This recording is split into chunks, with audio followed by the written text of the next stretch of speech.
live. October 26, 2021, regular meeting of, welcome to the October 26, 2021 regular meeting of the Calaveras County Board of Supervisors. Madam Clerk, can you read off closed session? Let's do it one item at a time today, so for opportunity to comment on each one individually, please. Yes. Closed session for today, October 26. Item 1, pursuant to Government Code 54957.6, conference with County Designated Labor Negotiators Judy Hawkins, Nick Marvin, and Shay Johnson regarding the following employee organizations: Calaveras County Public Safety Employees Association, CCPSEA, Calaveras Management Union, Calaveras Supervisors Union. Thank you, Madam Clerk. Do we have any public comments on this item?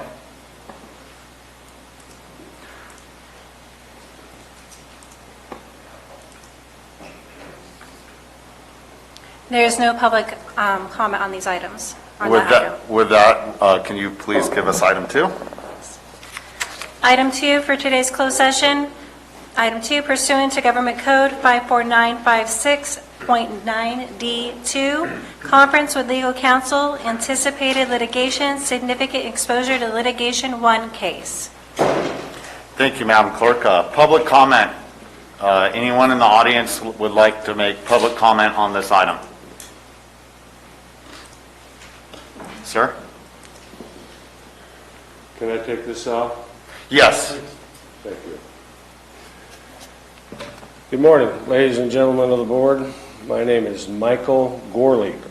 I am the Sonora Division Manager for George Reed. For those of you that don't know, George Reed has been a general engineering contractor in the Central Valley and the foothills for over 50 years. George Reed has provided quality workmanship over the years and construction services, including grading, paving, and concrete, as well as reliable construction materials from our local sources, including aggregates, asphalt, and concrete. George Reed's managerial and labor force are predominantly Calaveras County residents. Not all, but a very good percentage of them are. And if you don't know, I am here representing George Reed as it relates to the bid protest it has filed for the bid that was let September 30th for Highway 4 Wagon Trail Realignment Project Phase 1.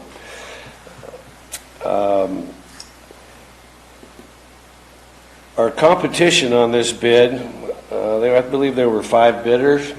Our competition, who was the apparent low bidder, Sucut LLC, realized that George Reed's bid protest was valid at the time it was filed and elected to retain legal counsel to respond to George Reed's bid protest.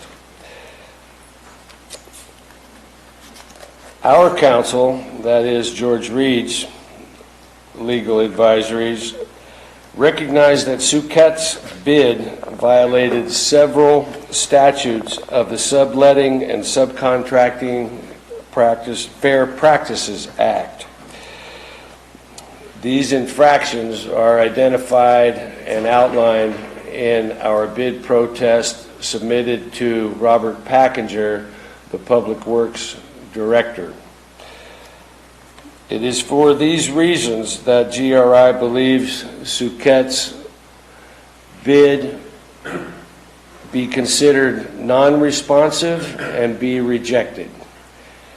George Reed respectfully requests that the Wagon Trail Highway 4 realignment contract be awarded to George Reed as the lowest responsible and responsive bidder.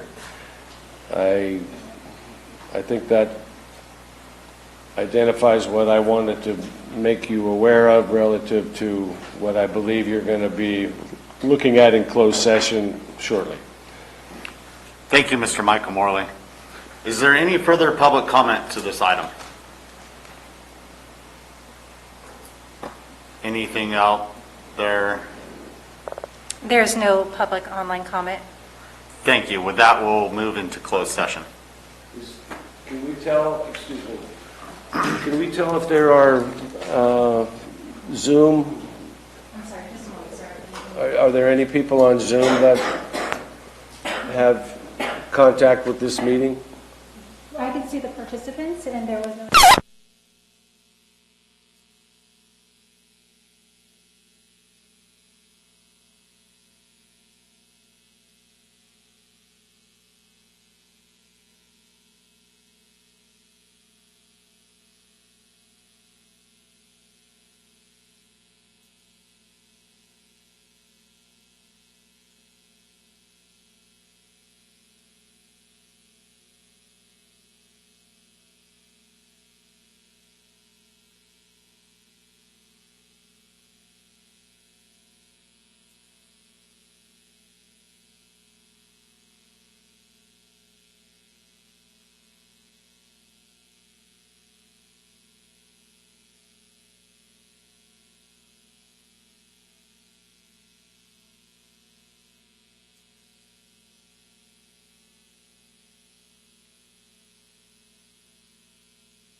Welcome back to the October 26, 2021 regular meeting of the Calaveras County Board of Supervisors. Mr. Garamendi, will you lead us in the pledge, please? Please rise if you're able to.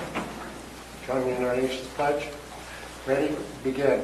I pledge allegiance to the flag of the United States of America and to the republic for which it stands, one nation, under God, indivisible, with liberty and justice for all. Thank you. Thank you. Madam Clerk, may we have a report out on closed session? Report out from closed session from today, October 26. Item 1, pursuant to Government Code 54957.6, conference with county designated labor negotiators Judy Hawkins, Nick Marvin, and Shay Johnson regarding the following employee organization: Calaveras County Public Safety Employees Association, CCPSEA, Calaveras Management Union, Calaveras Supervisors Union. Board action, no reportable action. Item 2, pursuant to Government Code 54956.9D2, conference with legal counsel, anticipated litigation, significant exposure to litigation, one case. Board action, no reportable action. Thank you, Madam Clerk. Staff announcements. This is time for county staff to provide updates of upcoming county events that may be of interest to the public. Ms. Lisa Medina. Good morning, Chair Stopper, respective board members, CAO Krista Von Lada, Deputy Clerk of the Board, and our Calaveras community. Lisa Medina, Environmental Management Agency. Today, we kick off our second annual Halloween event at the animal shelter here at the Government Center. We are requesting dog and cat food and treats and toys for our shelter and our community animals. A special thank you goes out to Patty and her crew with Spence Branch Feed and Supply, who donated over a pallet of food already. And another special thank you to Gail and her crew with Country Feed and More, who donated over 60 bags of food as well.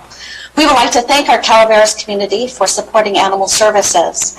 We are committed to providing services for our Calaveras animals and our humans.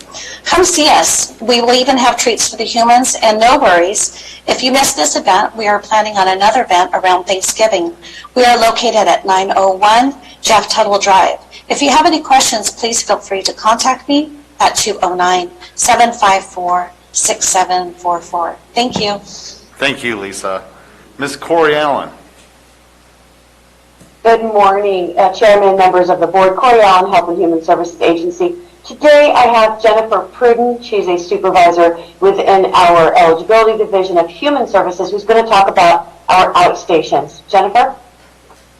Good morning, all. Good morning, Board and Calaveras County residents. I am happy to announce that the Copperopolis Health and Human Services Agency outstation has moved. We have partnered with the Calaveras County Sheriff's Office substation, and they have graciously allowed us to join their space. We're super excited for their partnership, and we appreciate Sheriff DiBasilio and Under Sheriff Macedo for all their help in getting us moved into their space and set up alongside them.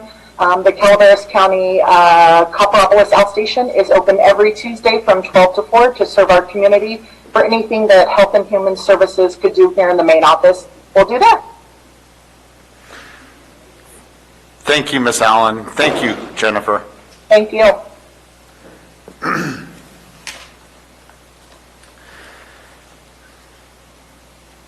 Public health update.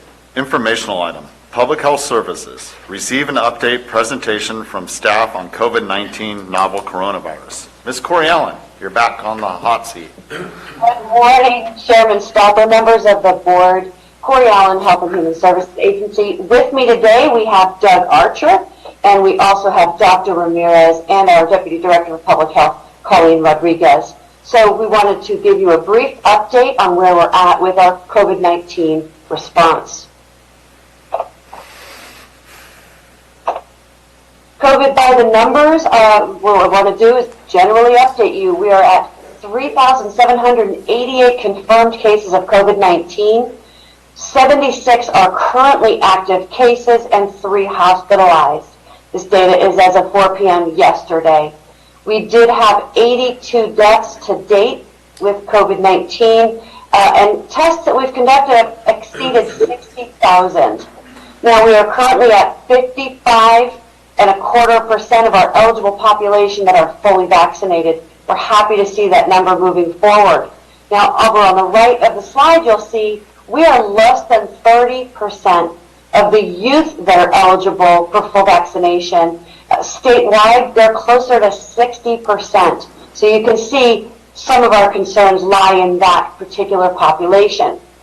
Now, recently we had a state press release from the state of California Public Health and the California Health and Human Services that reaffirmed the importance of masking in school settings, kindergarten through 12th grade.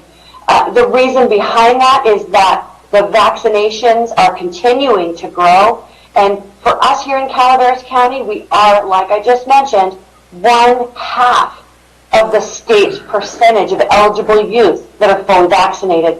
So we are far behind, and because of that, we fully support this masking mandate. Calaveras County does not have any ability to modify these state directives that have been reaffirmed. What's next? This winter, as you can see, the weather is changing. People will be heading indoors. It's crucial that people become as protected as they can. First ways through a vaccine. Other ways, as we've mentioned for the past 2 years, is by wearing a mask, washing hands, and keeping distance. Halloween is right around the corner. Opportunities for us again to keep that distance, keep our kids safe, keeping hands clean, trick-or-treating opportunities, try and maintain as an outdoor activity.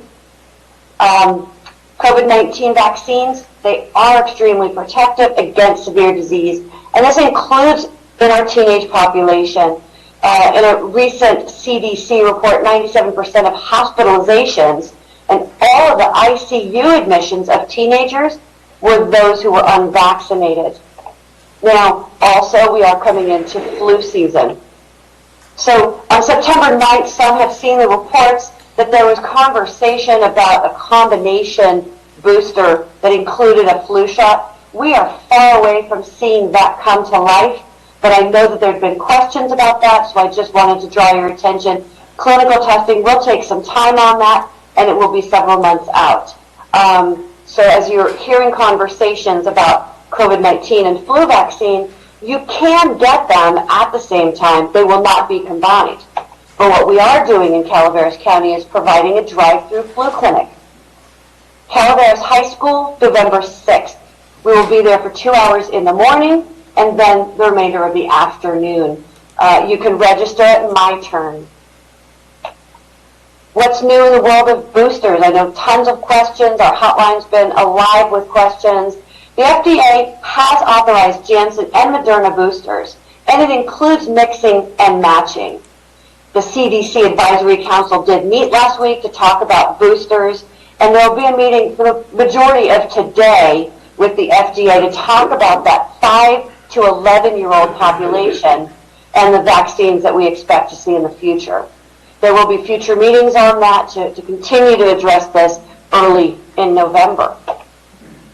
And just as a reminder for those boosters, for Pfizer and for Moderna, the following groups are eligible, and this is after 6 months from your second shot. 65 years and older, and anyone who's 18 and older who either live in a long-term care setting, have an underlying medical condition, or who work in a high-risk setting. I want to clarify, this is through self-attestation at My Turn. So if you believe you fall into those categories, use My Turn, and that will be a way where you can schedule yourself for a booster. J&J booster shots are recommended for anyone 18 and older who were vaccinated 2 or more months ago. So just wanted to make sure that you all had that information and to remind you once again that vaccines are effective. And I know that we've had recent news around the untimely death of General Colin Powell. He was 84 years old. He was immunocompromised due to a multiple myeloma, which is a cancer of the blood, and was at very high risk for severe complications and disease. So we don't want to take stories like that and assume that a vaccine is not effective. What we want to remember is the importance of herd immunity, and that comes by each and every one of us taking our time and part in getting ourselves protected. We still have our COVID hotline, 754-2896, every weekday. The hotline is hot, usually in the mornings, and it tends to die down in the afternoons. I will say we've had the most positive population of callers calling in, and really being thankful for the opportunities for finding testing and vaccine right here in Calaveras County. And you will see that we continue to have a very active van with an incredible staff that is still here from the state supporting our local community. They work every day except Wednesday. You can do testing as a walk-in. With the vaccine, we recommend using myturn.ca.gov. And the reason for that is you want to make sure that the availability is there, and that any restrictions that might be in place at the state level, you have sorted through before you walk through the doors. We just really want to make sure that you don't find yourself frustrated when you get there. We continue to have a homebound initiative. If you have a specific reason why you are homebound, we will come to you. That information is here on the slide and can be found on our website. So with that, other testing opportunities to continue through OptumServe in Sonora and Amador counties. And of course, myturn.ca.gov is where you're going to find the information that you need. I want to make sure to pass this now to Doug Archer to talk about our local hospital and how we're doing there. Sorry. Good morning, everyone. So currently at the hospital, let's see, we have 3 COVID patients in-house right now. That's a pretty significant jump. For the past, pretty much the entire month of October, we only had 1 COVID patient, and we just admitted 2 more in the past couple of days. So, when you're dealing with small numbers, I do think that's a little bit of maybe a misnomer. The 1 going to 3, technically it's tripling our volume, but I don't think that really represents what's happening. Our ER visits related to COVID have continued to decrease. Yesterday we saw 3 patients in the ER that were COVID-related symptoms or wanted testing, whereas in September and August we were seeing more like 18, 20. So we've seen a pretty significant decline there. The other item that I would think might have your curiosity is the impact of the vaccine mandate on our staffing here at the hospital. And, it's definitely been a roller coaster for all of us here, especially the staff. Thankfully, we are not losing a lot of staff over this. There's 1 person that was already planning to retire that has chosen to retire early. And then we have 2 other staff that after Thursday will be on unpaid leave, and given the opportunity to change their mind about being vaccinated. But other than that, so that's really 3 total staff out of about 330. So 1% or so, thankfully. So we still have, a large amount of staff. Our overall census today is 10. Again, 3 of those are COVID positive. And 10's about our average. Our average daily census over the past couple of years has been about 8.5 to 9 right now. So we're doing fairly well. Keeping a close eye on the COVID census. Of those 3 COVID patients that we have in-house, 2 are in the ICU, and 1 is in med-surg, our general care floor. The 2 in the ICU, 1 is intubated. The other was intubated, and they were extubated on Sunday evening, and they're doing pretty well. So that's a good sign. And, I think that's it from the hospital side, unless there's any questions. Any board questions for Mr. Archer? Ms. Callaway. Mr. Archer, do you know how how many Calaveras residents might be in other hospitals besides Mark Twain? I don't have that number. No, I don't know if public health does, but I don't have that information. Sorry. Okay, thank you. Sure. Any further questions? I also, before we ask further questions, Chairman, Dr. Ramirez is here and is also available to discuss any topics that currently in front of you, specifically around that vaccine effectiveness. I just wanted to go back really quick to slide 8. I think the last time I spoke to everybody here, I mentioned, you know, it's still kind of up in the air with regards to booster status and the allowing of mixing and matching. And so the CDC doesn't necessarily, they're not making any big recommendations for what we call heterologous or mixing and matching of vaccines, but they are allowing it. Under the J&J booster shot tab on that slide 8, one thing I did want to kind of bring to everybody's attention was that is recommended for anybody, regardless of their risk factors, at more than 2 months, versus the mRNA vaccine, the Pfizer or Moderna vaccines. A booster is only recommended only after 6 months, only if somebody meets one of those high-risk criteria. The other thing I wanted to let everybody know is that the data that's being looked at for J&J found that J&J booster shots alone were slightly less effective with regards to antibody production versus somebody who might have received a J&J shot initially and then followed up with either a Moderna or Pfizer booster shot. Once somebody did receive a Moderna or Pfizer booster shot, in addition to the J&J booster, their antibody response came close to that of Pfizer and Moderna with their initial shot series. Thank you, Dr. Ramirez. Any board questions? Public comment.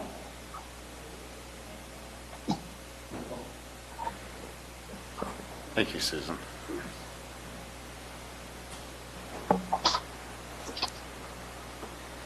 There is no online public comment. Thank you. Anybody in the audience? Bring it back to the board. Any further questions of Dr. Ramirez, Ms. Allen, or Mark Twain, Doug Archer? Thank you very much for the update. We appreciate it. Absolutely. And Chairman, I just want to acknowledge the incredible work that our Public Health Department, the staff, the leadership there, that they have been doing for an extraordinary amount of time. I think I fail to say it enough that the work is tireless and they are continuing to show up day in and day out. And so thank you, Colleen. Thank you to the team for incredible work day in and day out. Thank you, Ms. Allen.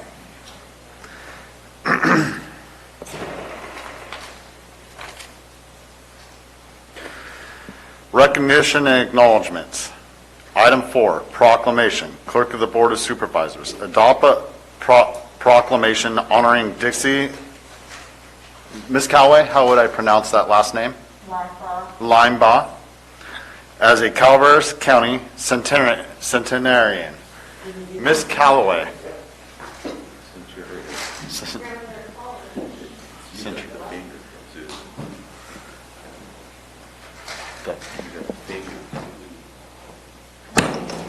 So the White Pine community is here.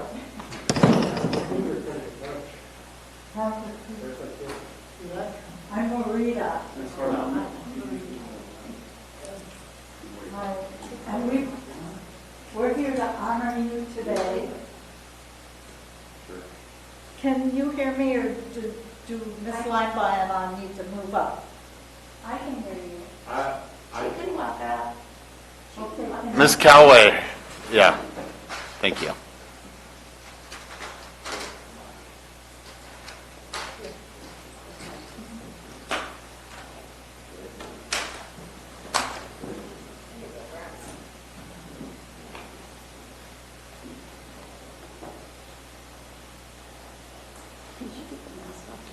Yes. Is it okay if I take mine off?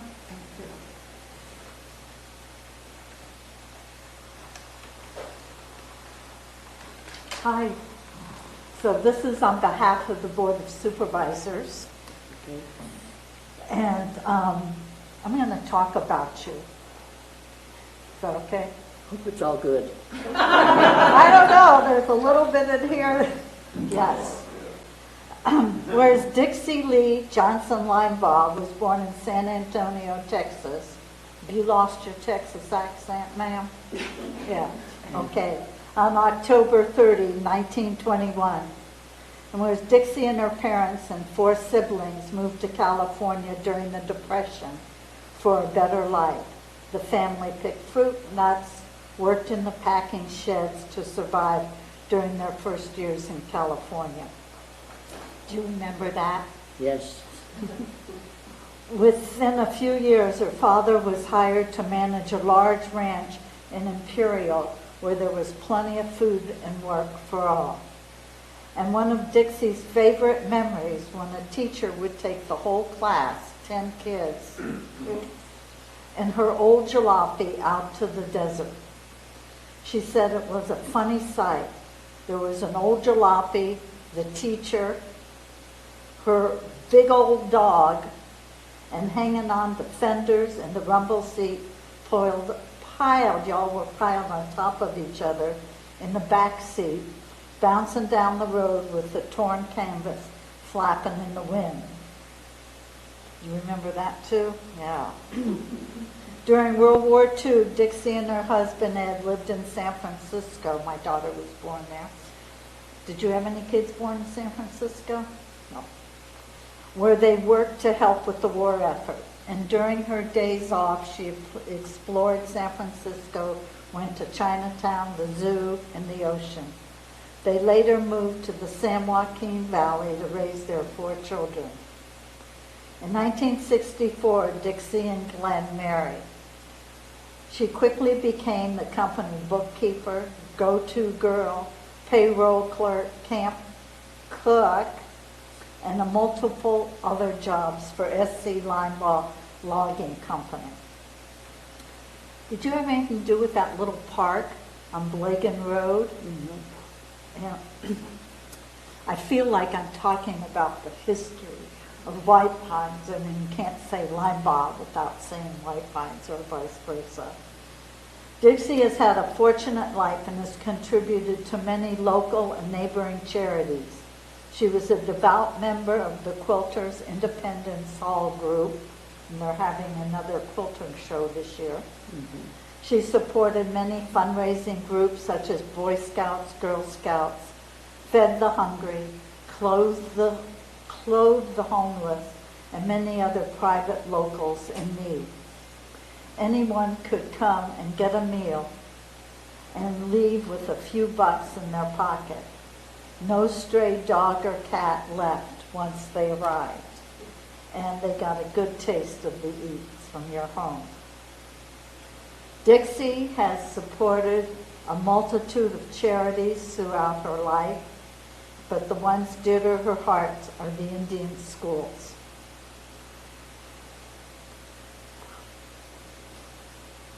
Yeah. Yeah. Yeah. Good thing I wore a waterproof mascara today. Over the years, she has supported several children from toddler age through graduating high school.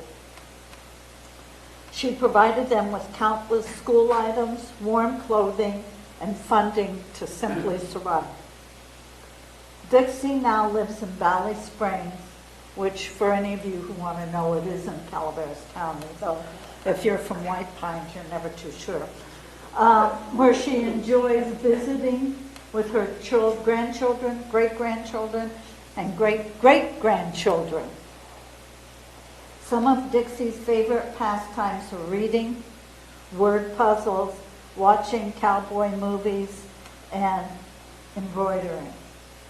So, my colleagues, I'd like you to proclaim and recognize Miss Linebaugh as a centurion and congratulate her.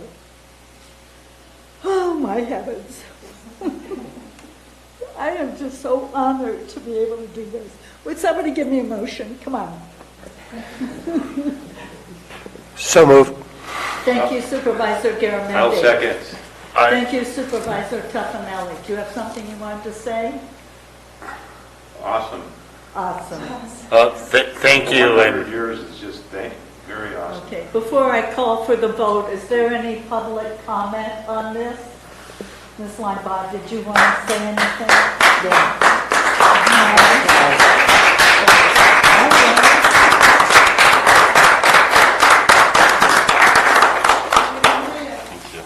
Can I just say that I'm inspired, so when I get up on the mic. Thank you. I'm now fully inspired. When I go to get up out of that chair and I have to grab onto something and groan and go, oh, I'm never going to groan again. Thank you. Are there any public comments? There's no public online public comments. Okay, could I please call for the vote? All in favor? Aye. Opposed? Don't say anything. No, it passes on a 5-0 vote of the board. Thank you.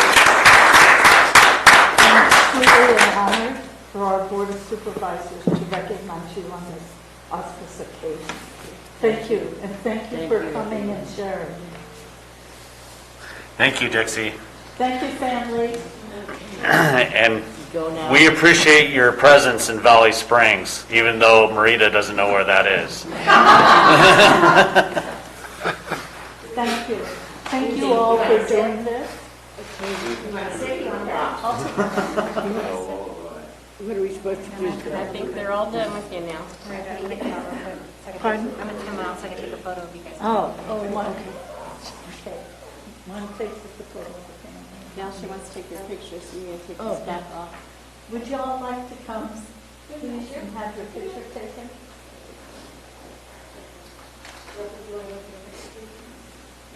Are you Lana? I'm Lana. Hi, Stacy. Oh, nice to meet you. I'm Jamie. Thank you so much for your help. Thank you.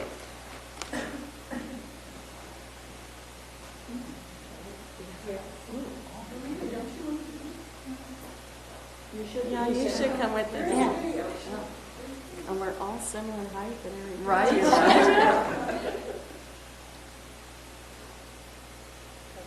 Thank you, Stacey. Thank you, Stacy. Thank you very much. Stacey, can you do another one so that we have it too? Yes, she's going to send it to us. Oh, good. Okay, perfect. Good, good. Thank you. Thank you very much. Thank you. Okay, bye-bye. Thank you so much. Thanks. Thank you. You're so helpful. We're ready? Are you ready? Yes. Okay. Thank you. Thank you again. Thank you.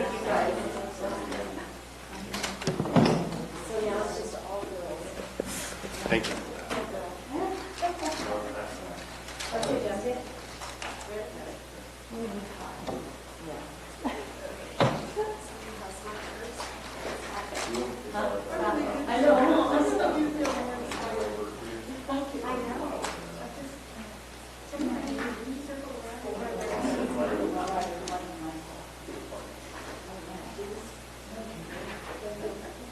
Have a wonderful day. Thank you.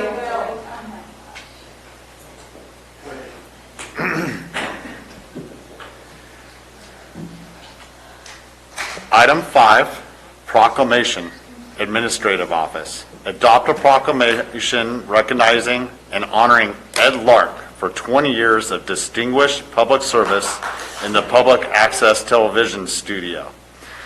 Ms. Calloway, could you please? Mr. Lark? Mr. Lark. Good to see you.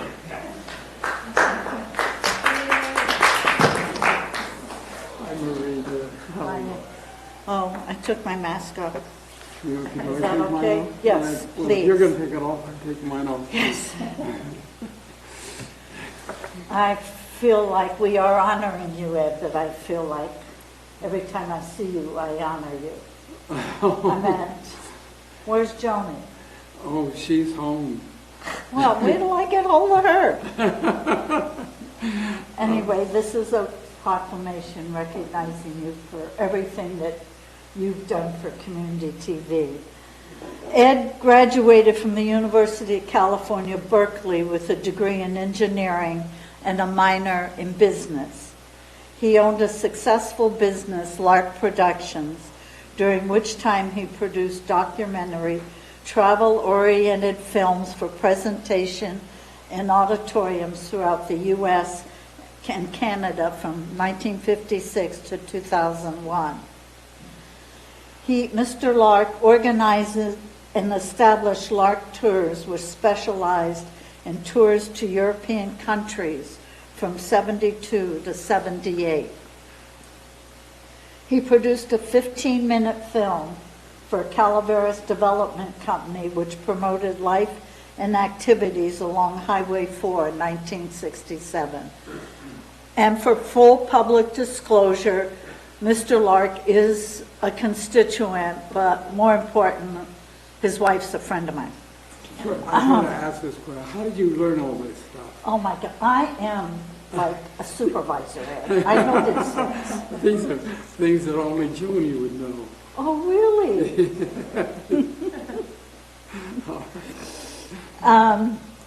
Mr. Lark was contracted by Sierra Constructors to videotape all aspects of the Spicer Dam project for archival purposes from 1985 to 1989. Did they archive the fact that I had to live where I'm living because everybody was working on the Spicer project? Absolutely. I'm living where I'm living because of the Spicer project. Mr. Lark produced a 19-minute promotional video for Calaveras Big Tree State Park, which highlighted the giant sequoias and the park's various year-round activities in 1998. His 18 feature-length films were selected by National Geographic Society to be featured on their film lecture series in Washington, D.C. Mr. Lark has presented over 6,000 shows and lectures to audiences ranging in size from 200 to 7,000. Mr. Lark was an instructor of photography at Columbia College, teaching photographic theory, proper use of lenses, composition, fieldwork, and darkroom skills from 2001 to 2007. He began his career with the county as a manager of public access television studios in 2001. He's helped numerous people with their videography and filmmaking skills through classes and individual assistance. And if any of you have been to the studio, you always know there is some intern learning how to do what your skill that you share with them, with all of us. They haven't learned to Photoshop me yet. You got to get that in. Okay. Mr. Lark has memorialized countless local events like the Government Center Frog Jump when Supervisor Garamendi won. Really. The Calaveras County Queen Fair contest and countless concours de elegance through his films and different parades throughout the county.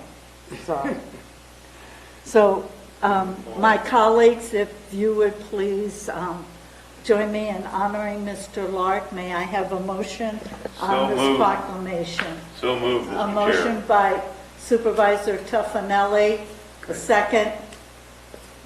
Second. By Supervisor Garamendi. All in favor? Aye. Opposed? That's a good thing. The motion passed 5-0. Ed, that the Board of Supervisors on today hereby honor and recognize you for your 20 years of service and express their appreciation for your loyalty and friendship to them. Are you, wait a minute, I got it. Wait, before I give you this, are you retiring the end of this year, yes or no? Well, I'm supposed to retire on Friday. Friday, got it. Yeah, but I won't be gone. Okay.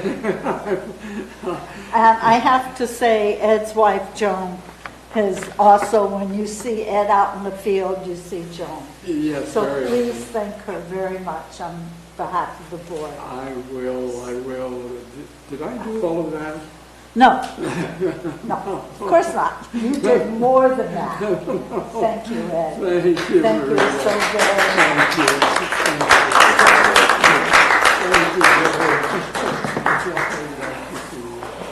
Oh, my goodness. So you did the picture?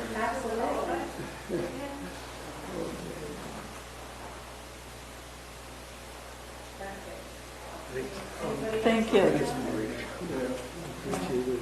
Thank you, Maria. Most kind. Are we still on the schedule for tomorrow, Mr. Lark?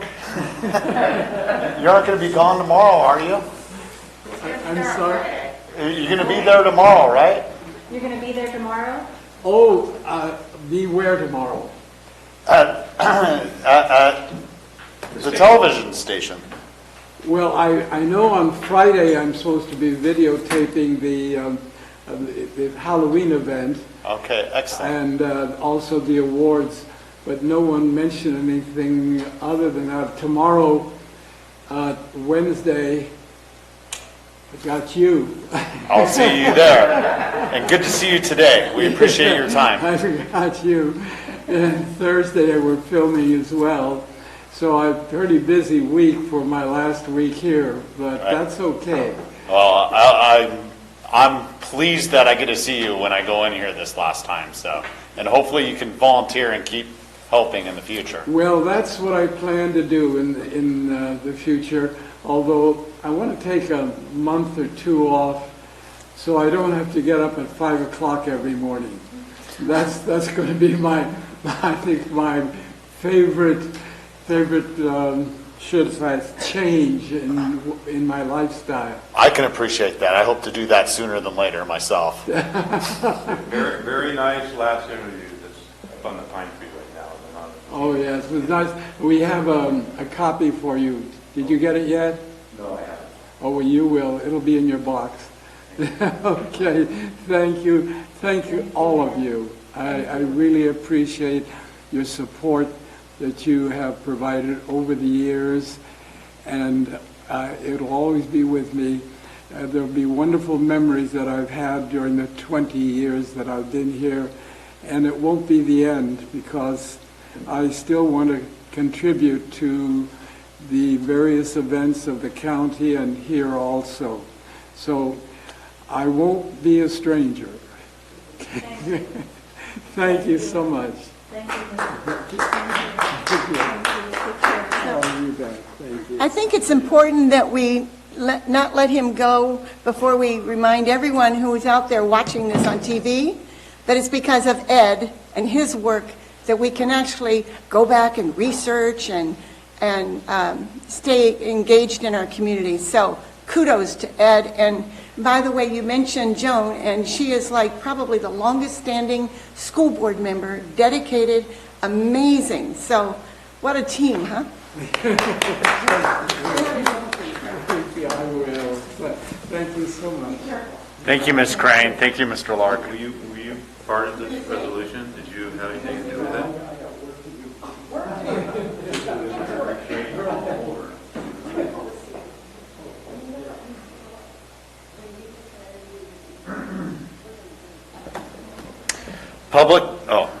General public comment. Any item of interest to the public that is within the subject matter jurisdiction of the board and is not posted on the consent or regular agendas may be addressed during the public comment period.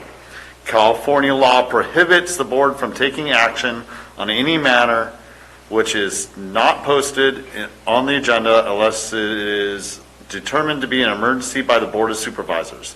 If public comment is completed before the 30-minute allotted time period, the board may immediately move to the next order of business. If public comment is not completed during the allotted time period, it will be continued as the last item of business in order to provide an opportunity for the remainder of comments to be heard. Public comment.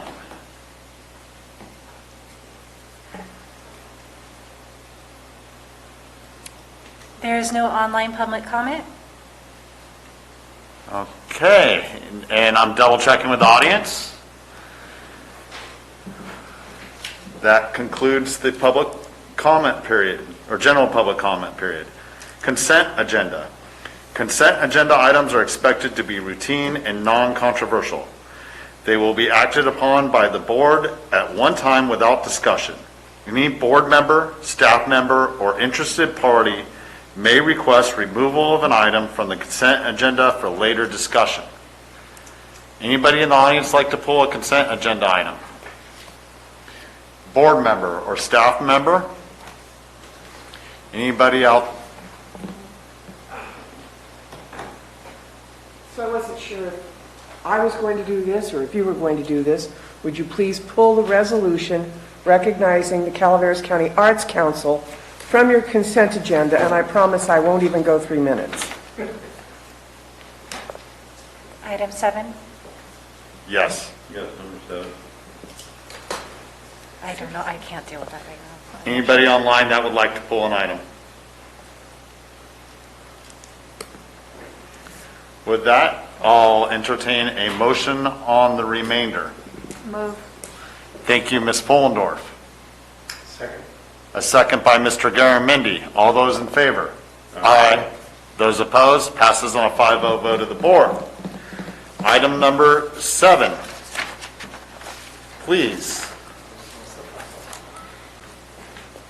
Good morning and thank you. I'm Kathy Mazzaferro, and believe it or not, I'm starting my 6th year as your executive director for the Calaveras County Arts Council. Yeah, it's... That receives no government funding. I think I can give your speech. You're so good. And it doesn't. We do receive a grant, but that's for administrative purposes.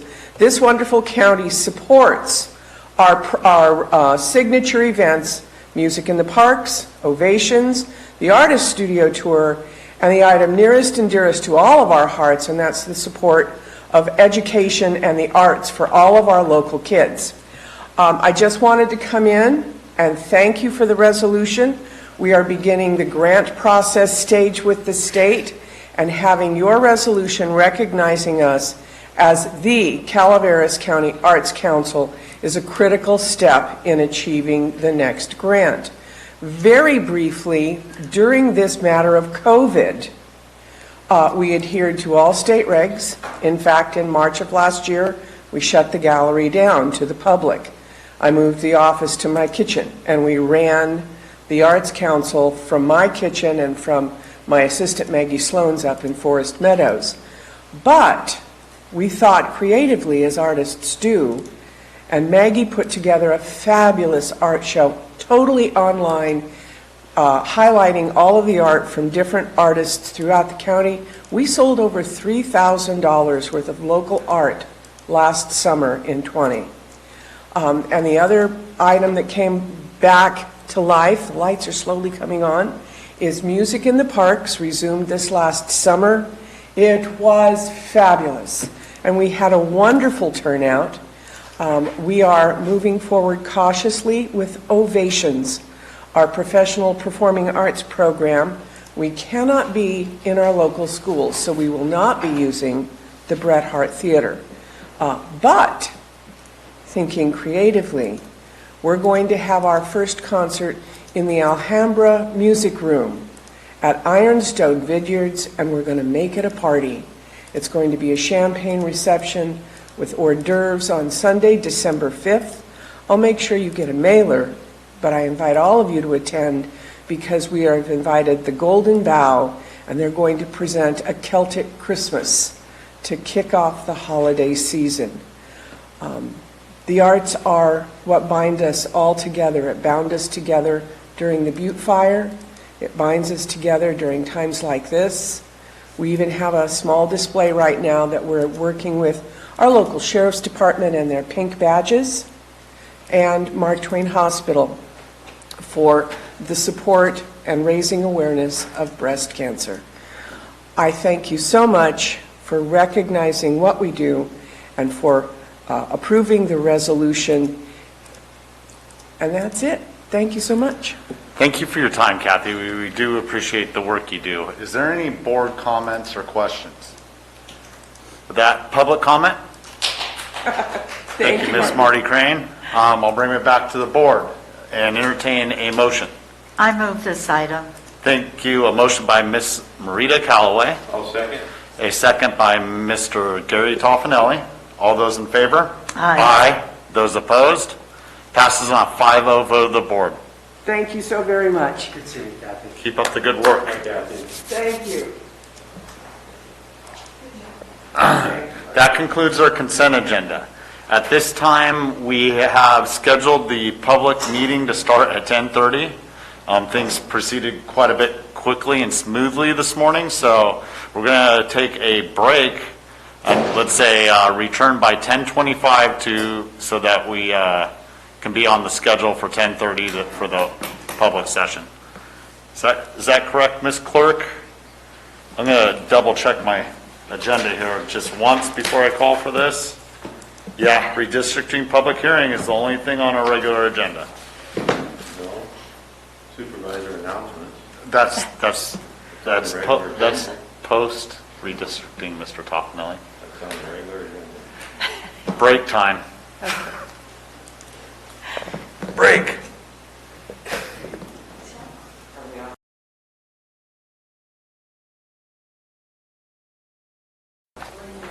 Welcome back to the October 26, 2021 regular meeting of the Calaveras County Board of Supervisors.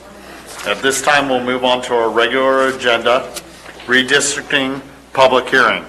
The hearing will commence at 10:30 a.m. or immediately after the conclusion of any item being discussed or acted upon at 10:30 a.m. Item 18, informational item. County Clerk, Recorder, and Registrar of Voters conduct a public hearing and receive a presentation regarding the 2021 redistricting process and provide staff direction regarding map alternatives. At this time, I'll open the public hearing, and I'll ask everyone to please have a quiet moment. Ms. Rebecca Turner will be presenting for us, and we'll move forward with the public hearing further after her presentation. Ms. Turner.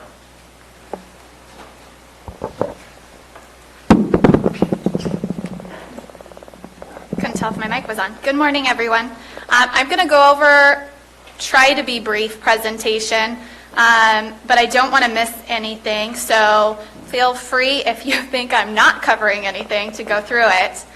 So just to begin, I wanted everybody to know our website does contain an overview of the process, the timeline, which has changed throughout this process. Hopefully it's pretty nailed down now, and the community mapper. So the community can continue submitting community of interest maps and public comment on the community mapper, and the draft map viewer is available, and we'll continue adding alternate drafts as we go through this process, and the community can comment on that.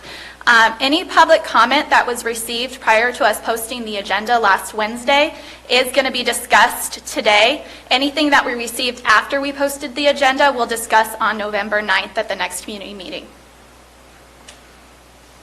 So, the timeline. The next public hearing is scheduled for November 9th.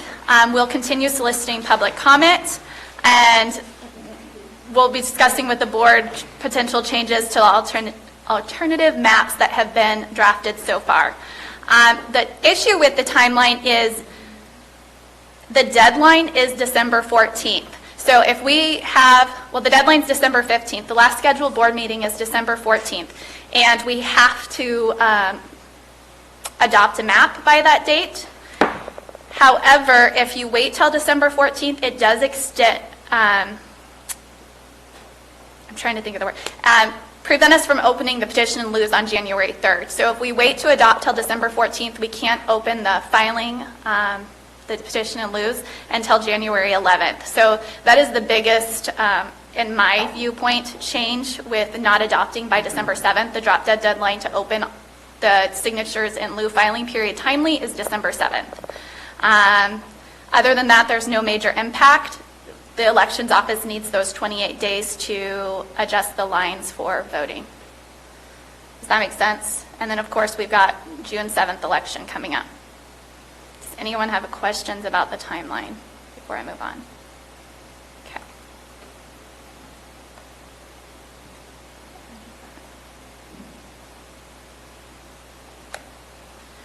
So we have 5 supervisorial districts. I was asked during this process, well, can we adjust that number to fix some of our issues? No, we cannot adjust the number of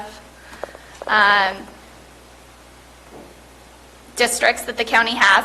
Every 10 years, we need to take the population data given to us by the Census Bureau and make those 5 districts equal in population once again. So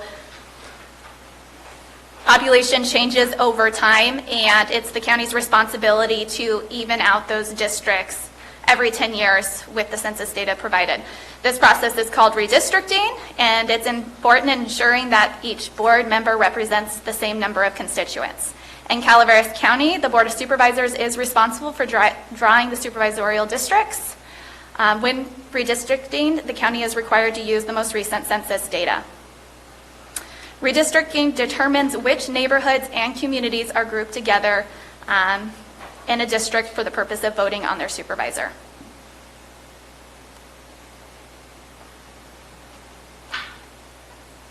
Hold on. I have this bar I'm trying to get rid of because I can't see my screen. Do you know how to get rid of it? Perfect. Thank you, Stacy. What's wrong with our current districts? Why can't we keep them the way they currently are? Counties are required to redistrict every 10 years following the federal census. So the county doesn't have an option. We can't just forego it and say, hey, I don't want to redistrict. I like the lines the way they are. We are required to redistrict. The census was conducted in 2020. The resulting data was made available to counties in September of 2021, which obviously has sped up the pace in which we're required to get our new district lines drawn. The last time we undertook this process was in 2011 following the 2010 census, but there have been major legislative changes by the state of California since then, so the process and criteria are different this time around. So the number one requirement when redistricting is population. Our first goal is making sure the population is equal across the board for the 5 districts. Total population for the county is 45,306. You divide that number by 5, which gets us 9,061. And that's the ideal number that each district should be in once we're done redistricting. Anything above or below the 9,061 is considered a deviation. And we should have a rationale for having that deviation if there is one. Population changes over time, which is why redistricting is required.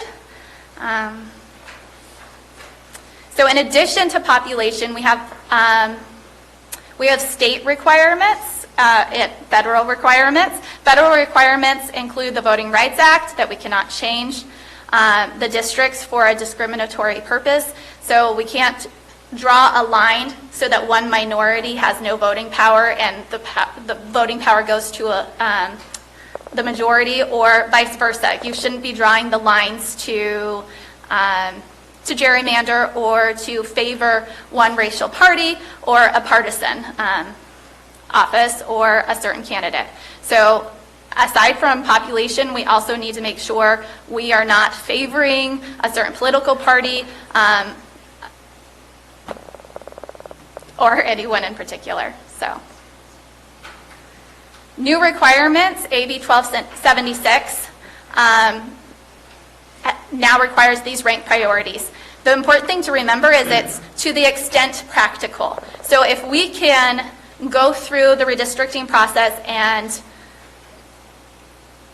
put into place each one of these priorities, great. The problem is after we get our equal population, getting to some of the other priorities is pretty difficult. So to the extent practical, we need to make sure the districts are geographically contiguous. We need to make sure the integrity of a local neighborhood or community of interest is respected in a manner that minimizes its division.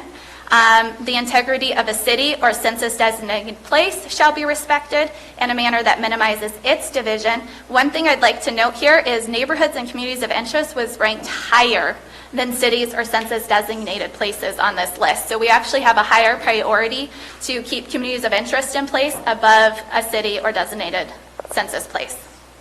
A designated census place is a town. San Andres would be a designated census place. It's not a city, but it is official. It's official township in the eyes of the Census Bureau. Easily identifiable and understandable is the fourth criteria. So that means we need to make sure that the district is bounded by a natural or artificial barrier. The positive side of this is census blocks are bounded by artificial barriers and streets, easily practical items. Even though they don't look logical, that is how the Census Bureau drew the blocks, was to follow streets, streams, and ridge lines, anything that was practical for keeping a place together in their mind. They don't know our community, so that's where we get the fun job of grouping those census blocks back together to create a district. But in the Census Bureau's mind, they already made practical blocks of population for us. And then the fifth criteria is where it does not conflict with the preceding criteria. I think this language is funny because they say it over and over and over again, so that's where I'm like, to the extent practical, we need to follow all these guidelines. So the fifth criteria is encourage geographical compactness. So essentially, we want to make sure each district is as compact as possible and we don't have long lines going across our county. But that is the fifth criteria. So by the time we get through the first four, it's pretty hard for us to maintain that last one. So to the best of our ability. Geographically contiguous. This means, we can't create a district into islands. Angel City and Valley Springs can't be in the same district unless they are connected across the board. So we couldn't create an island of those two towns. So in the example, there's two circles. Clearly, that's not contiguous. Another point that we try to keep in consideration is anyone should be able to travel within their district to any other point within the district without having to go outside of the district. So that is not a strong criteria, but when we are drawing the maps, we tried to take that into consideration, that if you had to cross across another district, it probably wasn't as contiguous as the district ought to have been. The same goes for waterways. We can't connect Valley Springs and San Andres across Hogan without an actual path of travel, unless there was a regular ferry service going across the lake. We couldn't connect that and consider the district contiguous. Although I did have offers, people wanted to start a ferry service, but until it's actually in place, I'm not going to take it into consideration. Geographic integrity of a neighborhood and community of interest. Most of us understand what a neighborhood is, an area where people live and interact with each other, but what is a community of interest? The Constitution defines a community of interest as a contiguous population which shares common social and economic interests that should be included within a single district for the purpose of its effective and fair representation. So that's pretty wide open. We've left it up to the community at this point to submit communities of interest maps and tell us what their community of interest is and their rationale behind that. I haven't gone through and been like, I disagree with you. Anybody who submitted a community of interest map, I have taken into consideration when drawing the maps that they considered themselves a community of interest. Community of interest should not include relationships with political parties or candidates.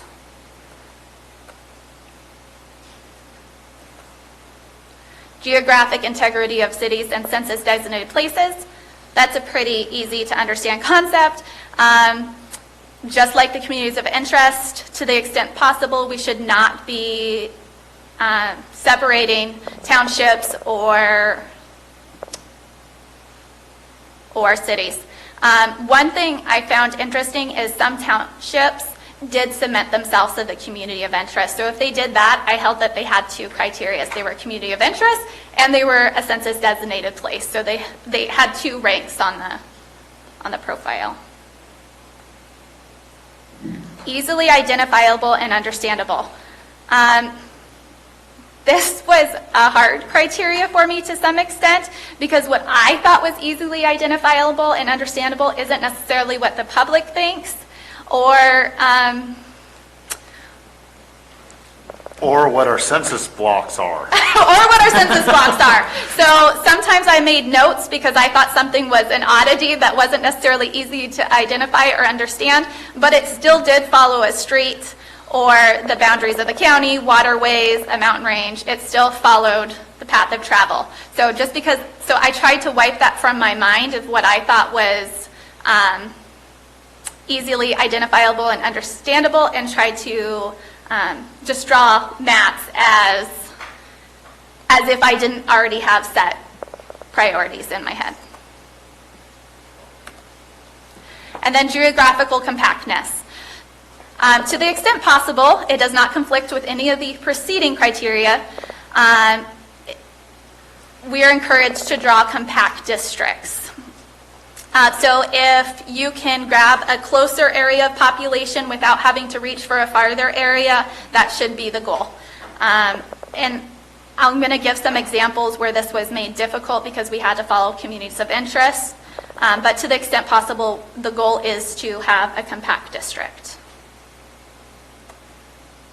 At a glance, ideal if we could all draw perfect little circles around the county. That's a triangle, so it's hard to draw a circle to begin with. That would be ideal. Not contiguous is to have islands. Not compact is to have squiggly lines. And then not equal is not an option. So the population does need to be our number one priority. So what else is new? I think most of you probably noticed that our first draft maps got adjusted. That was because of the inmate reassignment when we got new population data from the state, and we are required to use the population data when the state has adjusted it to make up for prisoners. So it has been determined by the state that it unfairly populates a district if they have a prison in their district, and then they get to count all that population because then that district has less constituents, which means that district has a higher representation than districts without a prison in it. So the state has come back, that's another new requirement, and said we have to use the adjusted numbers when they send them to us, so our maps were adjusted to account for the new census data. So California Redistricting Commission is now required to assign all the inmates to an address in which they were most recently resided prior to incarceration. And I think I covered that. What's not allowed? The board shall not adopt district boundaries for the purpose of favoring or discriminating against any political party. Often referred to as gerrymandering, the practice of drawing district boundaries in a way that gives one political party, candidate, or group an unfair political advantage over others is not permitted. But just because a district looks odd does not mean that it was gerrymandered. Most likely it looks odd because the census blocks are odd blocks. They are not nice square blocks. They are very odd shapes, which in a rural community, when we have roads that go like this because they're following bridge lines or they're following other things, our blocks also follow that same roadway. So in the end, they are going to look weird. So why do these districts look so weird? There are many reasons why a district may look like it does. First and foremost, we must have roughly equal population in each district. We don't control where people live, so we have to work within the framework of where they actually reside within the county. After population equality and geographic continuity, the most important criteria is for communities to remain together. Districts should reflect communities, and communities have a wide range of geographic boundaries. Topographical features like mountains, waterways, and ridges, and man-made features like roads do not always go in straight lines. Census blocks. The population number we use are from the federal census taken last year. The census arranges people into population blocks. The census blocks are our unit of measurement for accurate population counts and for drawing district boundaries. The blocks are not always logical to us, nor do they utilize straight lines. The process of redistricting is using the census blocks and grouping them together to create a district, a supervisorial district. So I have been asked if we can cut census blocks? And my very easy answer is no, because that removes our unit of measurement. Sarah has a really good...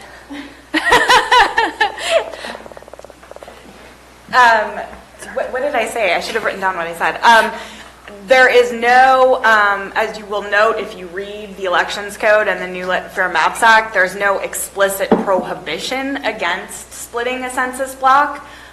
So while I would say it's not legally forbidden, it is a bad idea for a couple of reasons. As Ms. Turner just said, it is our kind of our smallest unit of measurement, so we risk inaccuracy if we try to carve that. And of course, anytime we risk inaccuracy, we open ourselves up to, challenges in how the process was done. So while it is not a legal impossibility, it's sort of a practical impossibility and not advisable.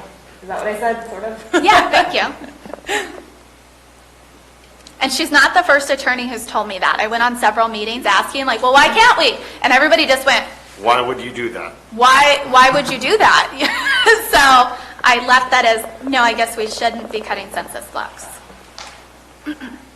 So I went over census blocks and said that some of them look very odd. This is a map of our county, and these are all the census blocks. So some of the lines, if they didn't have a good cutting point, that's what the Census Bureau found. They found the next logical spot to make a line, which was either a street, a waterway, a ridge line. You can see up at the northern part of the county, it's obviously fire roads. So it's all over the place. Fortunately, we don't really have to touch that part of the county too much because the population in the most northern, where the census blocks are the oddest, is 0. So the majority of our population is in the southern portions. This is another example of a census block that I found as one of the most interesting ones. You can see that there's other census blocks inside of this one. It ranges from Burson, follows Highway 12, outlines the town center of Valley Springs, and then goes up and catches Campo Seco.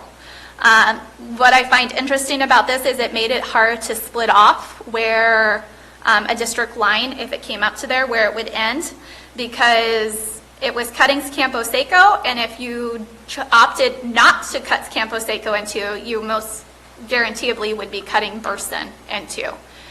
So I just thought that was an interesting one to show people, and what we're dealing when we're trying to place these districts together is we run into issues like that where we have no option if we're going to select that census block is either to pick up the whole thing and try to run with it, or we're cutting something in half.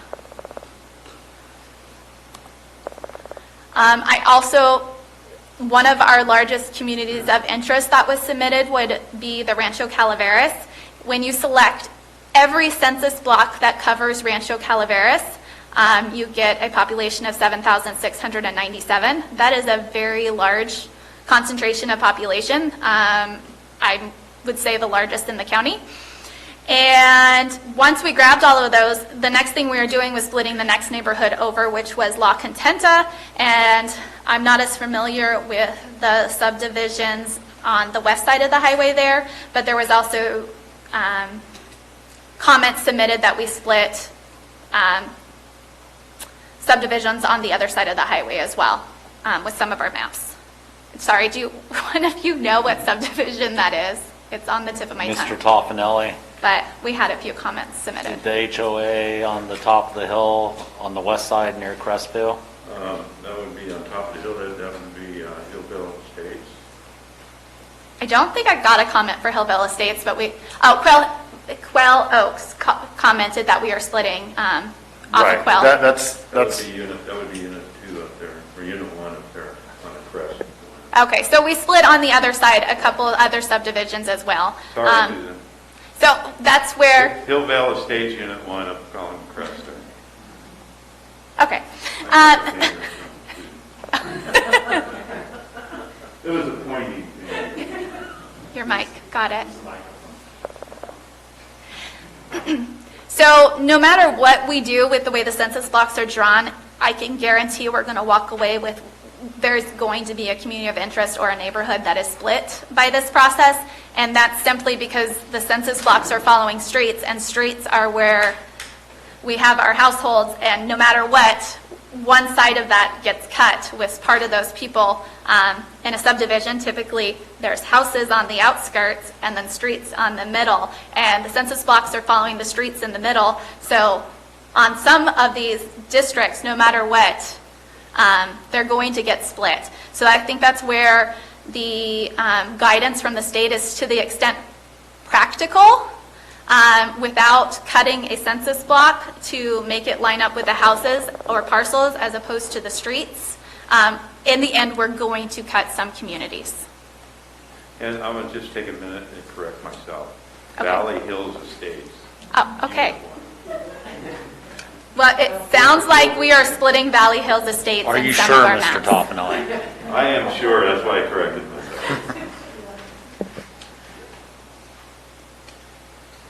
I do want to say when we drew these maps too, we did take into consideration the subdivisions that were known. Don't necessarily have a full list or mapping of each subdivision. So to the extent we could, at least in the GIS program, do we have a full subdivision map of the whole county? So to what we could, we tried to follow those and break them up as little as possible.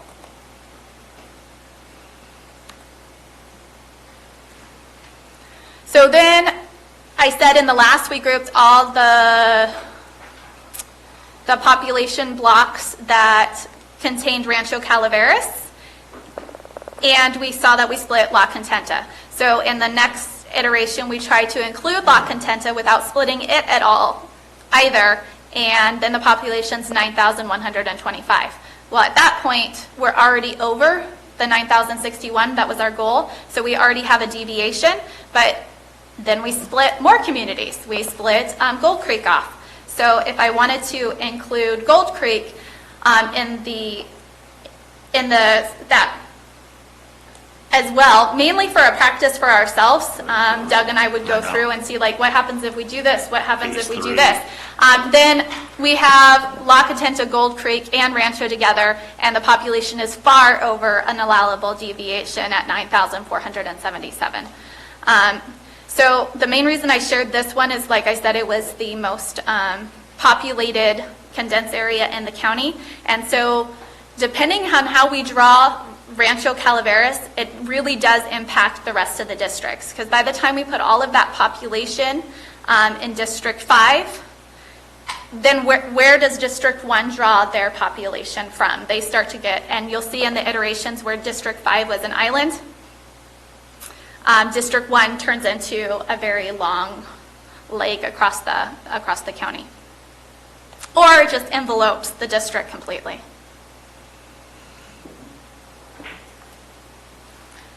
So the current map of the county is here. The population... Those population numbers on there are from the 2010 census, correct? Yes, so the 2010 population is what's listed. The 2020 population is, can you see here? Under current population here. The target is the 9,061, and then you can see the deviation using the current population. The 2020 population is slightly estimated because the population blocks no longer follow the supervisorial districts. And so we had to guesstimate which side of that line the population was on. Because when we see the census blocks, we aren't told these are where the little dots actually lie within the square. We are told here is a square and there's population inside of it. I don't know from what they send me where that population necessarily lines with inside that block. Which goes back to why the danger or difficulty or impossibility of splitting them. I could guesstimate based off of parcels, but again, that's a guesstimate. It's not an exact number. Ms. Callaway. Rebecca, on this one right here, understanding on the percentage deviation. Like on District 1, the deviation is 4.5 above the zero line, and District 3 it's -2 below. Why are they both in green? Is there something, are you just trying to be colorful, or? Within the 5%. They were within the 5% range, and as this process went on, the rules in 2010 were if you're within 5%, you're good, you don't have to redistrict. The new legislation says, hey, no matter what, we don't care if you're good, you have to redistrict, you have to have these public meetings, and you have to go through this process of listening to community input. So through that, obviously redistricting is no longer an option, and then I started talking to Sarah also about the 5%, where I'm like, I'm not so sure about this 5% rule anymore. And after she looked into it further, she's like, yeah, I don't think it's really a thing. So of course I went back to where I... What is that? Yes, when I say something's not a thing, that's always what it is. But all jokes aside, that's not, there is no statutory number that's an acceptable deviation. Our mandate is to make it as close to equal as possible. So there's no set number that we can point to and say, oh, as long as you're within X percent, then you're good to go. It's the goal is to minimize it to the extent practical. So it used to be like between 17 and 21%. That's no longer. So is 5% acceptable or not acceptable? It depends on how wide you want to open yourself up to a lawsuit. So I should not be saying that. No, I mean, I think that's accurate. I don't think that it is practical or possible in most scenarios to get exactly precise. You know, given the census block, as Ms. Turner's been saying, the likelihood of us getting precisely 90-61 in each of the 5 districts is not there. And that would be the justification in itself if we are off, that these census blocks lined up. Like, there's no guaranteeable 90-61 by splitting them out. Right. So while there is no number we can point to as a percentage that's acceptable, and we can't give a target, it's as little as possible is the goal. And any deviation, we just have to have a justifiable purpose for doing so. So if the deviation was off by 100 and our justification was we are trying to keep that community of interest intact, that would probably be a justifiable deviation. Just as a guideline, correct me if I'm wrong, we prefer to be within the area of 2% to be close, That would be great. Within 1% would be even better. Within up to 5% might be just fine if there are reasons for that. We had to keep the census blocks together. We tried to keep communities of interest together, et cetera. Reasons that validate the map. So with that, draft 1. Draft 1, you can kind of see, the yellow lines up there are the current supervisorial district. District 1 covers from Burson, picks up downtown Valley Springs, and then goes all the way down, cutting through Salt Springs Reservoir near Copperopolis. So that is an interesting district, needless to say. And part of this map was trying to draw the district lines. I mean, the goal in this map was we're keeping community of interest in whole. We're trying to draw the district lines as closely to what they were before as possible. And that's about the extent of it. So every single map I'm going to show you, I'm also going to show you what my offhand notes were with issues with this map. This map overall in population range still could be more equal, ranging from 0.6% to 2.5%. Still left some districts where they should have been better aligned. The communities of interest, I'm basing the communities of interest off of what was submitted to us today in the mapper, or if somebody submitted a public comment that outlined an area and made it clear that they were submitting as a community of interest. So the community of interest broken by this were Copperopolis, who submitted a map that covered this lower portion of Copper and picked up here. So they drew a rectangle around Copper here. So being as we use the highway as a guideline, it cuts their community into. San Andres, clearly, somebody submitted a map for San Andres, and clearly San Andres got split into 2 supervisorial districts. Vallecito, portions of their town also got split. Rancho Calaveras was split in this draft. Valley Hills Estates as community of interest was submitted for that, and it was split in this draft as well.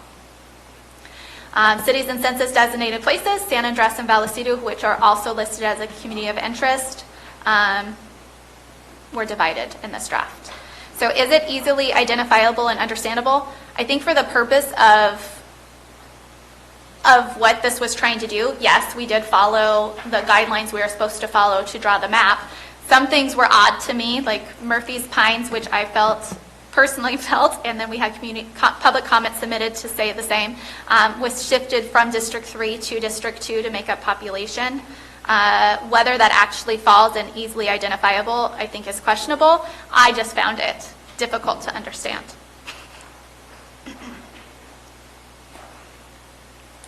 So moving on to draft 2, you can see in each iteration, the current supervisorial districts are outlined in the gold color. It's hard to see when it goes around District 1, but they are outlined. Population, we are definitely on the outer threshold of acceptable population. I would think if we went with a draft like this, we should further modify it, which you'll see in 2A and 2B were other options similar, but it was modified to equal out population. What's wrong with, what issues did I find with draft 2? Number 1 is I don't think population is adequate in this version. Communities of interest, Copperopolis, Vallecito, and Rancho Calaveras were all divided. Census designated places, Vallecito was divided. Is it easily identifiable? Again, I put Murphy's Pines just shifted from District 3 to District 2. Draft 2A, the population is a little bit better. Still not ideal. I would suggest if we were interested in this map at all that further modification needed to be made to even out population. Aside from population, Copperopolis and Rancho Calaveras, both noted as communities of interest, are divided. Draft 2B, again, this was taken off of the first draft 2, and it's a modification from those. At this point, population is looking decent. And other issues included Rancho Calaveras is divided. We pretty much covered every other community of interest that was submitted. And what I would say for easily identifiable, again, this is my opinion. I don't think it actually meets the criteria, but I'd like to point out Murphy's Pines and the north of Summit Level Road were shifted from District 3 to District 2. So for whatever reason, going away from the school district boundaries and the ridge line between District 2 and District 3 personally bothers me because I keep noting that. I just think that those communities are pretty well intact on either side. They have different school districts. They don't normally socialize or do anything together as a community. So I found it an oddity to shift them from one side to the other, but that's just my opinion.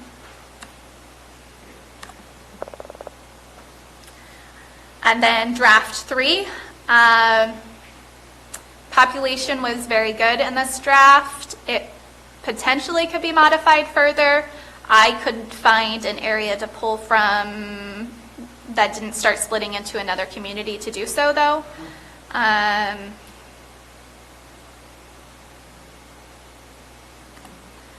Issues with the draft.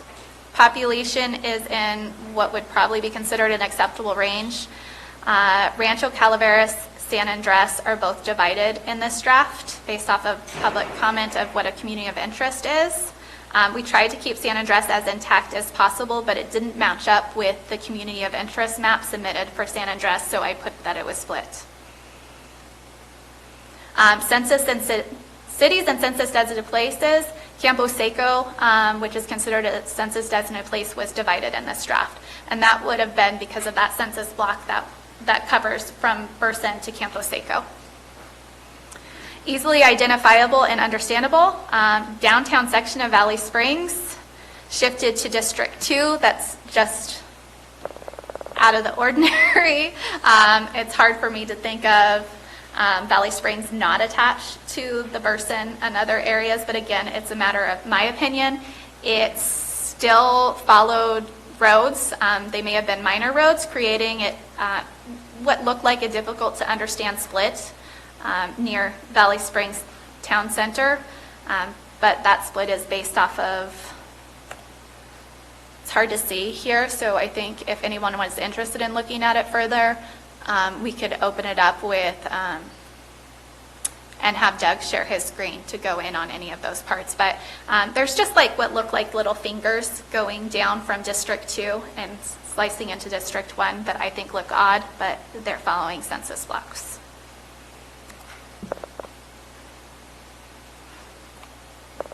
Draft 4. Well, population is awesome on Draft 4. Probably couldn't get much better. What is wrong with Draft 4? The communities of interest identified as Mountain Ranch, San Andres, and Sheep Ranch, Valley Hills Estates are all divided in this draft. Is it easily identifiable? Yes, to the whole intents and purposes. It is an oddity that Arnold is shifted from District 3 to District 2. Again, I think that's a me personal opinion and not necessarily an actual requirement. He just wants a gerrymander the little So the most noted would be the splits. San Andres, again, we tried to keep intact as possible, but it didn't meet the community of interest map submitted. Part of, what district are we even in now? Part of District 4 picks up the pull station portion of San Andres.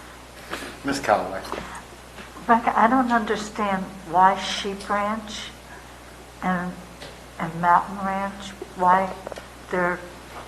It's because of the way, the intents and purposes, the actual townships of those stayed intact. However, the community of interest maps that were submitted, if overlaid over the top of this, were split by this iteration. So that's a perceived community of interest submission by a member of the public? Yes, a member of the public submitted a community of interest map, and our map split what they submitted as a community of interest. So where would Sheep Ranch go? I'm not... Sheep Ranch follows very closely to the District 2, District 3 border, and it goes as low as the yellow, which is being picked up by District 1, and probably halfway between that first line up, that is the Arnold, is what the map was drawn as. Thank you.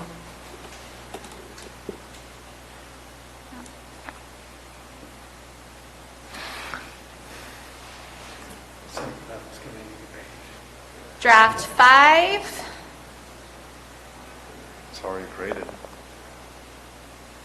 The population is also acceptable in this iteration, and we could look at trying to make it more.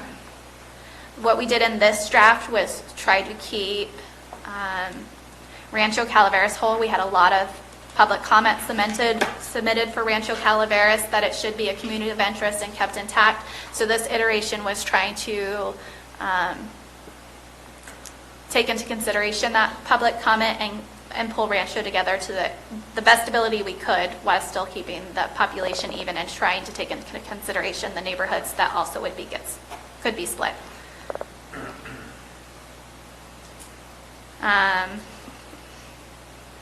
This is a little bit different. We now have Angels and San Andres group together. Next. So population is good, communities of interest. Public comment identified Copperopolis and Rancho Calaveras as communities of interest, and both are divided in this draft. So you will notice, even though my primary consideration was Rancho Calaveras in this draft, it was just difficult because of the population, the condensed population of that area, to completely isolate Rancho Calaveras while following census blocks. So every iteration I said that we did not meet Rancho Calaveras because we did not meet what the community submitted as their map. But this was the draft where we could most closely do that. Copperopolis also, even though it it cuts off well, you can see what it cuts off. It cuts off the subdivisions to the northeast of Copper and the community of interest map that was submitted. So with don't let me forget, public draft 1.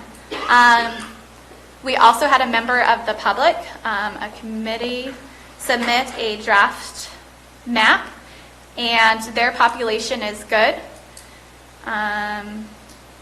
They followed our draft 2 and just further equalized the population. Issues with that draft were Copperopolis and Rancho Calaveras communities were divided. Again, they were divided by the community of interest map submitted for those communities. So that is the end of my presentation. I think what we would do, what I'm interested in knowing is there maps that we want to further make changes to? Is there input on how you think a different map could be put together? I do have to say that we tried to go around the county collecting communities and finding all the iterations we could where we split them up the least amount to submit maps. But I think there's more that could be looked at. And we're obviously continuing to gather public input. After we published the agenda on Wednesday, we received numerous comments from the public, either what drafts they like or additional community of interest being submitted. So we need to take that still and come back and see how we can accommodate that for the November 9th meeting. Anyways, I am finished, and I don't... Thank you, Ms. Turner. To summarize it, I had a brief discussion with Ms. Turner last week just on how we're going to proceed with this meeting. We all have many community interests that we all care about. Our number one priority is to get the population as equal as possible throughout the county, and then consider those other communities of interest and cities in order after we hit that population mark. It's going to be stretched to get District 2 at this time to look anything like it does now with its negative 18.3% on population. So I want to bring this back to the board, and I think the best way for us to proceed at this time is to pick, we have our map as it sits now. We can use that in the background and thought, but overall we need to find a base to work off of. And I would like to get a consensus of the board on, I think we all have issues with all the maps in one way or another, but we need a base to start working off of. So if one of these draft maps is the one, or do we want to work from our current supervisorial districts and then start working the population outward from District 2, which, and try to get that as equal as possible. So, is there any consensus on which maps we would like to start with? Ms. Bollendorf, I'll start with you, and we'll work our way to the left. Being a little bit selfish, I prefer draft 4 because it hits most of the population within a range, but I am open to looking at alternative debates. She has her mic on, Ms. Crane. Just hold it a little closer to you. I'll project a little bit more. Sorry, Marty. I said I would prefer draft 4 because it is the closest to the population numbers, but I am open to a consensus of what other input from the rest of the board. Thank you. Mr. Toffenelli. I prefer we start from the current map. Mr. Toffenelli is the current map. This, knowing this is, there's going to need to be some significant changes to a certain degree. I agree with Ms. Fullendorf on draft 4. But, with that being the most equal population, but at the same time, I'm definitely willing to work off of our current map also. So I'll listen to the rest of the board and make my decision as Mr. Garamendi. Well, if we got to go with one of them presented, I would say, sorry about that. If we have to go with what's presented, I would say draft 1, but I could start working off the current map as well. There's not a huge changes. I mean, there's a lot of population changes between current map and draft 1, but we know these districts, and so it's easier for us to maneuver our way through them. Draft 1 or current? Ms. Callaway.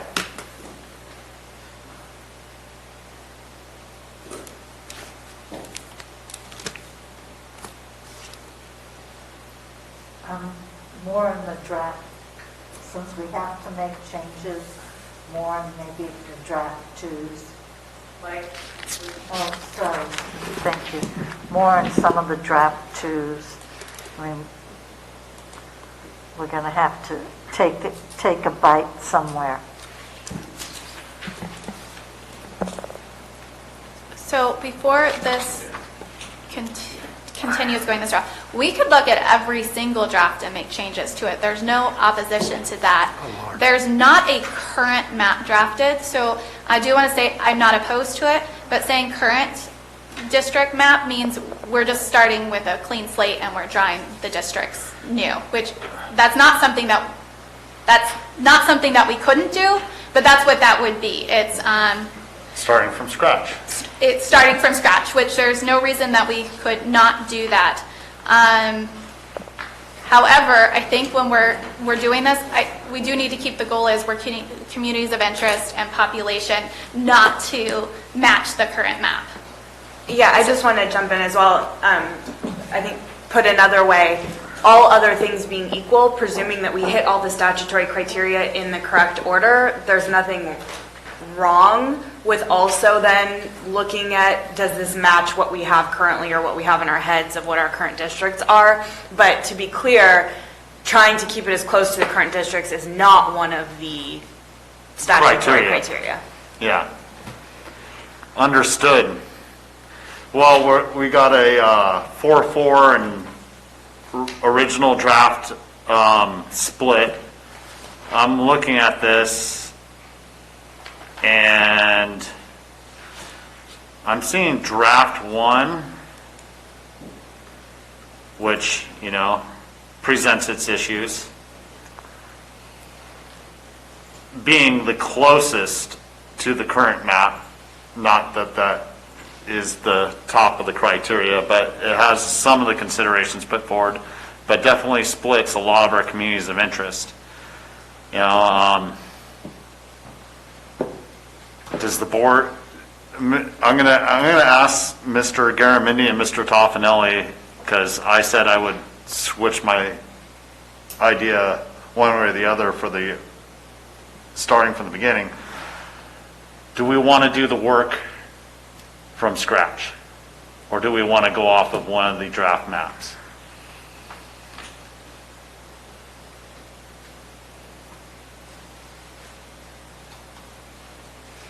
I'll give you a moment.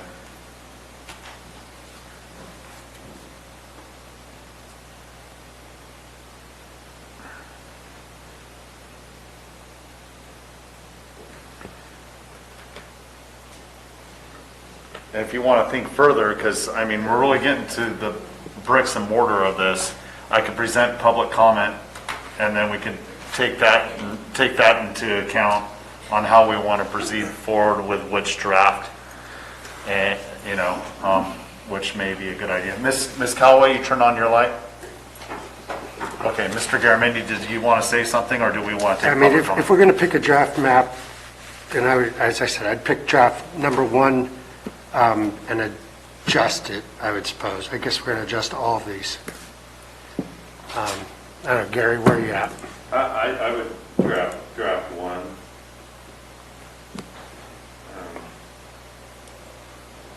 I would pick it other than the current map. I would agree with draft 1. Okay, I mean, and that way we can start working on moving some of the stuff around to appease some of the public comments that have been presented since draft 1. I could agree with draft 1, working off that for a base, and then we have to start taking in consideration the comments put on communities of interest, cities, and everything else that have been put in.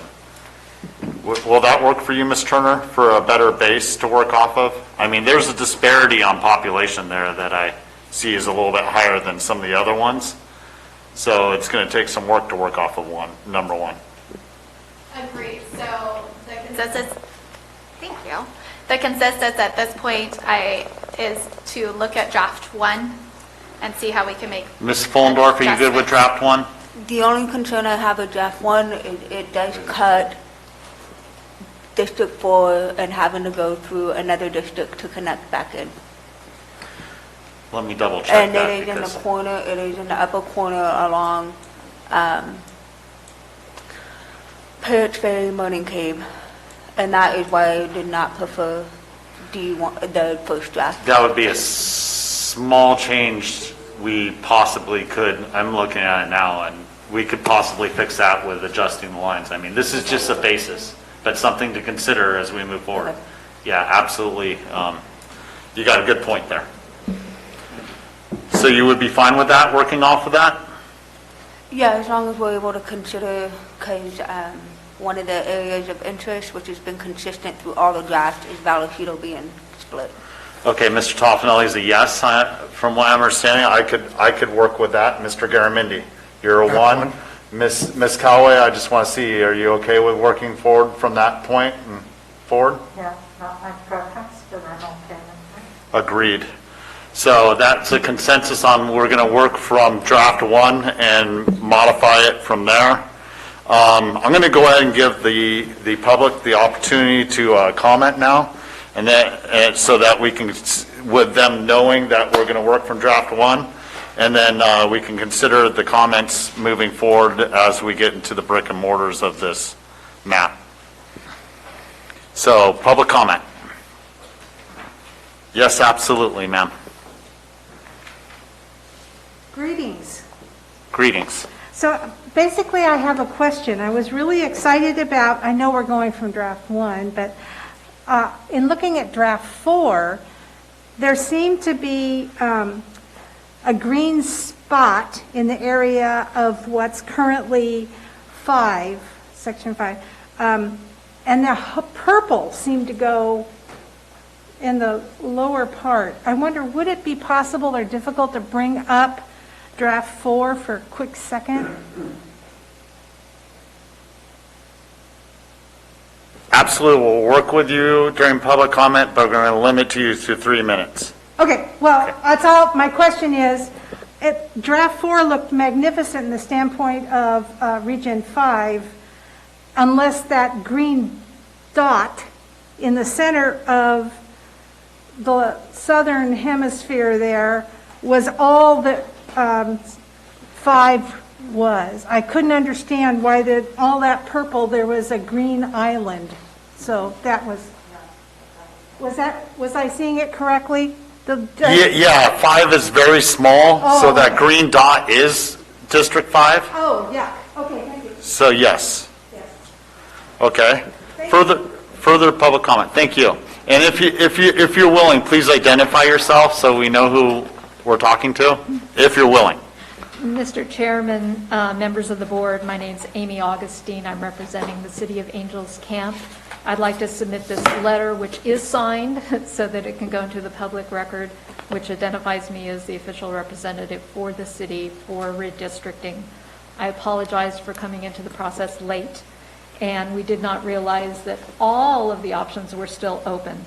But bottom line will come as no surprise to you, the City of Angels Camp, which also considers itself a community of interest. I suspect that that legislation actually was thinking of urban areas with huge cities as opposed to more rural areas where, in fact, our city is a community of interest. These are our primary and secondary sphere of influence.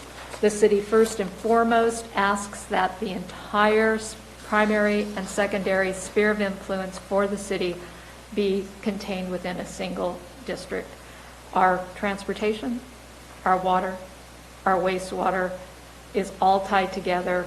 We share the same social, economic interests, and we would ask that any final map include that, as well as we would like to be notified directly, if at all possible, so that we can more quickly respond to any changes in the maps.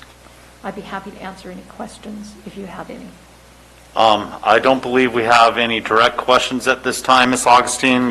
Thank you for your time, and we will definitely consider your comments for the City of Angels as we proceed. Thank you. Further public comment.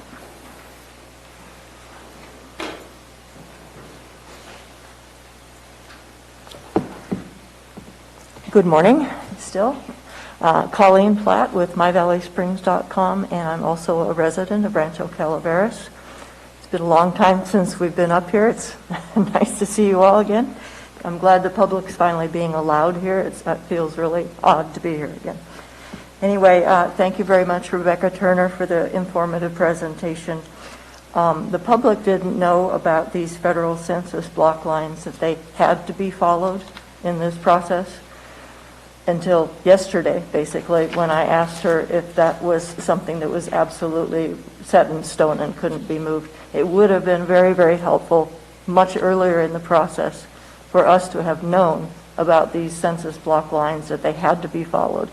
This happened, I believe, 10 years ago, Gary, when some of the lines moved in your area and in La Contenta, and we were never told why those lines moved.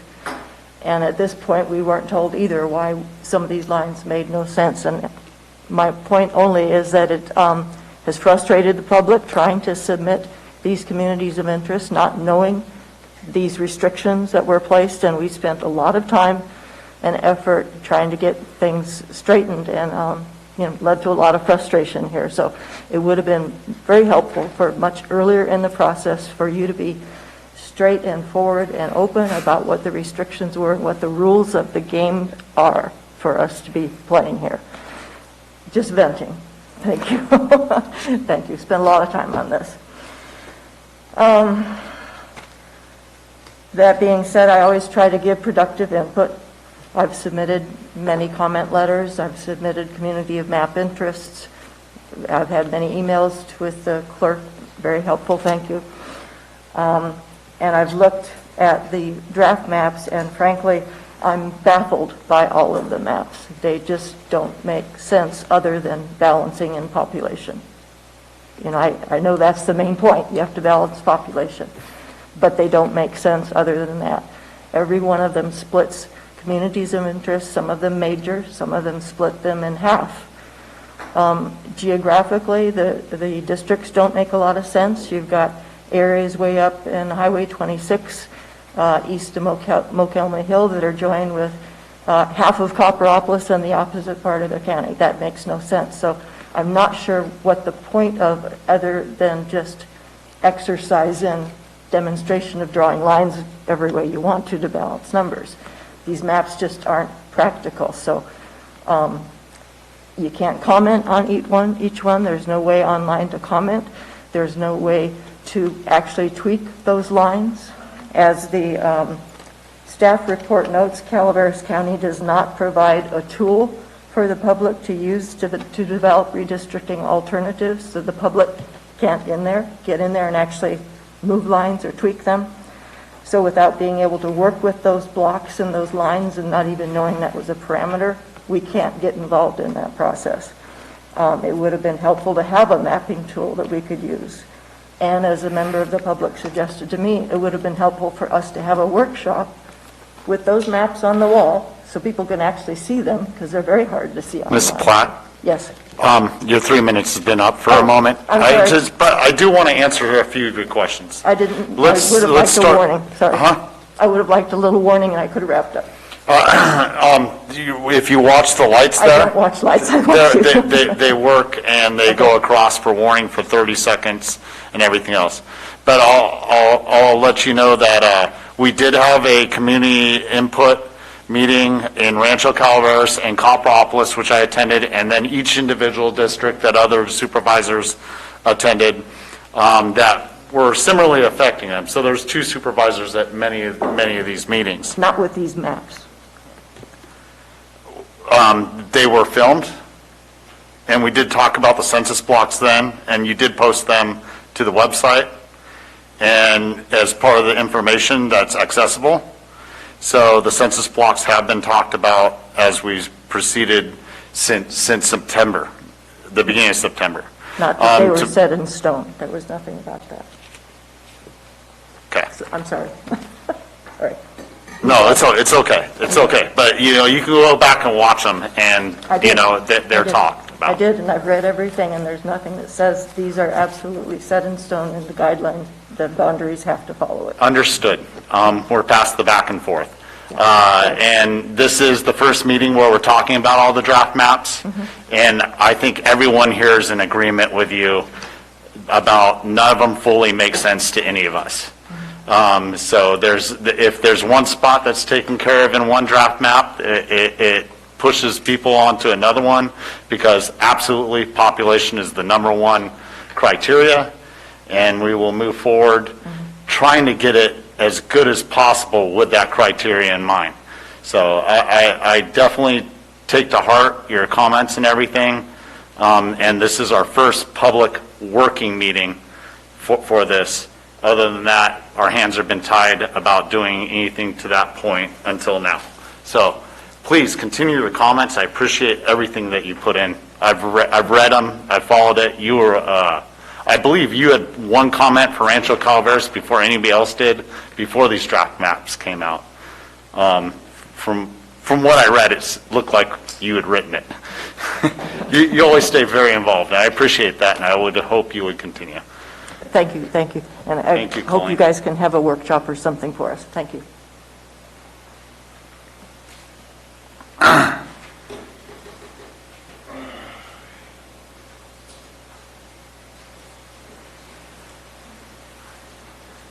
Good morning.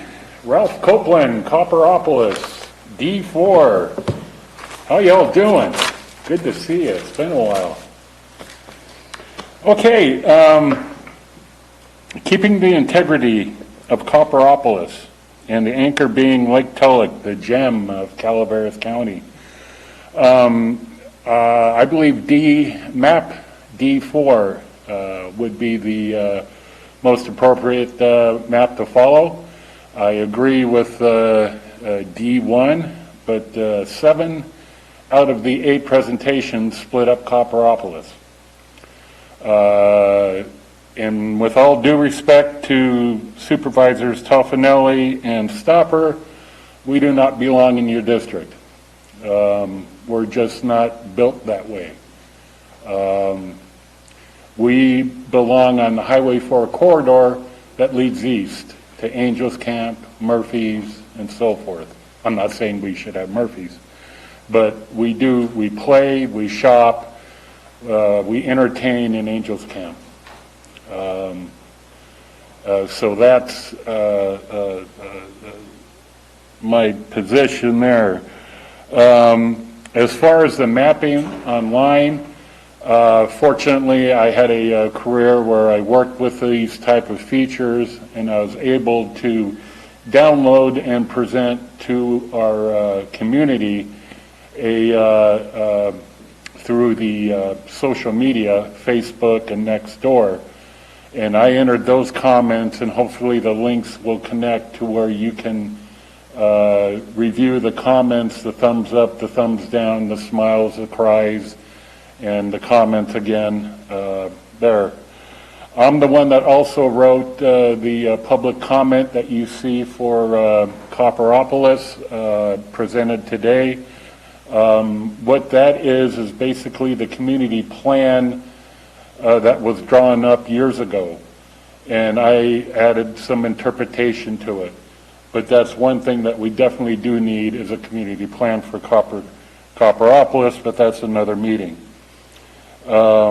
My point in submitting the what I did for the public comment was showing you how important it is to keep Copperopolis together, how important it is for us to move on, and also how important it is to work with the continuing building and expansion of Copperopolis. Splitting like D5, draft 5, splitting it, excuse me, into D5, draft 5 puts us half of the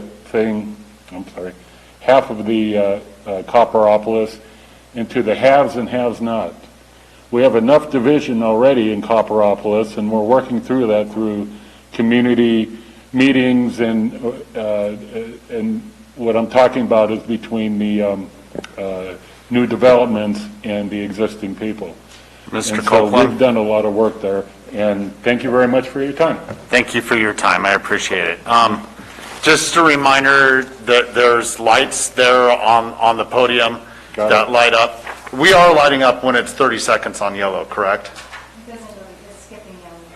Is it right now? Well, I do apologize for that. That's a little bit unfair. Sorry, Ms. Platt. Sorry, Mr. Copeland. It's not my intention to not have warning prior to it, but we all know coming in here we have 3 minutes, and I've had to be on the other side of that podium before and stick to it. So my apologies for that. Further public comment?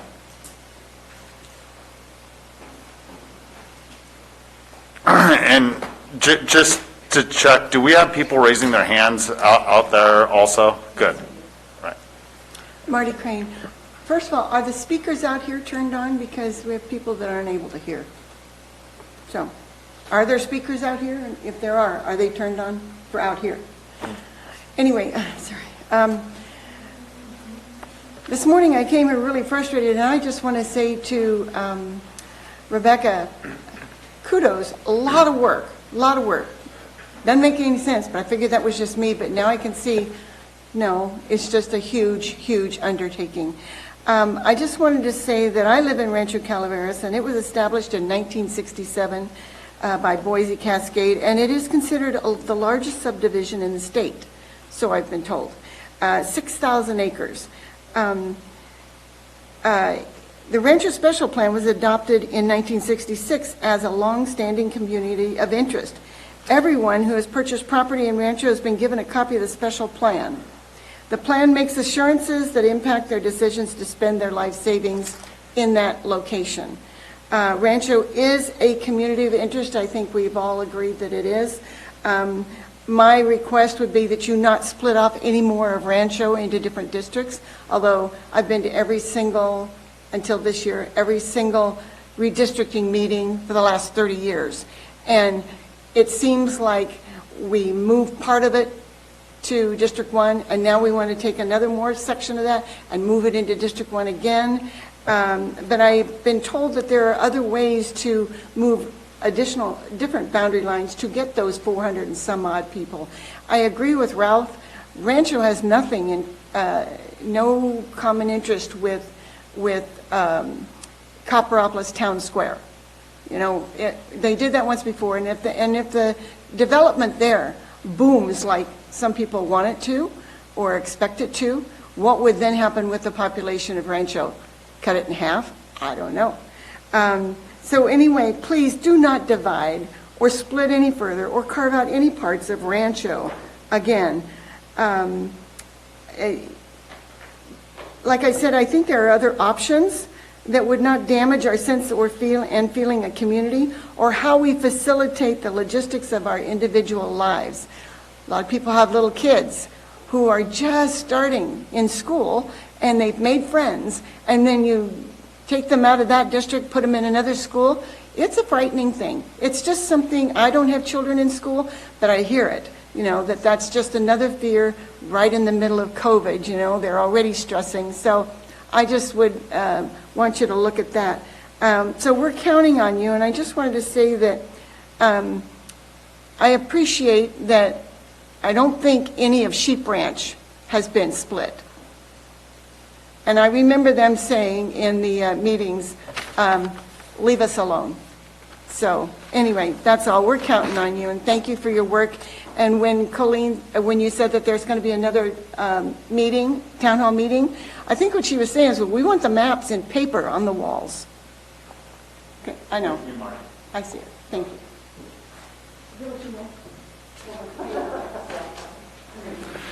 Further comment inside the room, or shall we go to outside and give you another opportunity when we're done for the rest of the people in the room? Raised hands.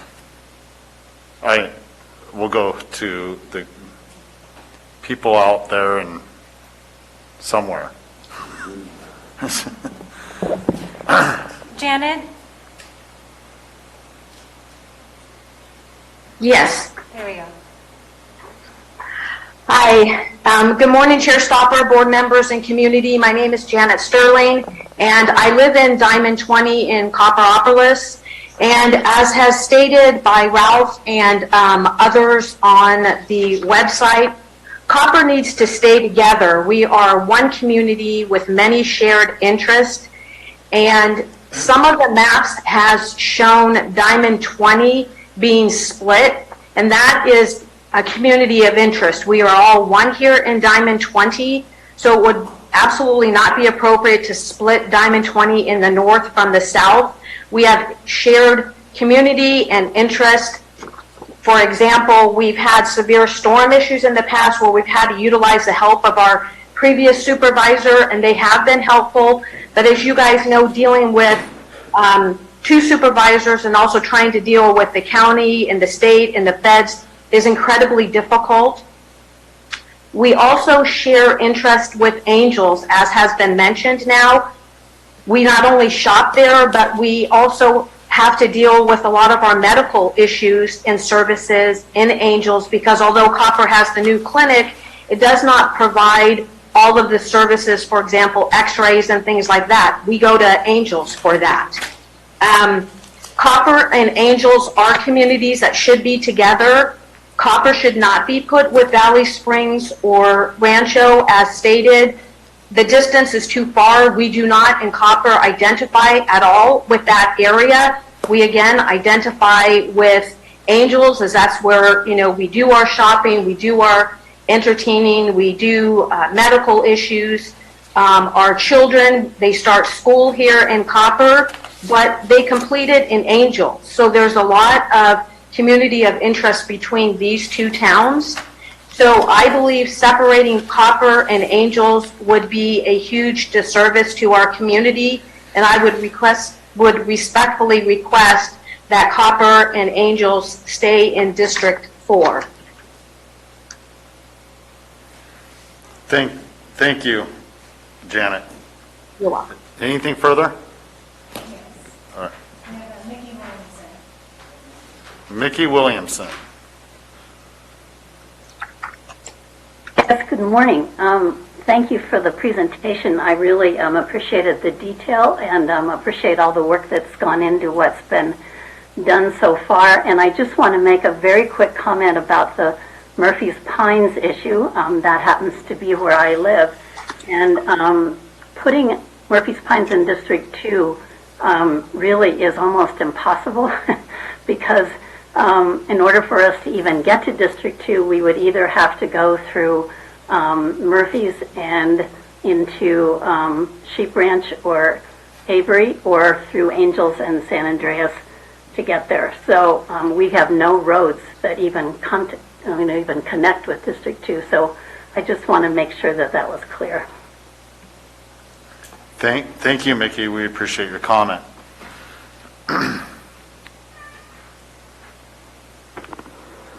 No. There's no other, further online comment? For the time being. All right, we'll give another opportunity for the rest of the people out in the audience to comment if they wish. If not, we'll... Roberta?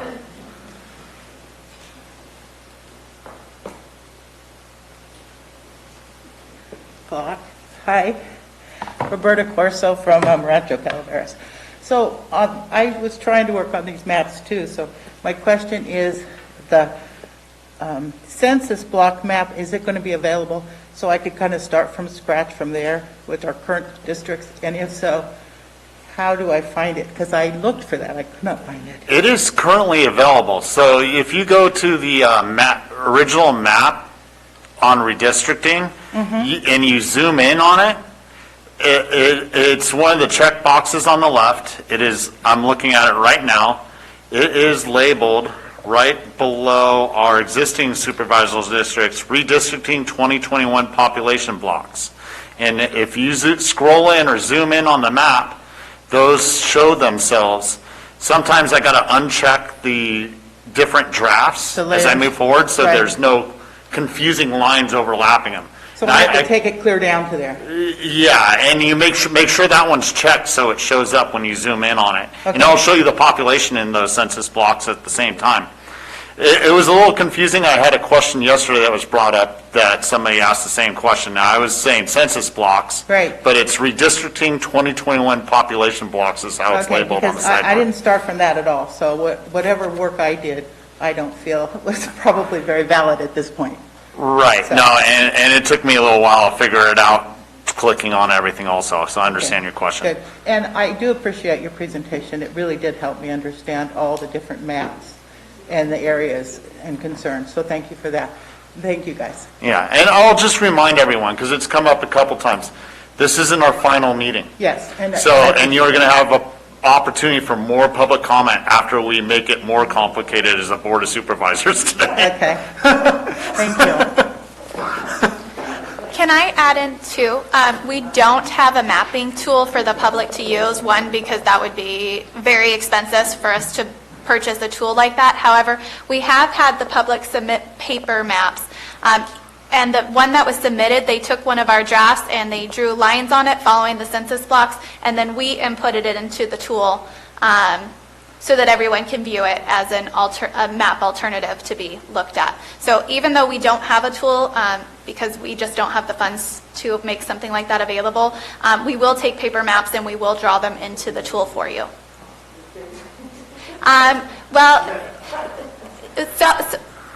So the map that was submitted before, they took a PDF of areas they wanted adjusted from our draft map, and they just drew lines on the census blocks, following the census blocks, telling us we want this section to move here and we want this to do.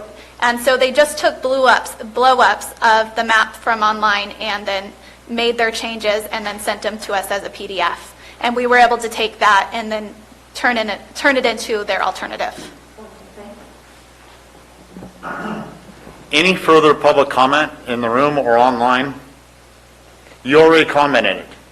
I know who I am. It could have been some... Did you change your mask? I recognize the mask. Watch this. Flip it. You'll have an opportunity to comment during the next meeting when we have this again. So please keep your questions in mind, and please submit them as we go forward. We're making it all part of the record as we proceed, everyone. So any further one to comment that hasn't commented in the past? With that, I will bring it back to the board, and at this time, we're let me make sure that clock is right, because it's off sometimes. It's 11:53. Let's go ahead and take lunch, and then come back at the end of lunch, and then get into work, unless I'm missing something. Is every board member okay with that? Concluding public comment and moving on to lunch. Looks like it. No one's complaining. So we'll come, huh? What time? Is everyone okay coming back at 1 o'clock? How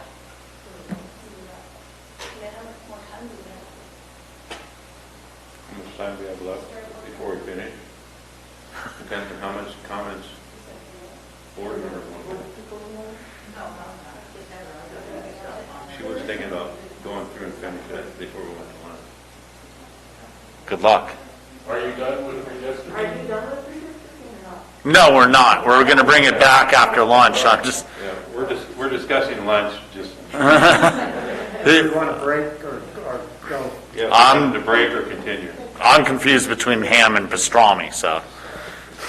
So if we change our masks, can we re-comment? No.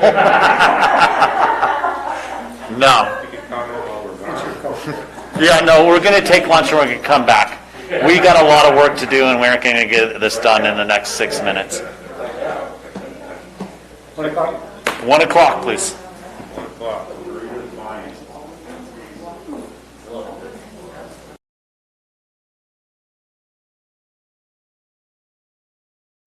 I think I see lights problems, so they fixed it all for us. I know that feeling.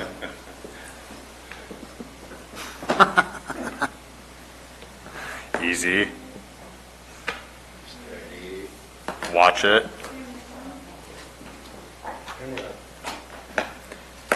Welcome back to the Tuesday, October 26, 2021, regular meeting of the Calaveras County Board of Supervisors. We are on item 18, redistricting public hearing. I'll bring it back to the board. We're working, if we could bring up map 1 for our basis to work off of. I believe Doug is online. And we got a nice overlay of the current districts there, which is nice. I wish I could do that with my community mapper.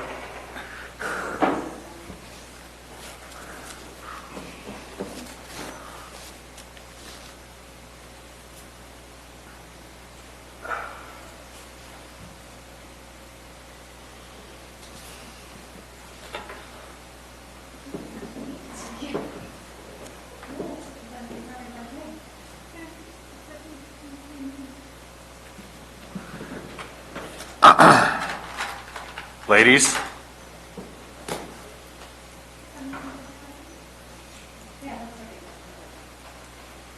We're good? Hey Doug, can you hear us? Yeah, I can hear you now. Perfect. Okay. Thank you. So we're ready to proceed?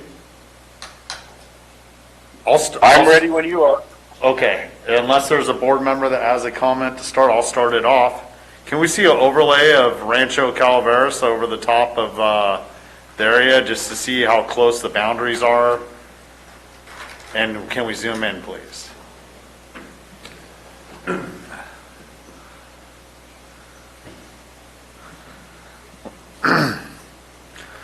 what you see is the layer has all the subdivisions that we have on record. And so you'll see there's Rancho Calaveras and then immediately La Contenta and then immediately Gold Creek. So on the right-hand side, that's not all. Right. Okay. So there's, over there on the left-hand side where it goes into the purple quite a ways, there's, can we zoom in on that area specifically so we can see the lines better for Rancho and I believe Hillville Estates? Mr. Top? Valley Hills. Valley Hills Estates. So, and then there's another one right there in HOA that you have outlined. Can you go to the edge of Rancho Calaveras there for me? I mean, which one's Rancho Calaveras? I believe it's that lower right line. Am I correct? That's all Yep. Rancho Calaveras? I believe so, yes. Okay.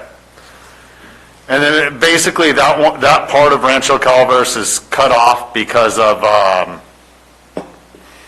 the way the census blocks were done, and partially the juggle on the population numbers. That is correct. Yeah. Okay. Trying to.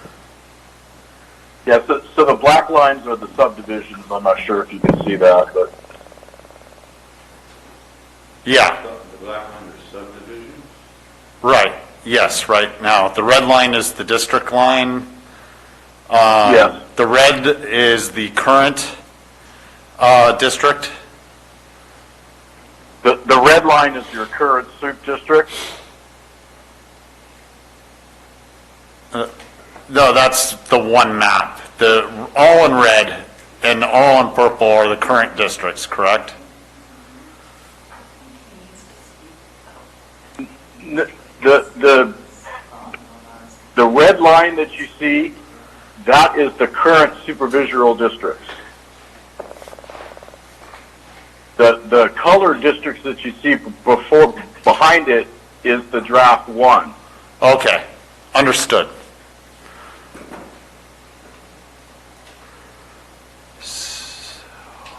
We have a small section cut off there in both renditions of Rancho Calaveras. So go back to that section, excuse me, go back to that section that we just zoomed in on, and Can we overlay the census blocks into that so I can see them with numbers? are you sure that little purple spot there, you have black lines for a subdivision? Yeah, that area right there, yeah. That's not Rancho? Because you got that included in a big black line to the subdivision. The purple and the red side where they're in this, like this, is all Rancho Calaveras. So that's what people are calling West Rancho Calaveras. That's in the purple currently. It's on the opposite side of the highway, 26. So that's still Rancho Calaveras. What's not Rancho Calaveras is where his pointer is. Doug, can you put your pointer over the top of? Yeah, that's not Rancho Calaveras. Yeah, that's not Rancho Calaveras. No. That now his pointer is on Gold Creek, and then and then that's La Contenta. That's La Contenta, right. Right, and the red line's existing. Where that one subdivision in that purple area crosses over the red line, can we zoom in real close on that?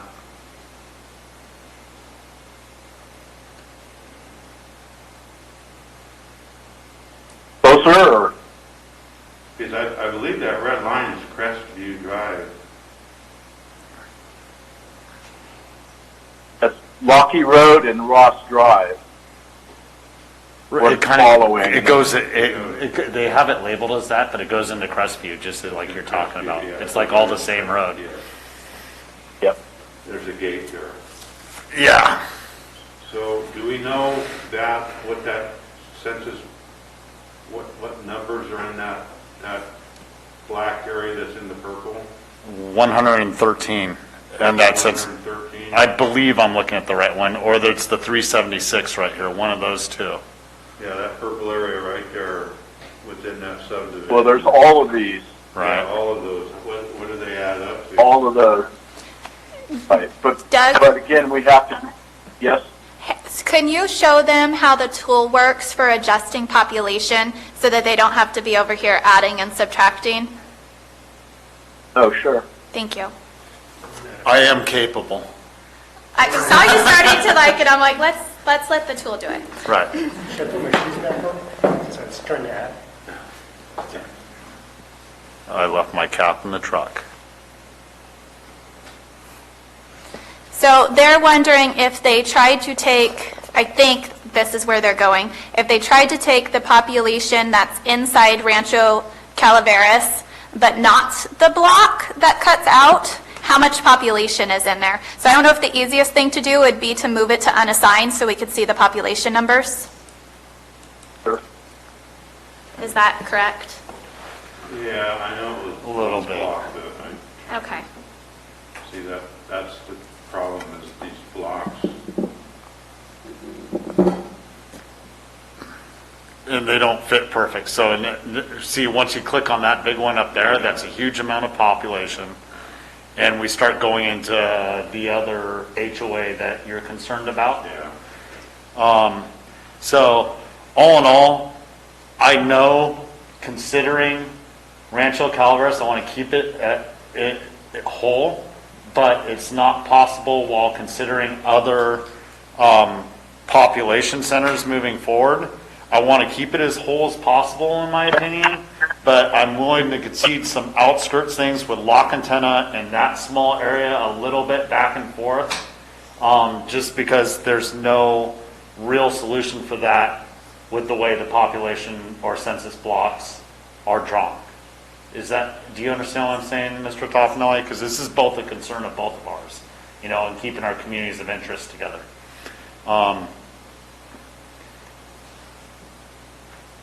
That's why I want to bring that up.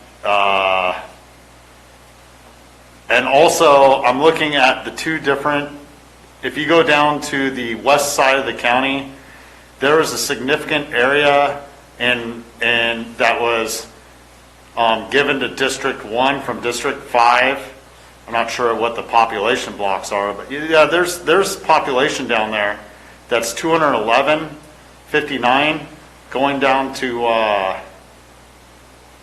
Highway 26 that were originally, let me make sure I'm looking at the right color here on my lines on my computer, yeah.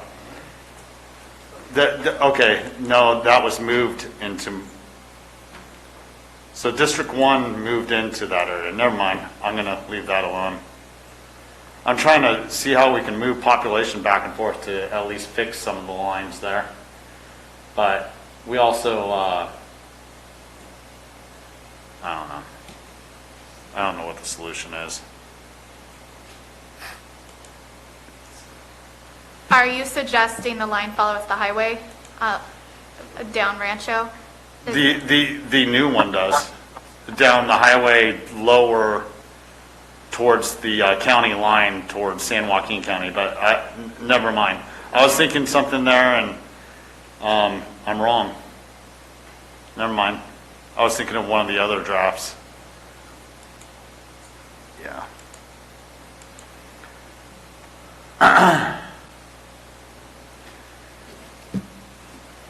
I'm going to stop. Is that the only area that you had a concern in? Is that one little area that had Rancho in it? Well, there's an area also in Lock Antenna where I believe it is Hart Vixen goes all the way down to Silver Rapids. This population block right here of 236, it got split from, Lock Antenna got split from District 1 to District 5 in the past, and now they're picking up some of it. They are. And going back the other way where it's splitting off part of Rancho back the other way. So, I mean, it's a trade-off, one way or the other.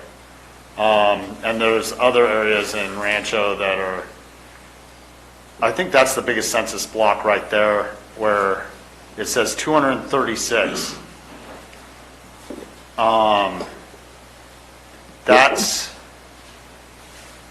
That's half Rancho, half Lock Antenna going from Vista del Lago to Silver Rapids. Kind of between Hart Vixen and Huckleberry.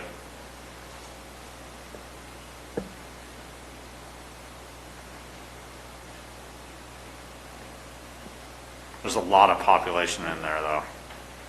We can do the same thing to see the amounts. Yeah. In that area, it probably is easy enough to continue it following Vista del Lago, which is an easy split. It just splits up La Contenta. The majority of those blocks, the subdivision actually is La Contenta. That is why they got pushed the way they did, because the majority in there is La Contenta. So we're trying to keep the subdivision intact as possible. But I do have to say, going through the comments, which I'll probably drum up some more comments from Lock Antenna now saying this, very few comments about Lock Antenna being split up, many for Rancho Calaveras. So at this point, to what we're looking at to date, I would say that's accurate. That's not with me taking into consideration anything that's I probably constantly just posted. drummed up some comments coming from Lock Antenna. So that's why I'm like, I haven't looked at the public comments as in depth that came in after we posted the agenda, as I did the others, because the others I went through to make sure we addressed every single one, and I haven't Right. done that with the new one, so. Well, and that's another example of a population block not necessarily considering communities of interest at the same time. So we can understand why there isn't a road going back and forth in between those two areas. Unless, the closest is Antonovich, which isn't really right either. Those are the biggest areas of concern for me, Mr. Toffenelli. Pushing back from Berkesee to keep Rancho Calaveras whole and into La Cantena there. If we can find a way to make up for the population loss, which it's a huge amount of population really when we're considering 9,000, what's our ultimate number? 9,061. 9,061. We're looking at well over 500 people there, so we'd have to make up for that somewhere. 6. Yeah, well over, almost 6. Right? But just so you know, that's my consideration moving forward, to keep Rancho as whole as possible. I understand the complications behind it with the way the census blocks have been put forward, so I'm bending on it. I'm willing to give up some population, possibly past 26, going to Milton Road or whatever we need to do to be able to put it contiguously to make that whole. As long as you have the appetite for it. It would take some work, though. I'll stop. Those are my concerns. I'll give any other board member the opportunity to voice theirs. There's a major population disparity here compared to some of the other draft maps. It's within the 5% criteria, most definitely, but So Doug, did you just put them all back? You did, thank you. Was that the intent, was to put them back where they were for now, and we're just going to go? Okay. Continue the conversation, and then we can consider on where we want to go after all board members have spoken, is my opinion. The rest of the board can disagree with me.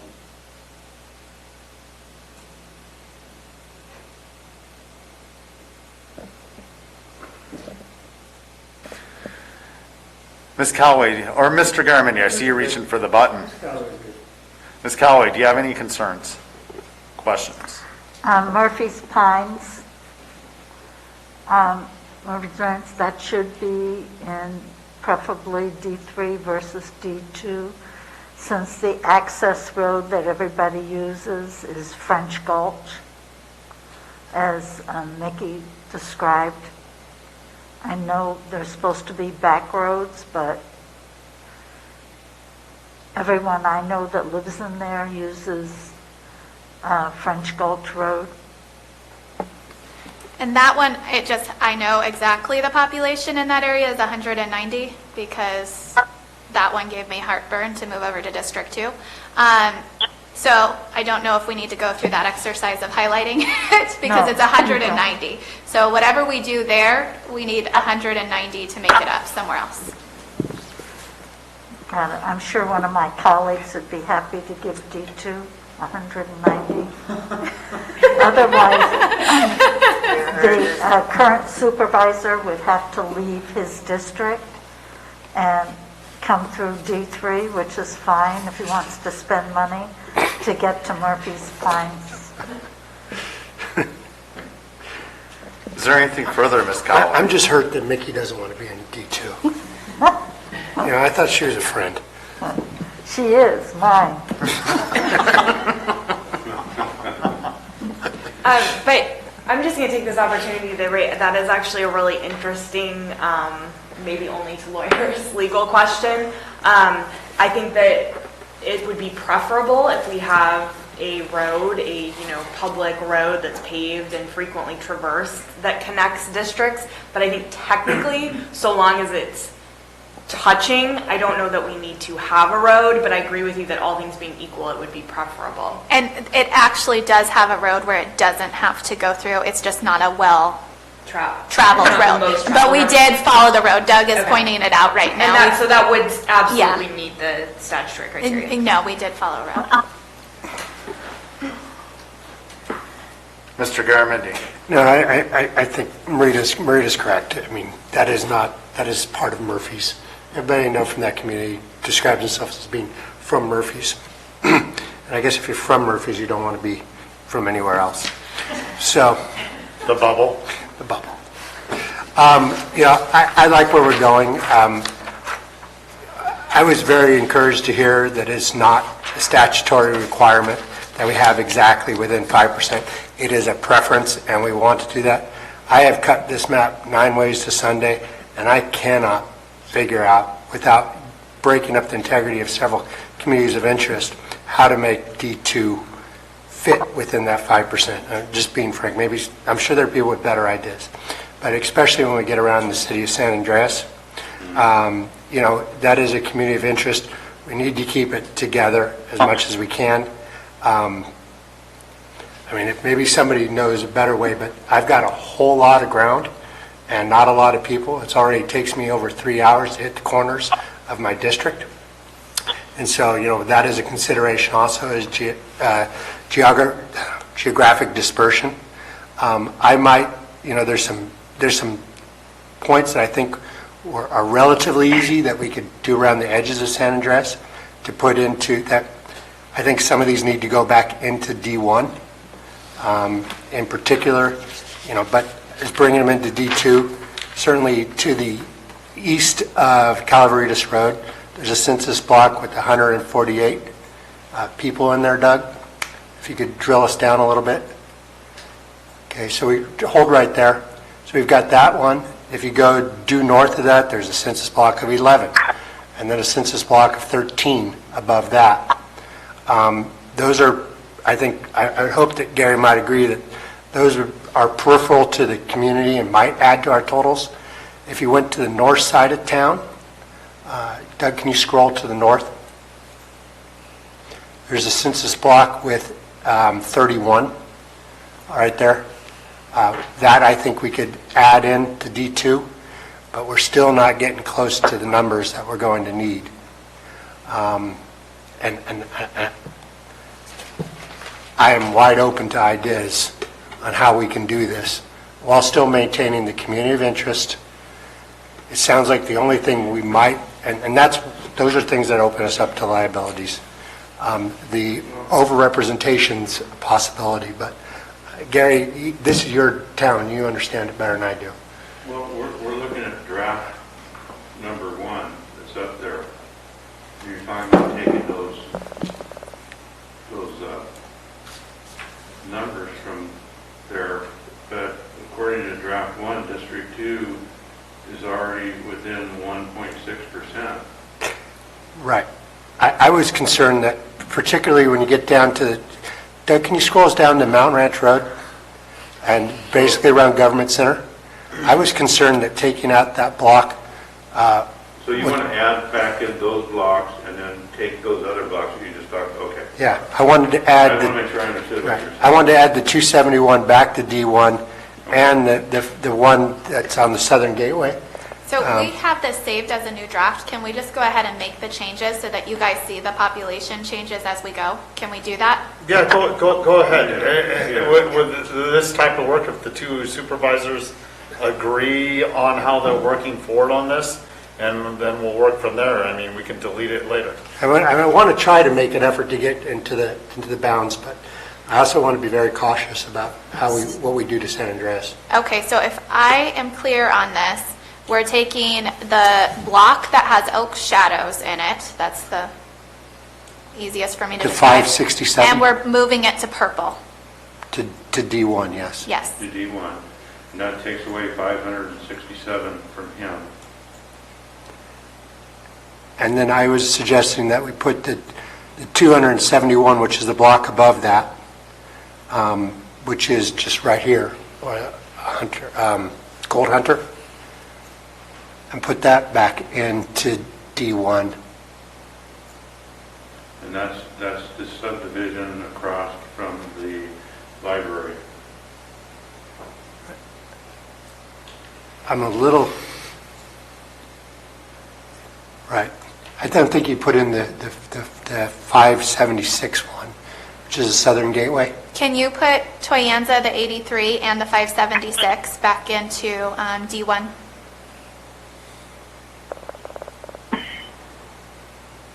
See, that looks more like San Andreas, but I don't know where we come up with numbers to make it balance. Okay, so can we tell, when we make those changes, what population-wise does that, from the draft map we're looking at, it had 8,920? Yeah, what's up? What does that put District 2 at now that we have to make an adjustment for? Can we see the populations? You should, I think, yeah, let's put the Murphy's Pine change in too. Didn't we just see where we're at? So we brought District 2 down to 7,999. So let's go move Murphy's Pines into District 3. But it should take us roughly to 7,800. I get the feeling you've already done this, Becca, trying to figure this out. Right. We're just Roughly 7,800. retracing the steps, the frustration you already experienced. Yeah. I've done it a few times. It's okay. There's a reason we're going directly to draft 1B, because draft 1A didn't get published. What's Mark Twain say? The man who holds a cat by the tail learns a lesson he can learn in no other way. All right, so what's the damage? So what's the total damage, what's he at now with those changes?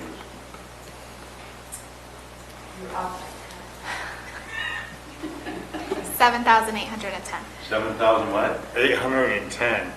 7, 8, 10. And the range we need to be is 5% is 8608 on the bottom side, right? Yeah. No, it's now like 8612 or something because of the 8612? Yeah, I just made that up in my head, so I might be off, but somewhere in there. So we're looking at. Could you do me a favor, Doug, and run the tool also has a review check for integrity, and so even if we're within a 5% range, if the overall range is off, it tells us and says like, hey, your maximum deviation might be okay, which is the 8608, which is actually like 8610 or something, 11 now. But it'll still tell us the overall range is off because the disparity between one district is so high and another district is so low. So like in this case, right. It will say District 3 is too high compared to District 2. Like, because if the range is off and it's split between like 4 districts, that might be acceptable. But if it's truly just split between 2 districts, that's when it becomes a problem. Could you take me back to San Andreas? Doug, can we go back to San Andreas? I mean, I got to make up 800 votes, 800 residents. It's tough. About 800, yeah. And then they'll put Mr. Tofnelli down. Doug, take me to North. Then he can push my way. But I've already gained, what is District 1 with this configuration? Because Really high. yeah, it's real high. So is there anything around, there was a, what, an 80 some odd up on the far north of the town? 80, well, that's already in there, excuse me. The 31, you see that 31 up there, right there? Maybe we add. Yep, that 31, that'll do it. Can you move the 31 into It's a District 2? We count in order. 31. Okay, 32. so now we're at, Yeah, you're at 7850. all right, that was the easy part. I agree. Go head over by Campo Seco. Can't get down to Campo because we get into Burson, that same population block that Rebecca was pointing out. Well, because that one, and I don't know that I need to share draft 1A that we put together. It literally came and picked up Campo Seco and then followed the highway all the way out of the county, and that's what it required that way to pick up the population of what is lost here in San Andres. Gary, you know this Gert, what are you thinking? Thinking you two are crawling down a rabbit hole that we're not going to be able to come back from. Close, we're picking away at it. Oh, I'm sorry. Gary, you can respond for yourself.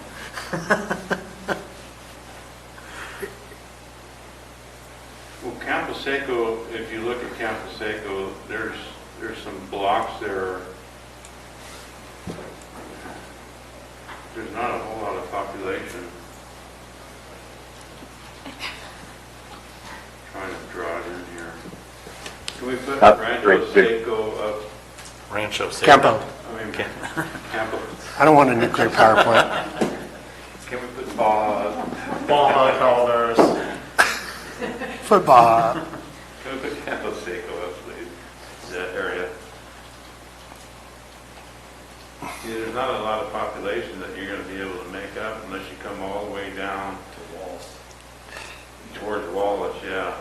That's, on Comanche Parkway. we're getting And then you pretty, get towards Highway 88 going out that way.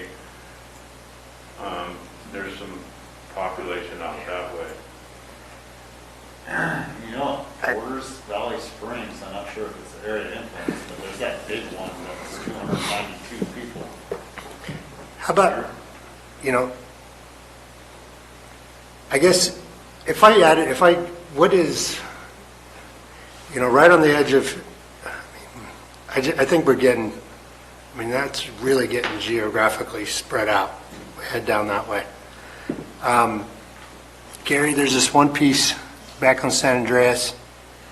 We're still picking away at it, but there's 250 going down Pope, up Main, north on, was it Gold Strike? Oh,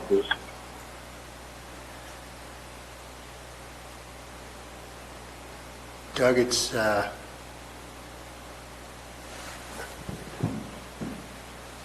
sorry, am I in the wrong place? yeah, Doug, scroll north, scroll south a little bit. It's right, right there, to the right, excuse me, Gold Strike, your cursor's on it, to the right. The 251. 251, Ah, right there. on this. Okay. You want to take it out, or? I would ask the sitting supervisor what he thinks about that. The 251? Mm-hmm. That's Gold Strike East.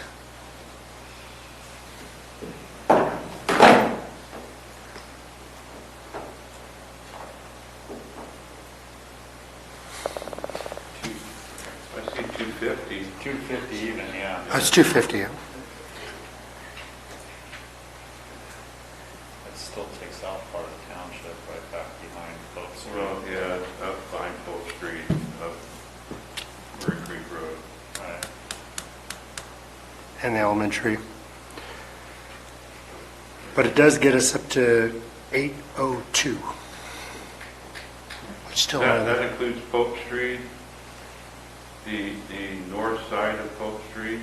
That divides Polk Street right down the center, going up by the school. right. Pope Street. Divides down to- Lewis.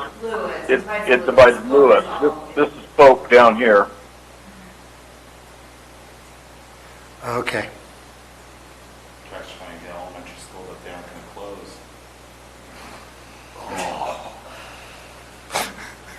Yeah, I want to vote kill on. I know. It goes out both.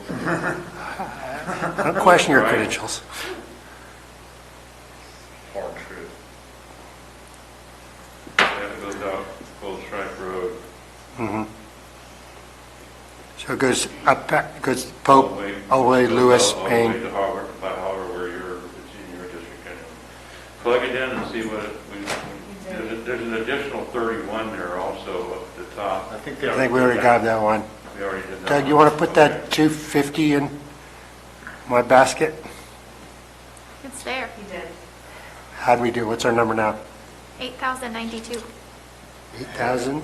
8,092. Making progress.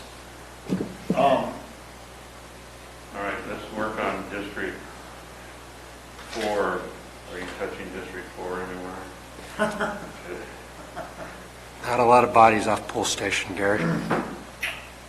You know, that city thing was a little bit below a community of interest.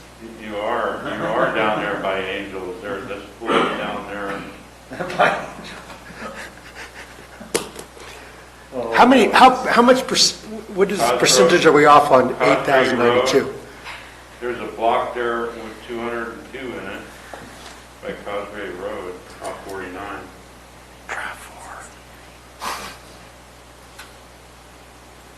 Rebecca? I'm sorry, can you say that Get a again? calculator.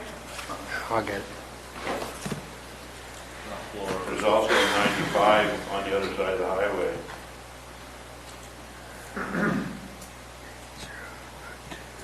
202. 202 and 95. That's big. 9%. That's not necessarily underneath the area of influence of the city, is it? Wait a second, where were we going? Cosgrove Road. You talking where 49 splits the 95 and the 202? Is that correct, Mr. Toffanelli? Yeah, 95. That's right outside of Angels Camp, Ms. Fullendorf. Cosgrave Creek is not. I see a disparity here where the two easterly districts have well over the middle line in population, and they're not willing to give anything up to bring, I'm sorry, Dogtown Road?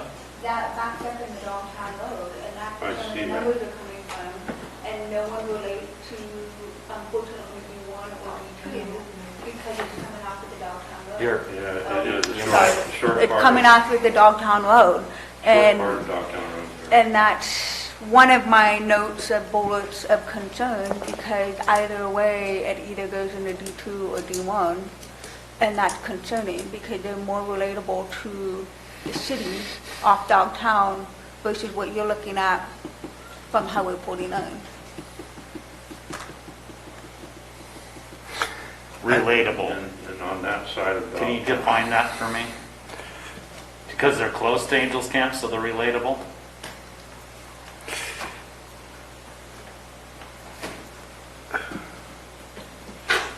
You know, Can you put the block on when you, can you highlight that block? When you, Doug, to turn on the sphere of influence for the city, do you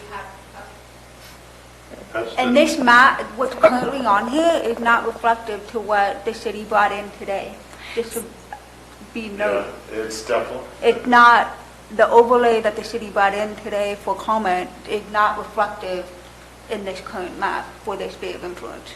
Doug, could you turn on the sphere of influence, and then what else did you just ask for, Amanda?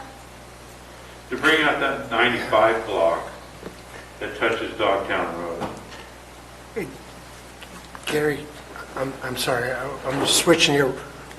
What about going south, what about going west of 49? Looks like Church Street, there's 191 between Church and Pool. That's cutting into the heart. Yeah, that goes right down to the middle, doesn't it? Goes right down in the middle. Get your fire station. Apartment houses there. Yeah. That's where that's What about the 202?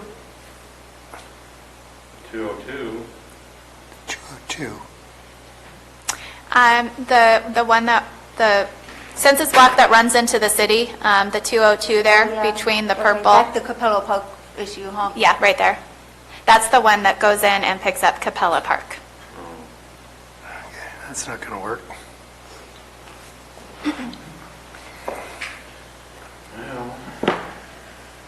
But we still have the same problem with the 19. So the 19 in draft 2 was moved from the,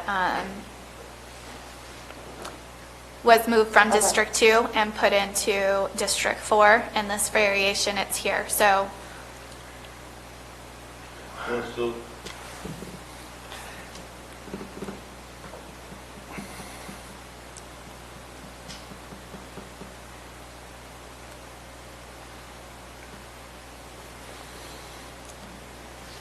that 19 we just moved earlier that Jack talked about. no, this one is, that 19 has been there. Yeah, I ran down this, oh, sorry. I ran down this rabbit hole myself, trying to look at this, and more often than not, I come to the conclusion, especially after hearing Amanda's comment to the area of influence to Angels Camp, I came to that conclusion in my head myself, and more often than not, to make up the numbers for District 2, they end up incurring into District 1. District 1 therefore goes into District 5, and horseshoeing around part of District 5, and then District 5 possibly going down into the Copperopolis area, which creates problems on that area of or community of interest. All in all, I mean, just we talked about Draft 4. There was a comment by someone earlier about keeping Copperopolis on the one side of the county, and they said they like Draft 4, but Draft 4 includes both sides of the county into the same area as Copperopolis. So it's complicated, but all in all, that's where I see the dominoes falling to make up for population running down. Right now, we're starting out with Plan 1. The numbers are way more on the east side of the county with District 3 and 4. And we start off by, and I agree with Marita's position, Murphy's Pine should be part of that area. Those are the people that are around. They bought on that side of the county because that's where they like to live. And then all of a sudden we start throwing more numbers on the other side and weighing more heavily on the disparity on our population numbers. Yeah, I mean, and this is where right now the rabbit. Sorry, Gary, I'll stop. Okay. Can we go to the area over by Pardee Reservoir, and on the west side of Pardee Reservoir, there's a block that says 130.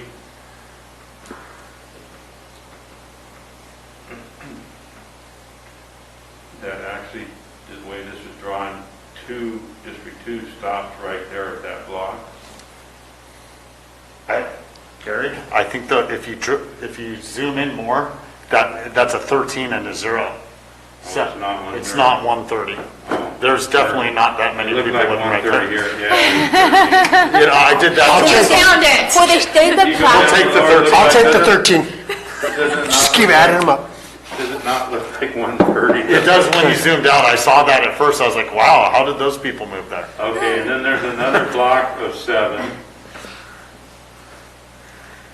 Yeah, you end up horseshoeing everything. But that makes that continuous around there. So there's another 20. He's going to need that 292 south of Campo Seco. Hey, you know what? I think that's getting too far out there. It is. I know. I agree. I agree. Add the 95 into him and get rid of and then put the 19 back in. Swap the 95 in the 19. Okay. That cuts right out. Doug, did you get that? When we get back over there. Okay. Okay. So I can tell you there is a variation of this map that was 1A that never did get published, and the way to make the population up, we followed all those back roads all the way to the end of the county, and we can do it. Oh, hang on. But it You seems. mean all the way down to Wallace from? Yep, and Wallace picks up. All So right. it is possible, but I'm just saying if you want to keep going down this rabbit hole, I have a variation.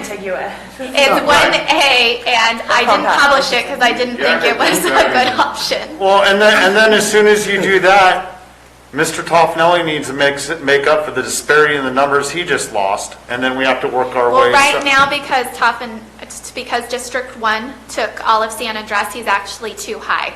So we do need to do something to pull numbers out of District 1 right now. But you're right, you've got the point. As soon as we adjust numbers right here, we got to shift and do something somewhere else. So District 2 is down, District 3 and 4 are high, and District 1 and 5 got to make up the difference somehow, either pulling from District 3, because even if we left District 3 exactly as it is, I think technically the population is still too high. So keeping Vallecito, if we leave Murphy's Pines, to me, the only really option that makes sense is then to pull Vallecito down, to pull those numbers But then District 4 is too high, and we've got to figure out where are we pulling over by Copper to make District 4 make sense. So we've got Angels Camp and we've got Copper, and they're both high in population, and if we keep them together, we're going to have to cut away at them. They can't stay like that. And the same goes for District 3. If we keep everything that wants to be identified with Arnold, Murphy's, all of that down the hill, we have to start carving away somewhere because their numbers are both too high. So I'm fine continuing this exercise. I am saying I've done most of what you've suggested already, and I have no problem, but so that you see. I agree. But it's just a back and forth. So we're either chipping away somewhere or we're just going to decide, you know what? Designated census places are lower down the list. It's a higher priority to make population equal, and maybe a township that we don't want split has to have 2 representatives. It doesn't, I've gotten a lot of questions from people about what this really impacts, and they're concerned their taxes are going to change. All kinds of things will change. All that it means is you have more representation. So you could have 2 supervisors that your designated census place identifies with, or you could have 1. But what really changes is who you're going to vote on as the supervisor, not the other things you identify with. So, I mean, I'm more than willing to keep the practice of let's chip away here and there and see what happens. But at some point, we might want to be open to, we're going to have to split something up because population is a higher priority. And just to echo, I mean, I agree with everything Ms. Turner just said, and I understand it's a very different county with a very different, but I think it's an illustrative example. If you look at the current map of San Joaquin County and their supervisorial districts, because of population and where the population centers are, the city of Stockton, city limits, is split between like 3 or 4 supervisorial districts.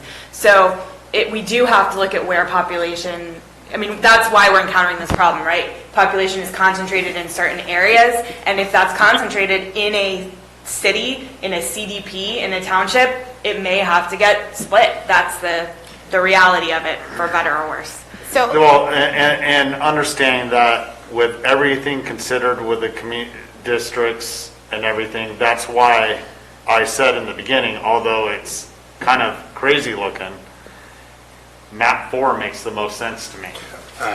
But that's Let's, that creates its own problem. we already got work going here. the primary thing I would suggest, though, like looking at this, and it's interesting to watch you guys do it because I've been where you're sitting, and it's kind of fun to be over here.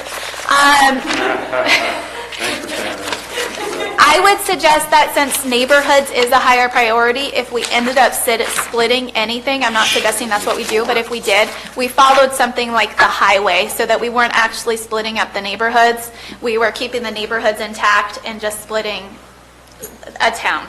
So that would just be my one suggestion.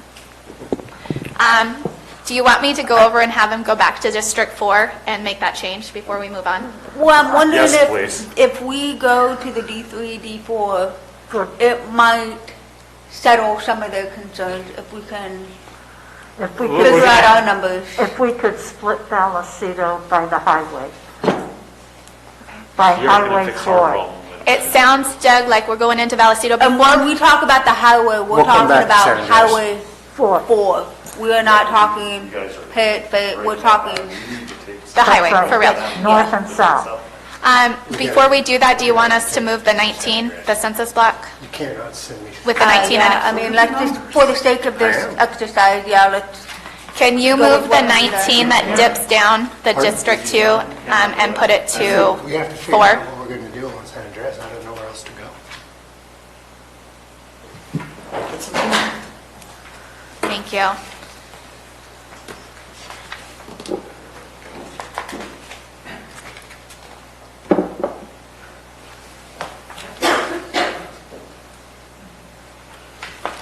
So it sounds like everything south of Highway 4, we're moving Vallecito into District 4, and everything north of Highway 4 is staying in District 3. Is that accurate? Yes.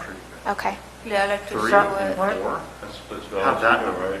You start doing from these, No, not this from here, that side. to that there, It actually he just brings ends it up back with the same together. problem as you later. So, I mean, you can't split up San Andreas and make the solution.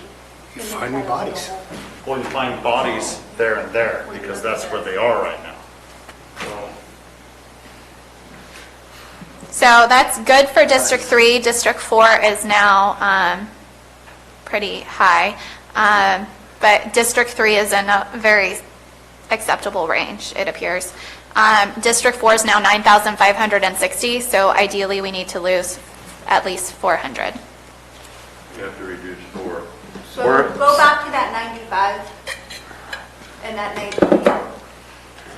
This is going the right direction. Speak for yourself, Ben. Put those two where they should go. I guess it'd be D2, right? Which one? The Those- 19 and the 95. The 19. 19 and a 95. Oh, put those two into D2? Yeah. So 95 and 19 to D2. I'm sorry, but I don't. Oh my God. If you look at this, Hold on one second, okay, sorry. What happened to the numbers there? it's 567. Um, And then- we're at 94.45. Mhm. And they cut right in the And center. you put triangle, front they get bolts in 83. the D3, right? Look at that, they say you can't. They put an island out there. Yeah. You put front bolts and Derby in the D3, right? Already? Yeah, that's the Murphy's Pines area. Is that what you're referencing? And then Murphy's Pines meets up with French Gold and Darby Russell. I So get it. they were all grouped together as being called Murphy's Pines. So, But see, so that's what I'm concerned about. And while the argument is having more representation, I'm concerned with too much representation with the city's sphere of influence and potential annexation based on the map that they turned in today. And that's why I get hesitant on that 95 and that 19. It makes sense from your end, but from the other end, that's what I see. It And I'm doesn't- open to be flexible, but that's what I get concerned about. And Amanda, it makes sense in a numerical calculation, but you're right. I mean, I'm going to be bordering on Valley Springs, San Andreas, and Angels all in the same. I mean, geographic compactness has to count for something, right? Pretty far down the list. And it does, but it's, yeah, After exactly, numbers. lower down the list. I mean, this takes me right into, virtually into Angels. Yeah, it's right at the high school, right there at Gardner Lane and Murphy Gray. oh, Yeah. yeah, Murphy Gray Road. So Altaville's back next. And then it takes you all that country along French Gold.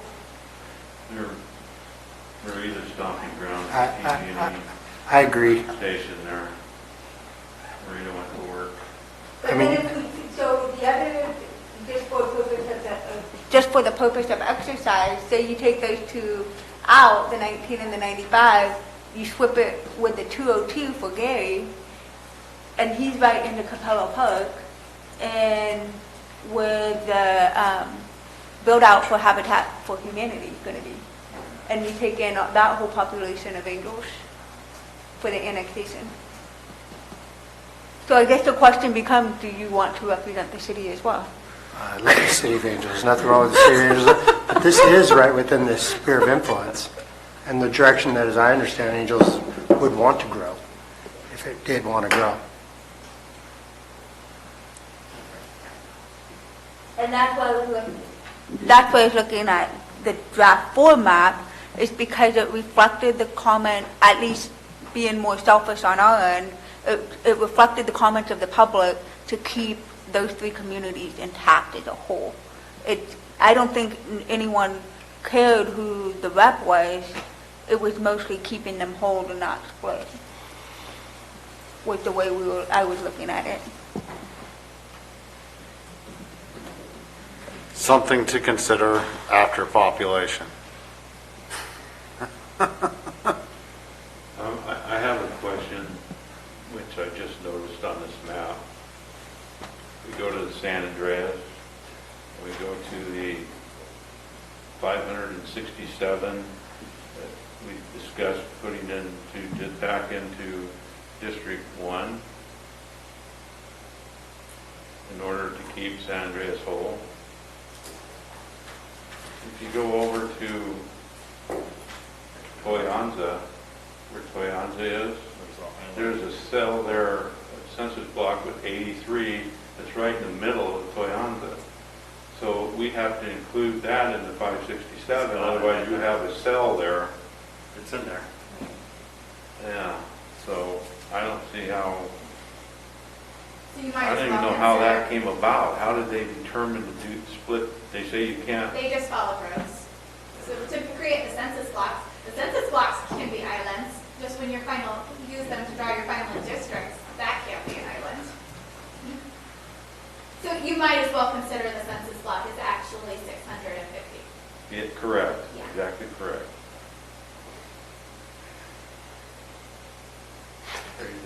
I mean, to be frank, if I'm going to share, and it's hard to imagine that 200 that Amanda was pointing out isn't being part of Angels Camp. I'd rather share with San Andreas than Angels. It's closer, our people are back and forth. I mean, that's a whole nother school district, utility district, everything. So where does Mr. Toffanelli pick back up his population after we work through San Andreas? I'm going after Rancho. I think that's where we're gonna have to move in and look at Port Station, down in Salt Springs. So you're going to follow Pool Station down to District 4? I mean, I don't know what else. I mean, is that a consideration? Anything is a consideration, but even with splitting San Andreas, that's good. We still need to come and address District 4 because they just picked up Vallecito and they're high, so we still need to pull We some. still need to take care of that first. Right. Yeah. And then see where all the chips fall. Okay, if you push, Can I make one question and make it clear? If she's bringing up District 4 map and Mr. Stopper is bringing up District 4 map, which basically cuts 3 supervisors out of where they live, out of the districts that they represent.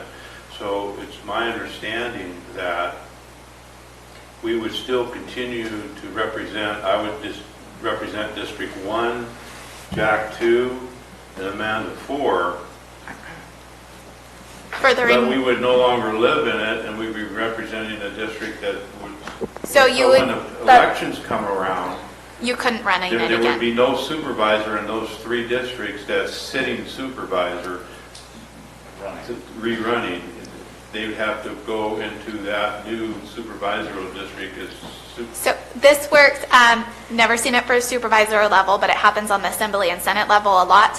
What happens is you serve the remainder of your term until it ends, and then the incumbent would be figured by if there was another supervisor that already was a supervisor. So in this instance, draft 4, is that the one that's Murphy's, Angels, and then, okay. In this instance, say, Amanda is moved to District 3. Marita serves out the remainder of her term. You're still, so to be honest, I'm not supposed to take into consideration where you guys land. I was going to say, when I drew the legal graph, disclaimer, we can't look at this and drawing the map. when I drew the graph, I didn't necessarily pay attention to who I kicked out of their district. But what would happen is then if there would potentially be no incumbent for the seat. However, if there was a situation where one got moved to a different district, they could potentially be considered an incumbent, but that would need to look at legal review and everything else. For assembly districts, when you get moved from one district to another and the incumbent still runs again, the incumbent could move to the new district, and because there was no unless there was 2 incumbents in that district, the one that got switched could potentially be considered the incumbent. Yeah, I don't have the answer as to who would call themselves the incumbent in all of these various scenarios, but you're absolutely correct, Supervisor Toffanelli, that you all finish out, regardless of what happens with redistricting, you each finish out the remainder of this term as you are, and then would have to run in your new district if you were now living in a new district. So we would be representing, just, the map 4 completely separates everything out. So I would be District 1, living in Burson, but representing up in the areas that it covers up there. Right, for the remainder of this term, you would not live in your district, Yeah, right. new district. You know, to me, draft 4 is just crazy talk. So it's good creativity. I want to go back to Angels Camp if we can. Closest on numbers, that's just the only reason I bring it up, and it's got a majority of the communities of interest considered. That number, when you go, could you zoom in on what you just added in on? Okay, go up. There's those 2 blocks right there that we just added in. There's, what is it? It's 95 on my map, and then that one. No, those 2. I do think those are Angels. Those deserve to be with the Angels Camp District. I would guess. So I would take those out of D2. I don't agree with that.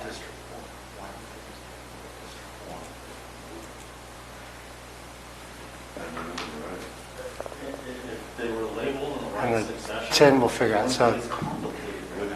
So, can I ask that Would question? then add numbers onto me, that increases my numbers, would then I think we might, Marita, need to go back and look at Vallecito. There is Because I don't think, subtraction. I think as long as Vallecito's whole, at least from the comments I've read so far, not anything new that since this has been posted, as long as they're intact, Vallecito I don't think matters. I don't think they're too upset with what district, as long as it's not split. Doug is trying to point out too, no matter what, District 3 also needs to lose population, so we got to decide where. And if we're going to stick to the 4 corridor, Gotcha.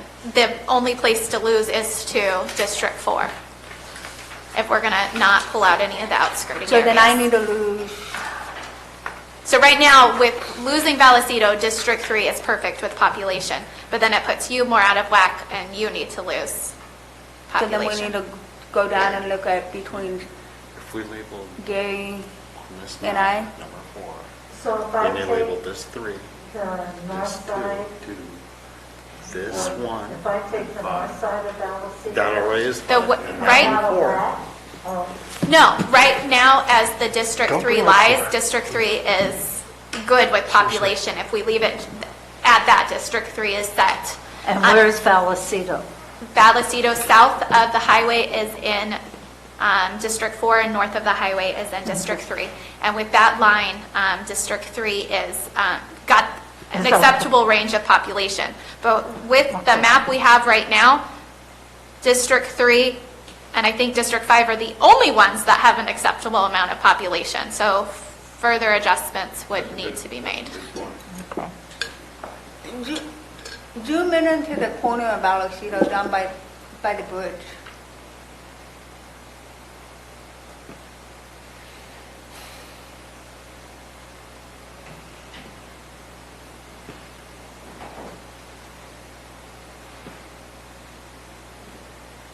See, so that lower corner, it cuts, D4 has to go out into D3 to get back to the Arola, not Arola, Morning Cave Road. I'm not seeing it. Which one are you referring to? You gotta scroll down. As it's drawn now, no. Because you're not going that far enough. Oh, okay. So see Morning Cave Road? Yeah, but that block is following a road, is it not? Or, Doug, what is that block following on the eastern edge of the District 4-3 border? What is that? Yeah, that one. I think it's following a road. Yeah, that's Paris Ferry. So it's following Parrott's Ferry, so it, That's a contiguous road. to where she's referencing back into District 4, yes.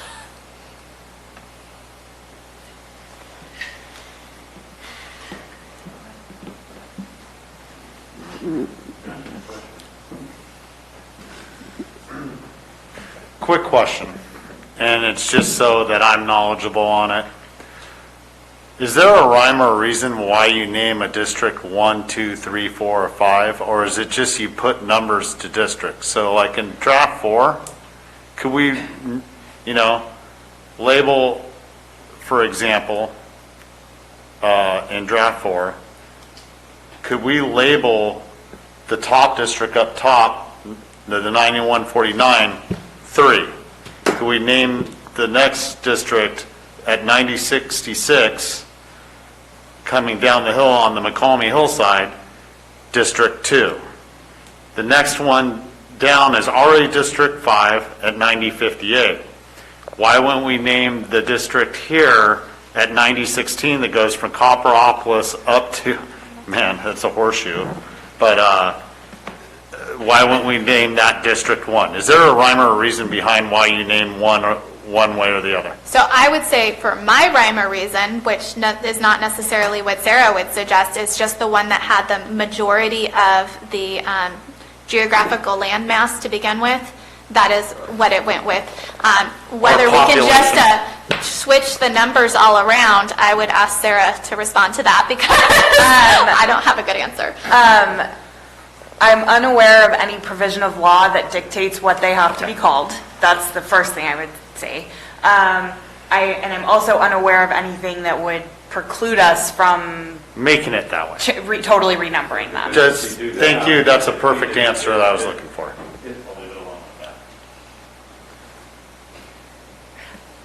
We're back to one, and this juggle we're trying to do, which I don't see us not dropping all the balls. Well, I mean, unfortunately, I would ask the city supervisor, I don't know how to do it without taking off one of the winds and grants. I just don't know how else to do it. I don't know how to do it either. I have a question for Sarah. So if our deviation is larger than what we would like, I mean, who's really going to sue us? I don't know, Is it going to be the state? Are we putting ourselves at litigation with the state or with our constituents? It would be whoever decided to sue you based on it. So population equality, it goes to the constitutional assurance or ideal of one person, one vote. So I could imagine that there might be a variety of individuals or entities that might assert they had standing to sue on that basis if that were not the case. But then they could also sue and say we split communities up as well. That's correct. Even though we're trying to. I don't usually, as I frequently say, it's a free country, and in America, people sue people over all manner of things all the time.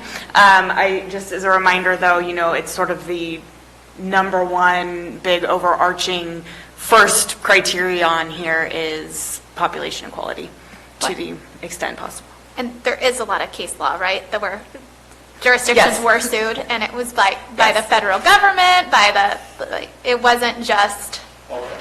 It could be the federal government. It could be the Angels Camp City. It could be your regular constituent. Everybody has the opportunity to sue on this if there's a perceived conflict. What I might be speaking out of turn. I would also think if somebody just didn't like our map for some other reason, it gives them justification to sue us on very good grounds. I understand that, potentially. but as we're looking at this, it's just like really we're going to fight over 18 right there. I'm just using that as an example. I mean, we're not talking thousands of numbers.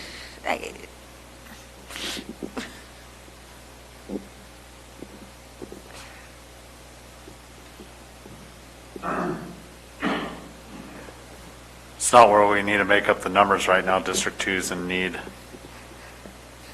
That's where we need to do the work right now. And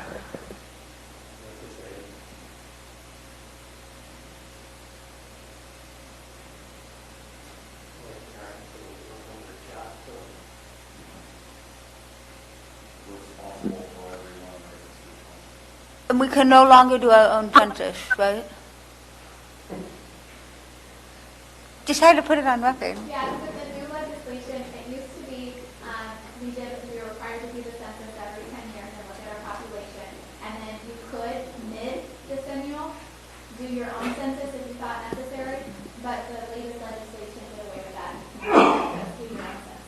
So the law had been the same, you could do it in 5 years from now. Yeah. But as far as I'm aware, that's out the window. There's no longer the option to just do your own. Can you go back to San Andreas, please? You're going to stop there. John, can you take us back to San Andreas? Oh, Doug, can you take us back to San Andres, please?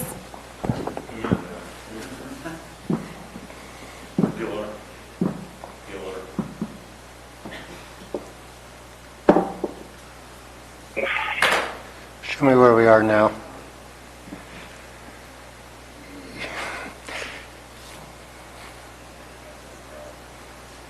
I know.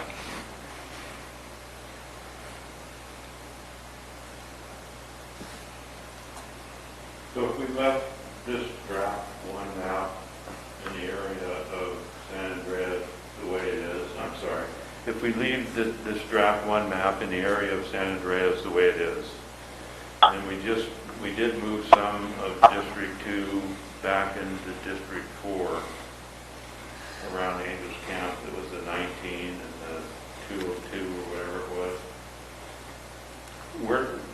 Where does that put him? Because this started originally, this map put him at 9289.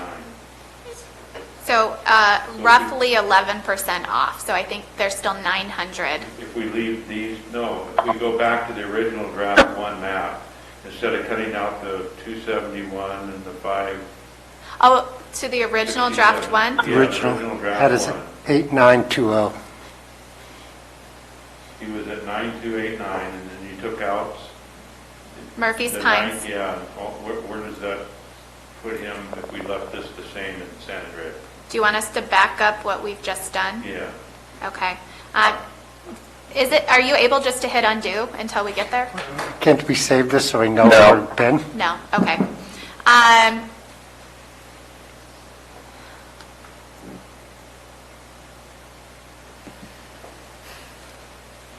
Can you pull open draft one again then? Is that messing you up? Just when we open draft one, you can't make changes to that one without saving it as a different variation.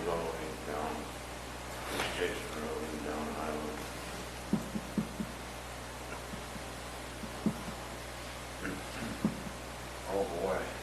Is that the list of all the drafts you worked on?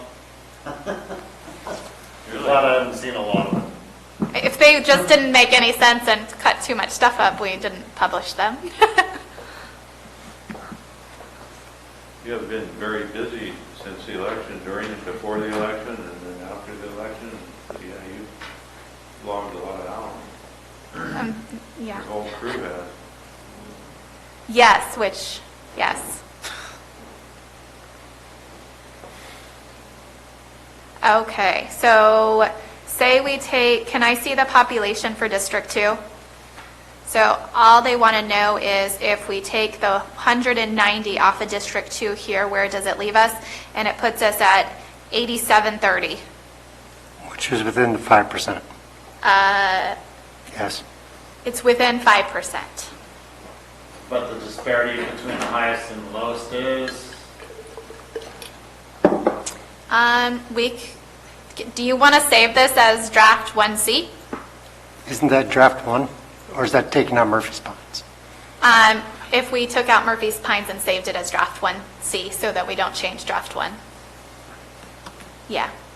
I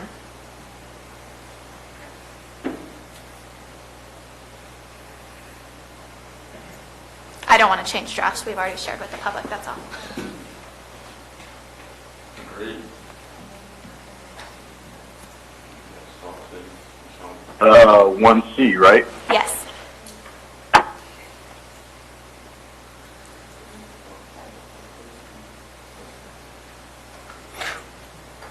Do we save where we were? Yeah. Yeah. So we did save where we were? Yeah. Because Gary's trying to illustrate a point, I think. Oh, I do, moving out. Okay. So in this one, the only thing we want to do, Doug, is put Murphy's Pines back into District 3.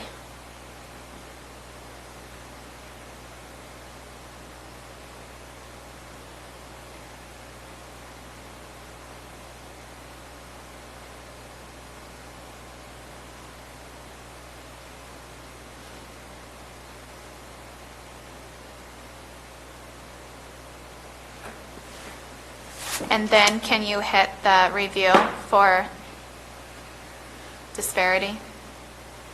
So I want to say this puts District 3 too high. So we met the deviation, but it's the overall range that we're out.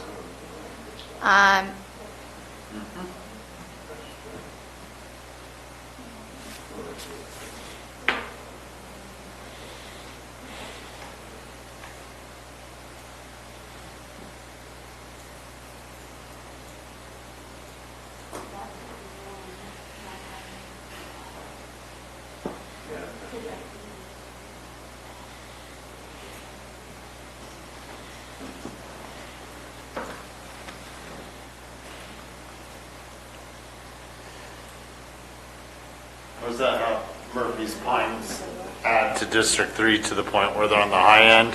What's that total number on District 3 right now? 9428. 9428. Yeah, you said that earlier, didn't you? Thank you.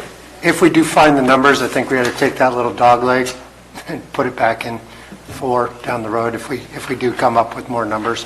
It's only 29 bodies, but it's always nice to square off property lines. Which dog leg? Sorry. There's a 19 and 20. Oh, Those 10 two. and 19. Yeah. I mean, when we get our numbers, I'd like to circle back and clean that up if we don't need them. Right now, we need them. Okay. I was going to say, I don't think Amanda would argue with you. We can move it right No, well, it'd certainly make it cleaner. Amanda, should we do that for just now? Just clean the lines on that. So. Now, it's not bringing us in the right direction, but. Not at all. But I don't think 19 people are getting us to injured. D4. You're moonwalking right now.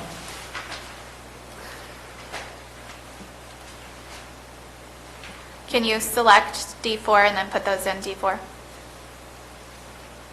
Oh, you want them in D4, I'm sorry. Yes, thank you.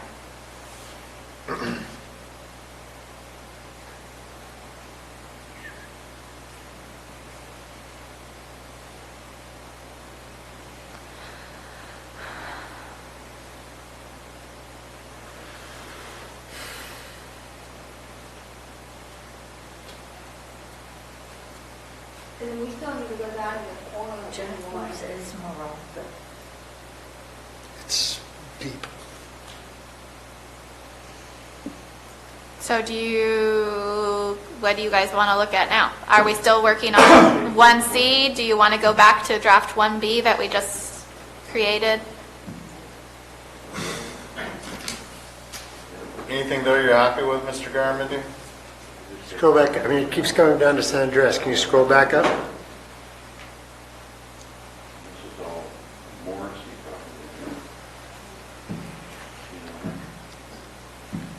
What's our numbers? Our numbers are right on this one, right? District 2 is at 8702 and District 1's at 9003. Can you take out the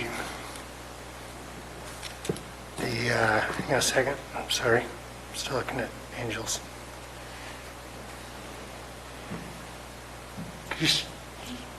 Again, we're back at San Andreas. What happens when you take the 271 right above the campus? Right there, Doug, and put that in D1.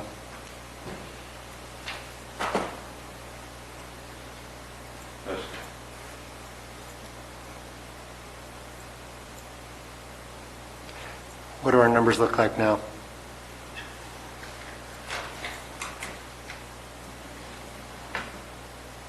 Two's going to be low.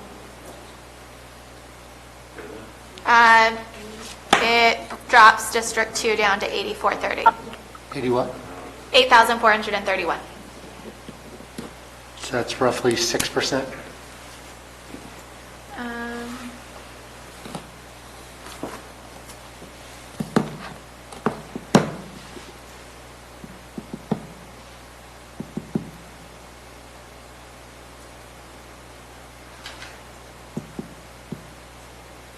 7%, 0.069. So that was 271, you just, that block of 271?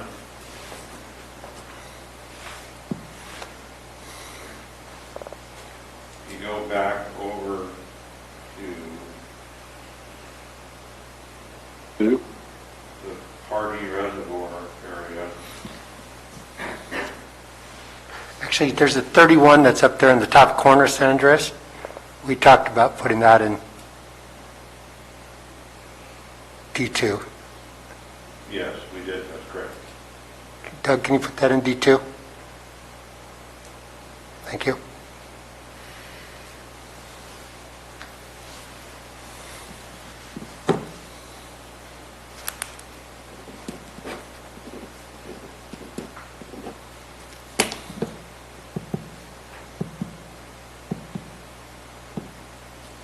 That was 31. We're at 8,462.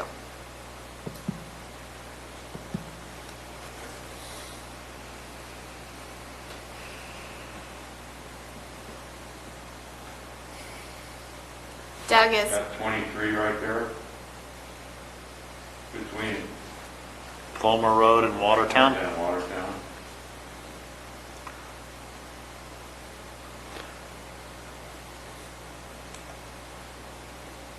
That takes the Co-Ranch. Half of it. Yeah, got some on the other side of the almost more than half, but it's just a small slice on the other side of the plane. You get the building. And the rest is Snyder Ranch. Been driving by my whole life. At least know where it's at. Okay, and then going north there by Campo Seco Road, yeah, it takes me Campo Seco.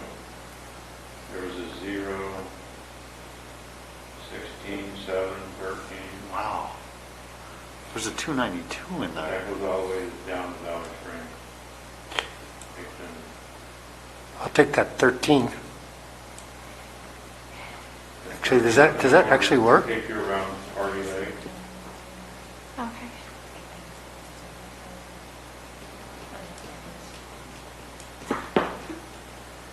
Yeah, I'll take. You want to take this? Hang on a second. Take it. Yeah, it's contiguous. That road is contiguous there. If you take the 7 next to it, it's not contiguous to get there. You have to go through district.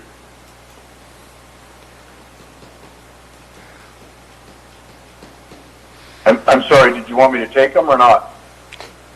Take the 13. Take the 13 and the 3 zeros, that whole section right there, 13, 0, 0, 0. And you might as well take the lake. Yeah, thank you. And now have party. Contiguous around there. The situation we run into after that, though, is there's a 7 right below it, but you can't get to it without Going through. Yeah, you can't get to it without going through District 1 to get there.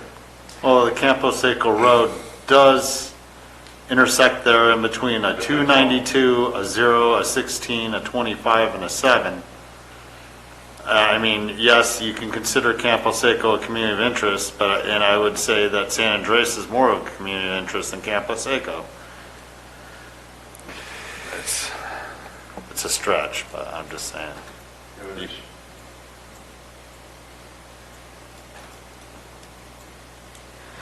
So you could pull in a 25, a 16, You so. can take Campo Seco, go down Campo Seco Road. I think we're getting way too far from the core of the district. Yeah, you're stretching way out. I mean, this is. Where's their numbers at right now with what you have?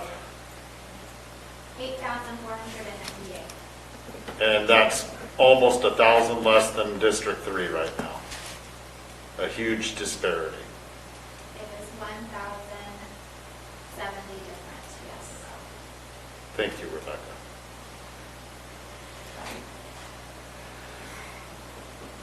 So where does Mr. Garamendi go next? Well, if you look at this map and you go to New Hogan Reservoir, District 2 is right there on Highway 12. There's a block that has 52 that's not right? got any community, divvying up any communities. There's 52 more.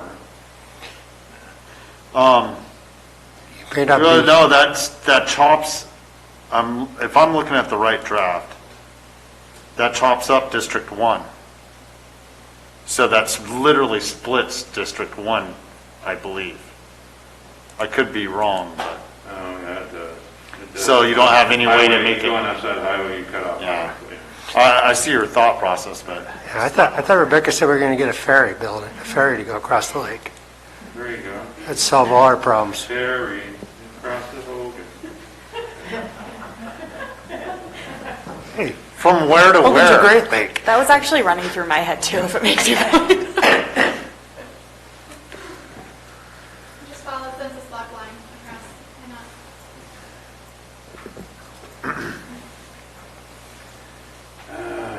Yeah, San Andreas.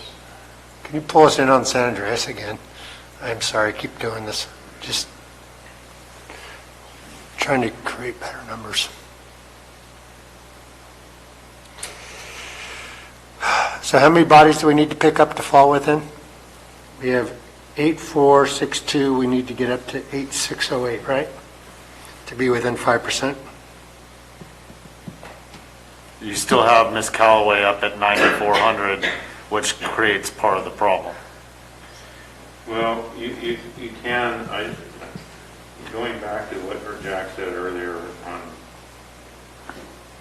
near San Andreas, there is that 191 block that takes in George Reed Road, Pool Station.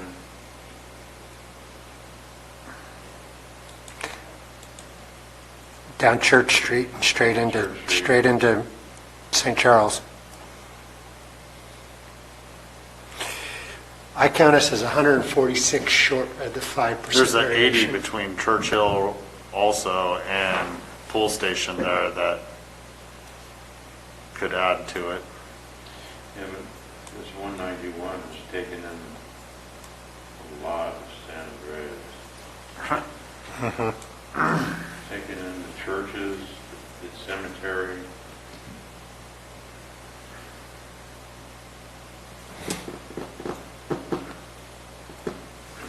Even the CCWD headquarters.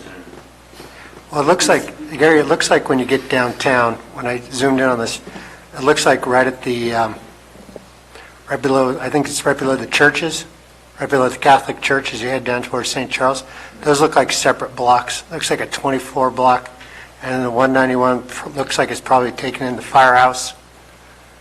And then there's a 10, it's probably over by the Kellys.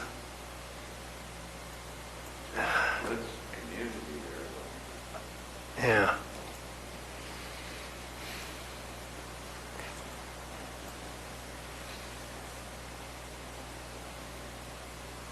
So when we pulled in that 567, did that include the 83 in the island in the middle in Toyanza?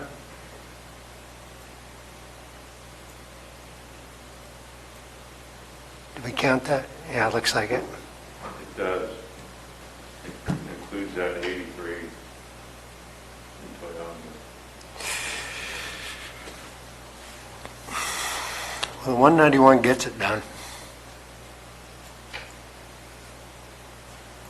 191 will get you there. Yeah, I mean, I feel you.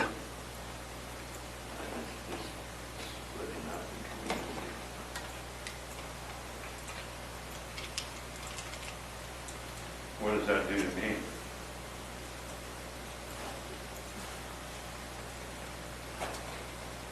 Rebecca, if we move that 191 into D2, what does that do to D1?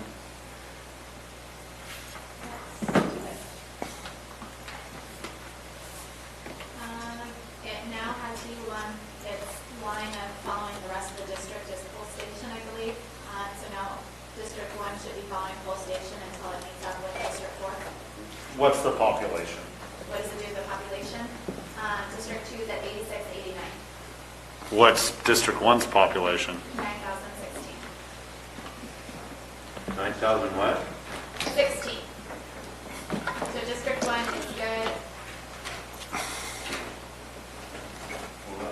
9060, you said? 9,016. 9016.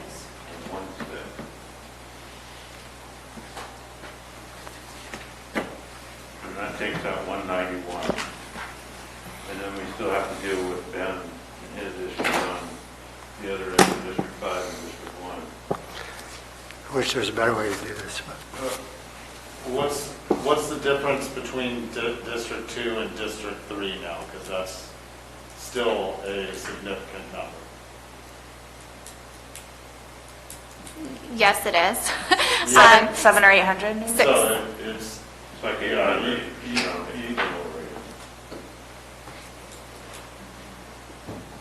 So, District.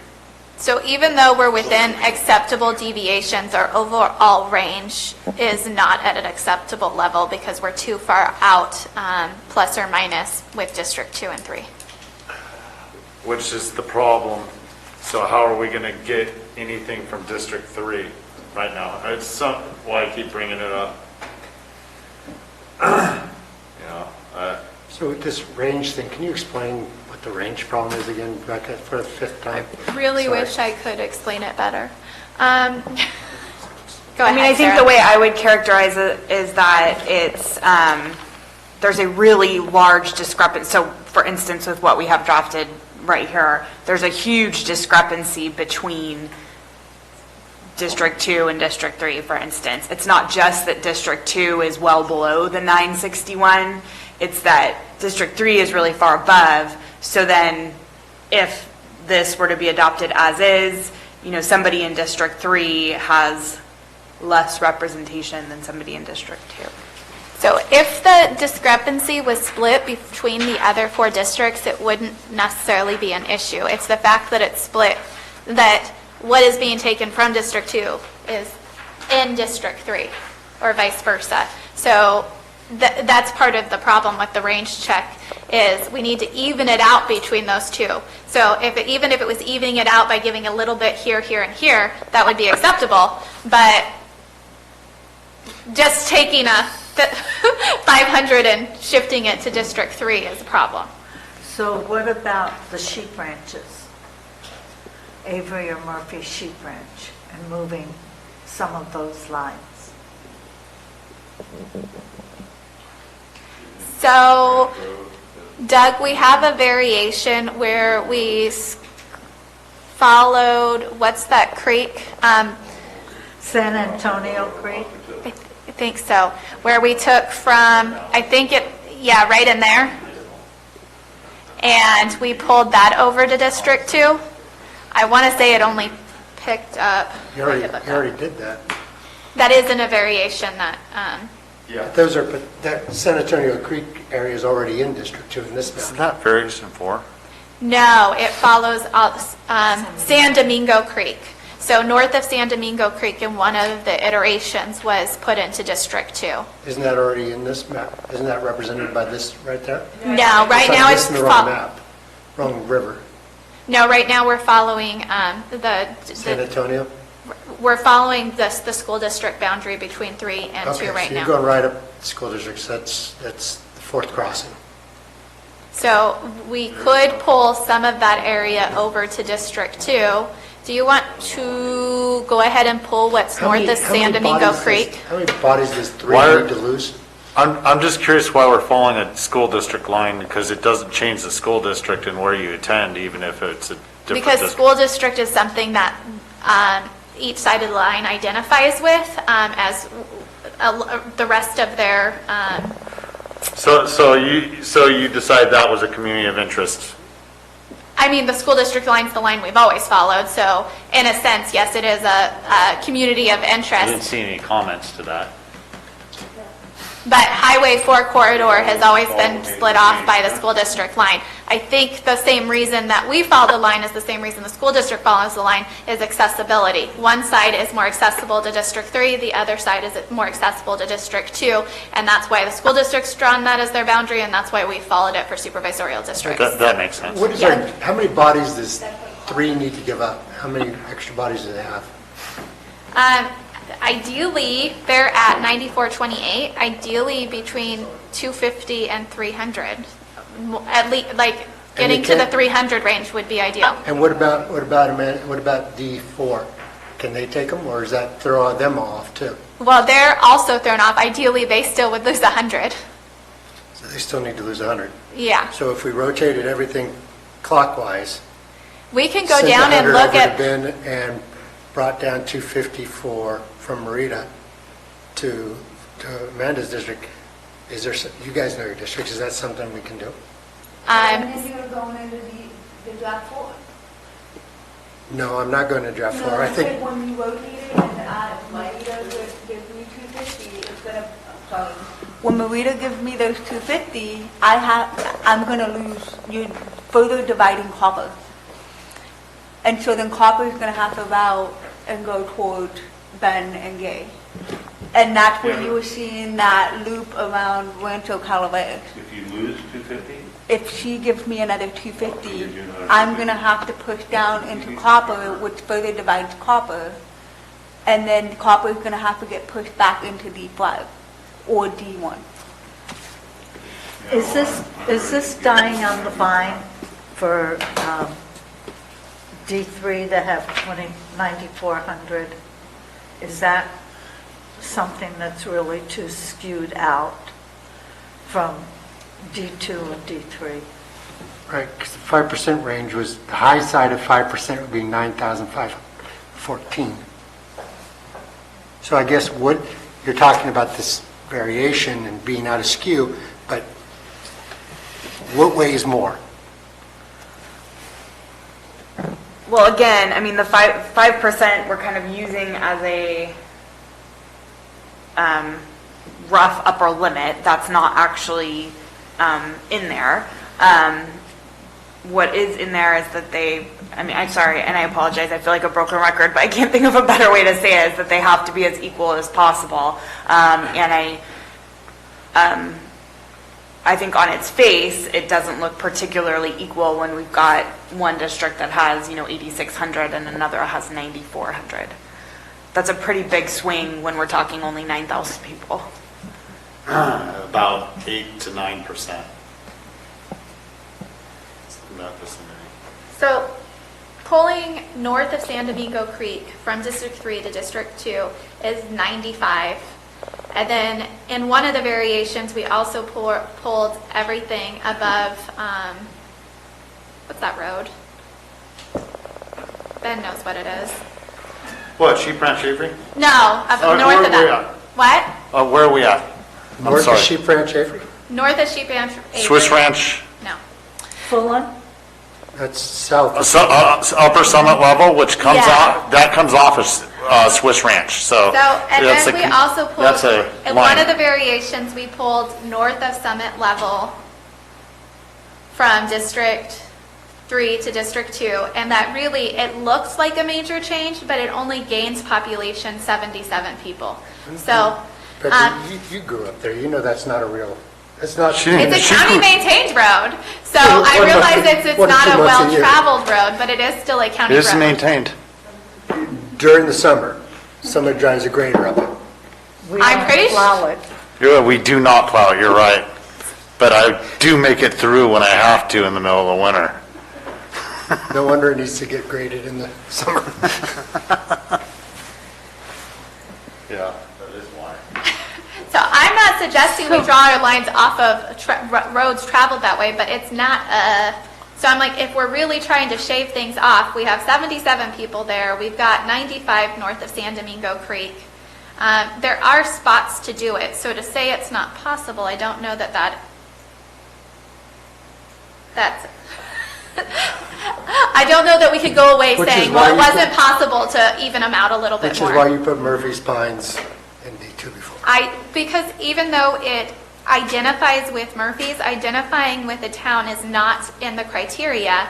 Keeping it whole is. So that is why all of Murphy's Pines went, because at least it kept it whole into one community and not and split it up one way or the other. So that is the reason I chose anything I selected, regardless of where they identify with. The purpose isn't to say, I want to be in this district, I belong here. The purpose is keeping as many communities intact while equaling out population. And I think that's a really important distinction. If you say this thing and this thing together, this area and this area together are a community of interest, then that's a valid thing to try to keep together. But to say this is our community of interest, and we identify with that community of interest, so we should be kept together, that's not one of the criteria. And so that, and similarly, saying we identify as being in District 2 or District 4 or whatever is also not a criteria. While we try to accommodate any public comment that said that, we did try to accommodate and at least say which drafts were drafted. It's not actually a criteria for drawing the maps.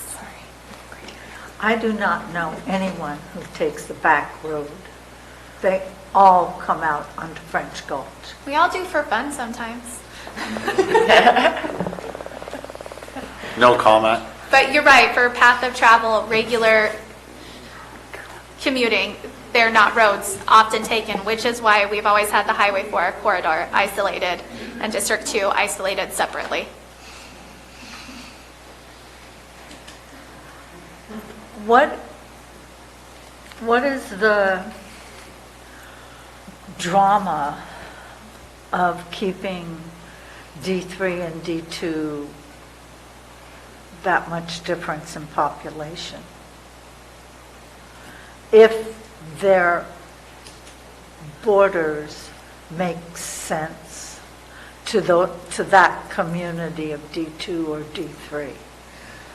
I mean, let's just take Murphy's Point. Okay, we're going to move them to D2 because they need people, but that's not where their community of interest is. So we're doing something to make who or what feel good versus the communities of interest. It just goes back to the constitutional concept of every person having equal representation. So this is an extreme example, but let's say one district, whether it be a congressional district, a supervisorial district, a city council, that representative represents 10 people. And then another district, that representative represents 10,000 people. Those 10 people in the first district, they have the ear of their representative to such an extreme extent versus the 10,000, right? They've got one person looking out for only 10 people's interests versus 10,000. So I understand that. But we're a rural county. We are all accessible to our constituents. We're not talking an urban area. And we're not talking all the rules, the laws that were established. So I'm saying if the people in D2 and D3 are represented by their total D2 or D3 community of interest, or 4 or 5, doesn't matter, what does that difference in population really mean? So we're fitting somebody else's criteria other than what the reality is on the ground. So I recognize the logic and sort of the common sense to what you're saying, but I guess I would just say that someone else's criteria is constitutional criteria. As opposed to your sense. Who's the other someone else? The government. The state, the federal criteria that's been put forward. There is, as Ms. Turner referenced earlier, I mean, there is case law that where you have wide deviations in districts that does violate the Constitution and the principles of equal representation. Okay, so how close is D2 to 9061? In this draft, it's about 372 people. I'm sorry, it's 372 people below in this draft. And then D3 is 367 people above. I mean, I know this isn't going to make any, this isn't going to be worth the hell of beans, but it's going to be a lot easier to find a representative in D3 than at 10,000 miles of D2. And the back roads I'll have to travel. It doesn't matter, it's Right. Again, it goes back to, we obviously have population dispersal issues in large geographic areas with lesser population. Ms. Follendorf. I'm gonna kind of I'm gonna go back from what we already settled earlier, but just to not continue to split that area, because it just doesn't make sense. What if that 202 in District 4 went to D1? That still goes into the city sphere of Capella Park. influence. And Capello, end up representing Capello, but it buds up to the back of San Andreas. Go down, it's below the 95, and there's 202. Yes. Yeah. You have to include that zero up top.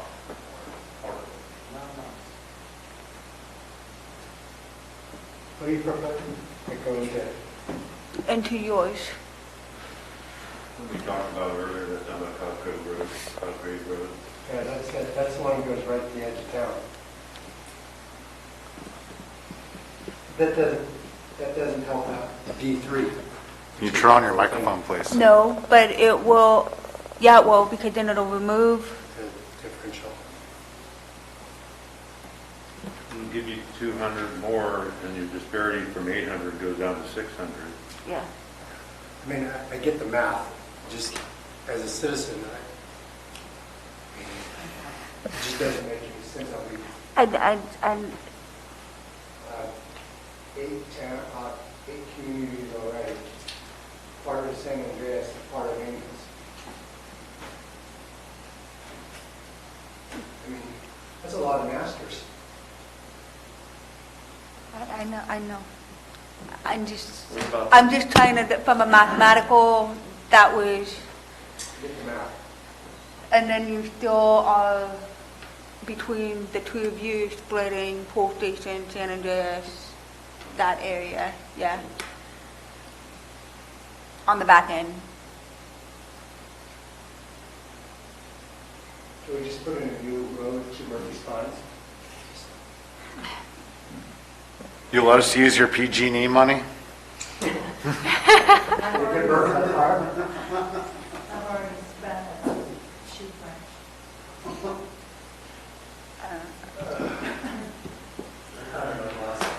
If that's what we're down to, we're just trying to figure out the disparity we're down to get started.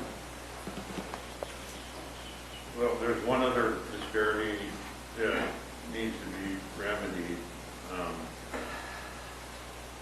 And that is if you go to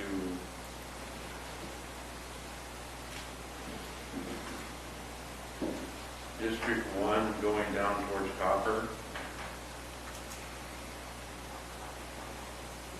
point that goes there between Rock Creek Road and the Pole Station, Highway 4, Rock Creek Road and Highway 4. There's 20 there. Yeah, that needs to go into District 4. You got 3 districts right here just coming together almost in copper. I don't think that's correct. That's right. I think I need to get out of there, District 1, if we stay with this map.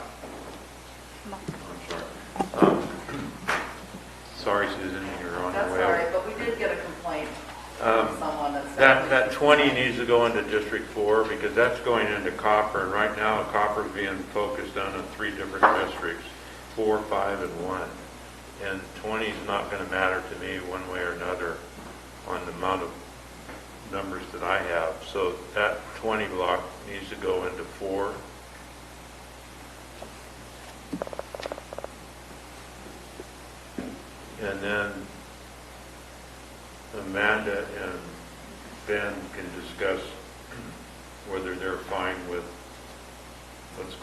their district of copper. That takes me. I would have a question on where our population is at right now for each and every district with the work that's been done so far.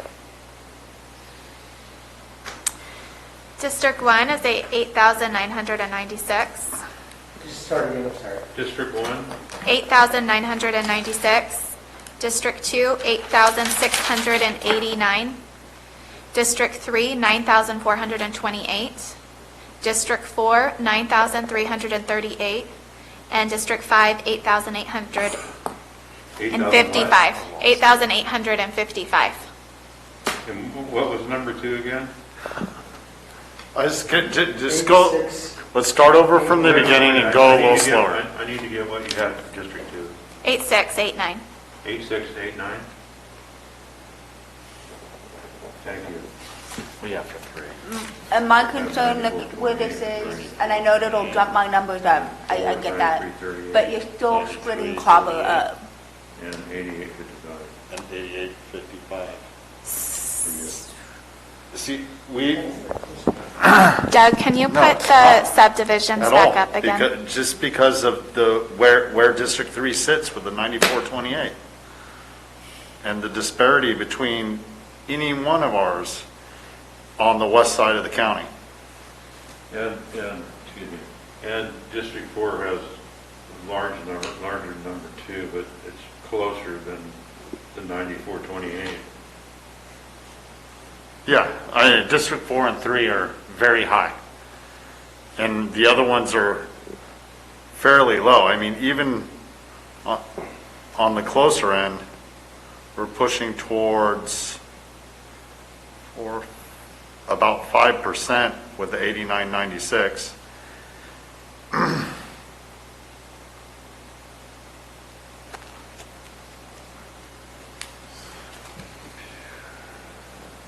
Get some of the. If we could get some of 3 into District 2 somehow. and then work a little bit of the District 4 into District 5 possibly, and we'd be closer. Part of my concern is we're dealing with numbers, not communities. And I think we have to take that into consideration. I'll give Jack X number, but what does that do to communities?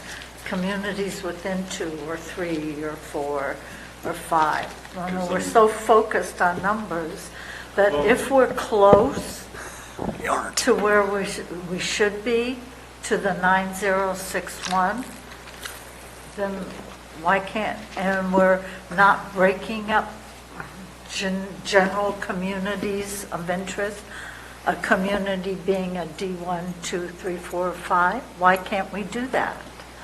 So again, to be clear, a community is not tied to a district and a community is not tied to other communities. The goal is very much to keep communities of interest or neighborhoods intact with themselves, with each other, but not necessarily to keep them with other communities. Why? I do want... Ask the legislature. There's nothing saying that... Can I add in this iteration, Vallecito is currently split, and it is in District 3. So to even out, in one of them, we went up to the highway. That was 1B. We went back and decided, well, let's just talk about Murphy's Pine. So we started 1C. So we do still have portions of Vallecito in a District 3 right now. So if we didn't want to split off of some of those other areas bordering District 2, that might be a suggestion. It just puts District 4 further out of whack, which something's got to give.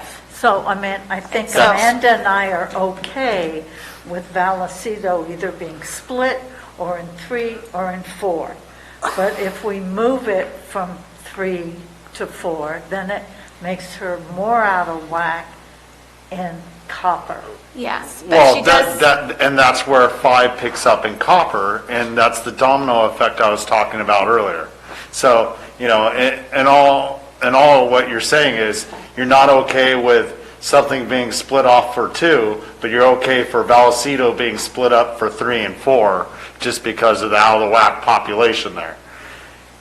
All in all, it's got to go one way or the other, Well- and the population has to move closer to even if we disagree with it. But I think everyone's looking at this part of Vallecito. What no one's realizing is when Marita and I are talking about splitting Vallecito, we're talking about 6 Mile Village. We're talking about Red Hill. There's so much more to Vallecito than just that main street. And so that's where I think maybe everybody else doesn't understand where we're on the same page. We get sections of Vallecito is going to be split, i.e.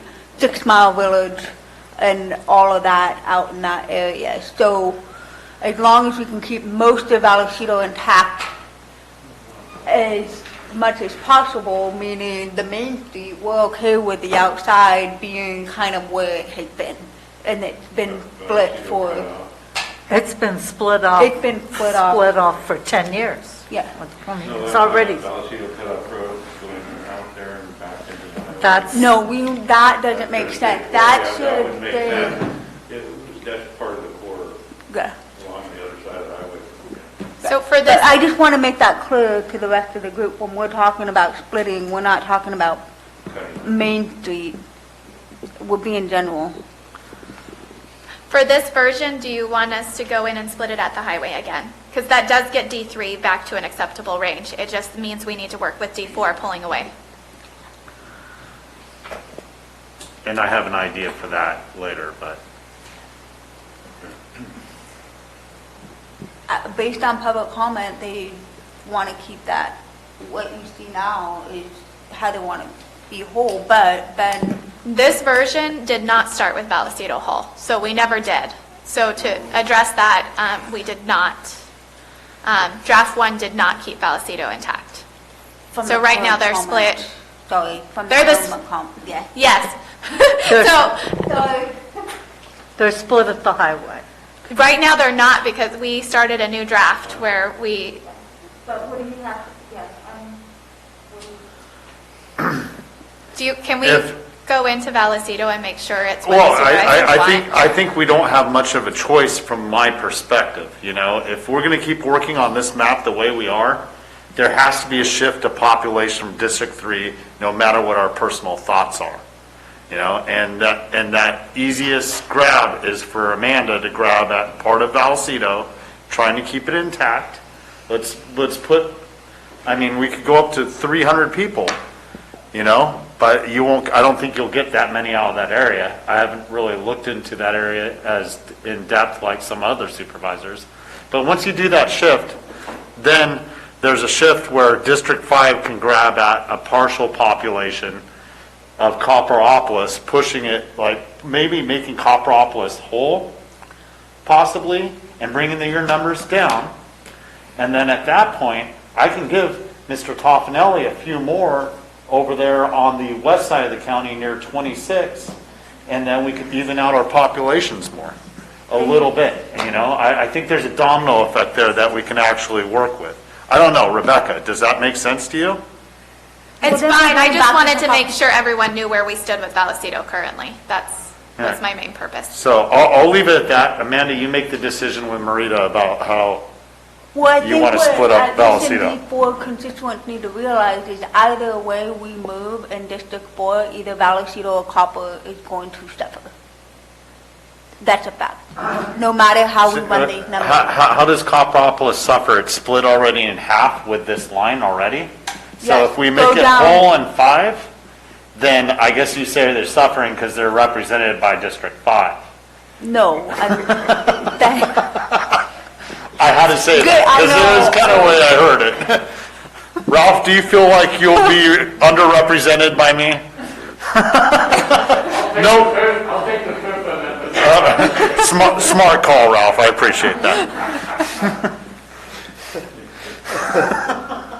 But I just look at, like, while it makes sense with the Highway 4, you're following the highway, but you're still splitting Copperopolis in that little section where the 77 is. That's about 143 people in that.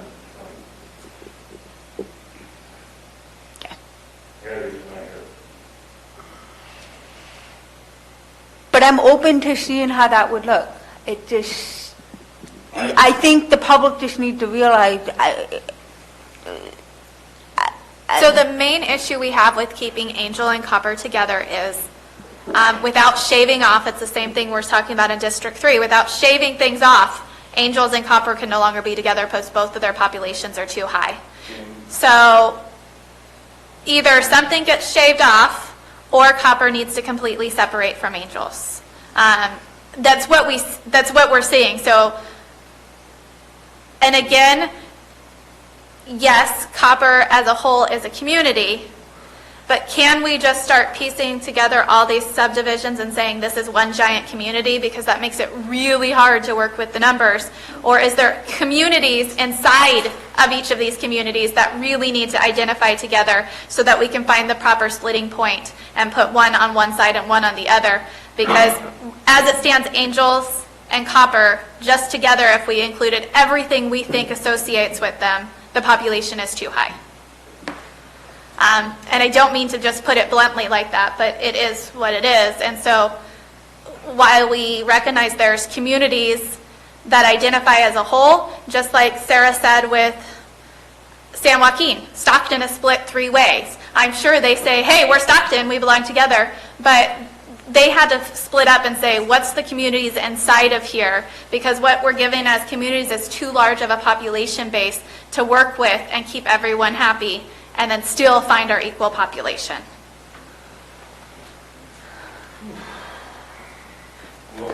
I agree, and for what it's worth, Stockton, like I said, it's next door to us, but obviously a very different situation than we are, but there's more rural counties that have the same issue. If you look at Tehama County's current maps, city of Red Bluff is split between 2 or 3 districts because that's where there's the biggest population base. Everywhere else is more dispersed. So I agree. I think that's why community of interest and neighborhoods are the higher priority than a town, a city, a CDP, for that reason. I guess what, and that then becomes what would happen is Angels just get split between 4 supervisors. Well, not necessarily 4, but and some people think that's a bad thing, but then Angels would have more representation on the Board of Supervisors, possibly, and that could be a positive thing on another aspect. So I guess Not to be argumentative. So 20 years ago, or at some point, Valley Springs grew in population so much that now it's acceptable to split it up. Because a lot of people would argue Rancho Calaveras, all of those subdivisions are Valley Springs. At some point, we decided the populations of Valley Springs was too high to keep whole, and that's essentially what's happening in Copper right now as well. It's shifting that same way. It's too high in population to keep in one district, but it's too low to make up its own district just yet. And so just like we see this population condensing, whatever, grouping in Rancho Calaveras, we're going to see the same thing happening in Copper at some point, because face it, our population is where it's easy to commute from in our county.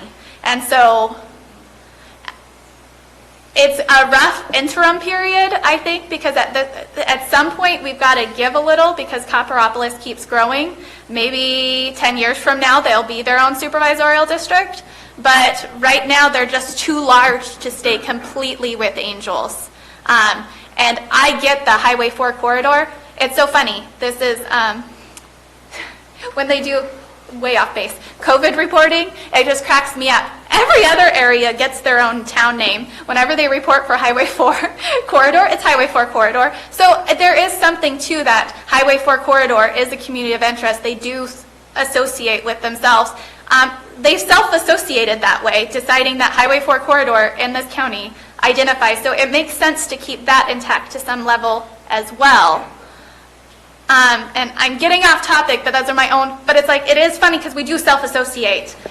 So I think we need to keep that in consideration, and it's not crazy to just go, no, we can't put West Point and Arnold together, because that's crazy. Anyways, so I think we're on the right track, but we either have to shave something off or we have to completely change our thought process. So why can't we just Brett put this at rest and let Amanda think about, because she's the one that'll be significantly impacted, and do you want some time to think about it and talk to your communities? I think there were a lot of comments that were done in the last week that were not included and reflected in some of these maps. So I think we can wait, and then Becky can add that for the next meeting. And then our comments here, I'm fine with them.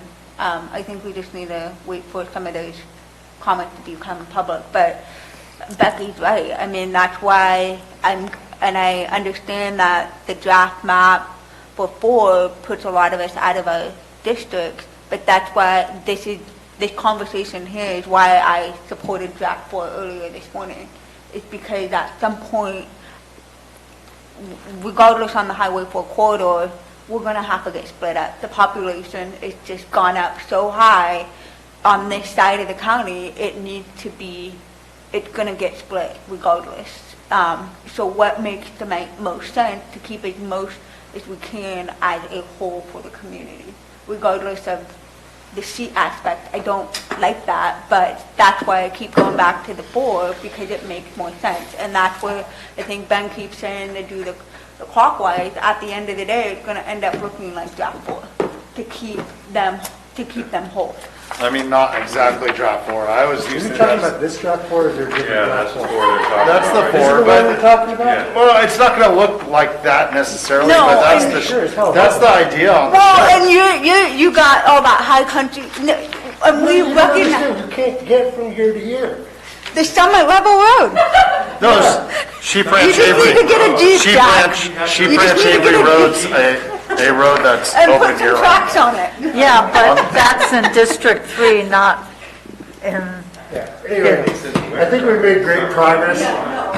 Mr. Chair, I think we made great progress. I think we have... No, I have a question before we just say we made great progress.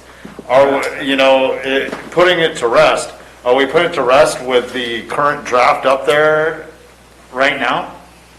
With what I think so whatever you guys leave with today, I would like to put out as another alternative map for the public to make comment on and look at. But before we leave, I don't know if we finished. Is Vallecito staying the way it is? Are we putting it back whole? Are we splitting up the highway? And then the difference, and I don't mind doing that not in a meeting. And then the other is, are we keeping the division between District 1 and 5 the way it is, or if should we're we go making make these adjustments changes, there? we're doing it in open session right now. We are not going back and having someone make changes out of the meeting.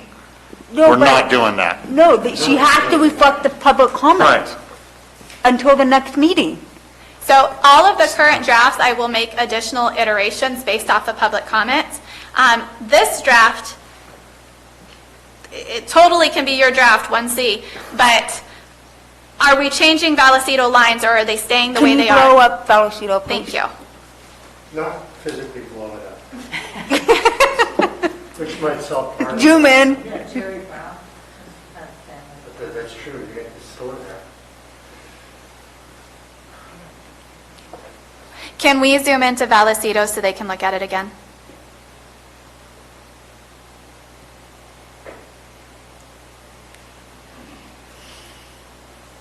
I can't see the numbers there. I'm going to have to go this. I'm still concerned about Moaning Cave Road, but I think that's what we had in the original. I think that was what was in draft 1 anyways. But Okay, I'm still worried about that. This is the draft that public comment submitted that they want to see Vallecito put back together. Even, they didn't care which direction it went. So 24 and 60, those population blocks, at the very least, would like to be part of Vallecito because it splits right in the town center, downtown. So I would suggest either we put them back or we cut it at the highway like you guys suggested earlier. Put it back whole.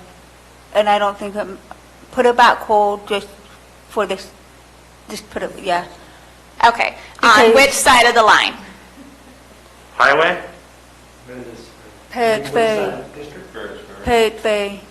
So wh- the six- Is the it going 24 whole to into six- District 4 or going whole into District 3? Whole going into District 4. 4, yes. 4. 4, thank you. Can we take everything south of the highway like we did in the last iteration, Doug, and put it into District 4? Sorry, I just wanted to make clear because this was a change we did earlier and then we never came back to it. And that probably gets District 3 to an acceptable range of population is my guess as well. Yes, So oh yeah, District 3 is real close now. yes. So this is where it comes into, where do we, so the shift now goes from 4 to, So then it's going to be a... but between you and I, and also Mr. Toffenelli is a consideration into this factor, because he may be able to need to pull some population. And I mean, that's going to be the easiest fix for us moving forward based on the rendition of the map that we started out with. So it's going to be all down there, south and west of Angels Camp with District 1 and 5.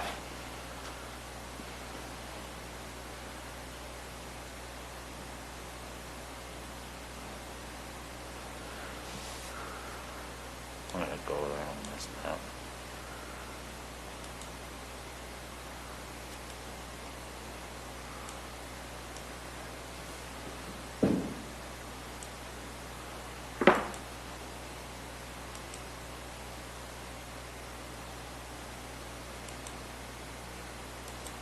It has almost 9,600.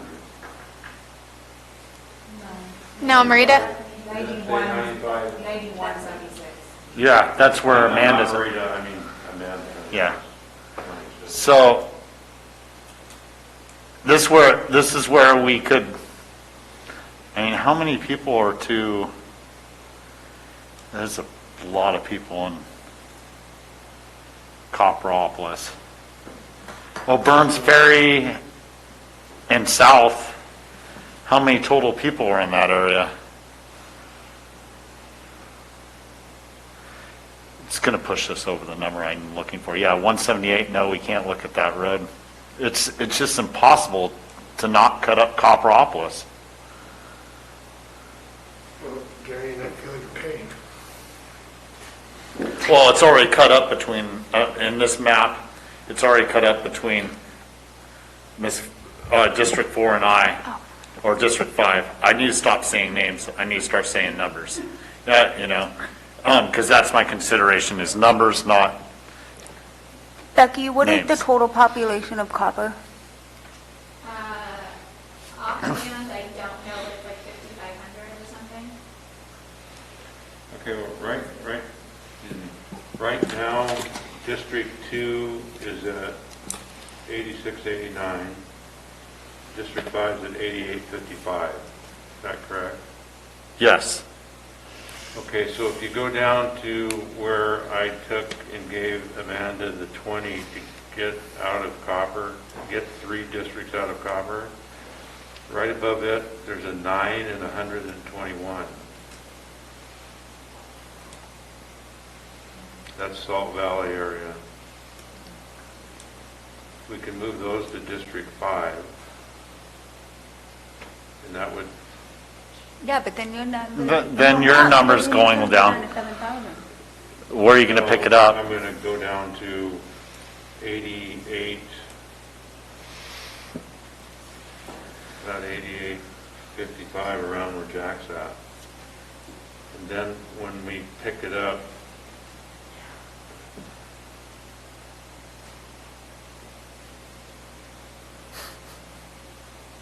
what I was trying to do is get him over to the other side, bordering District 4, to take up some more of this rural area over here, to add his numbers up. And then he would add the numbers to 83, 41, 48, 32. Then we go back to Rancho and Valley Springs area, La Contenna area, and make up the difference. That's what I was trying to do. I get your thought process. We need to, you're trying to get in District 4. We need to take a quick break. 5-10 minutes? 10 minutes. Thank you. I had her.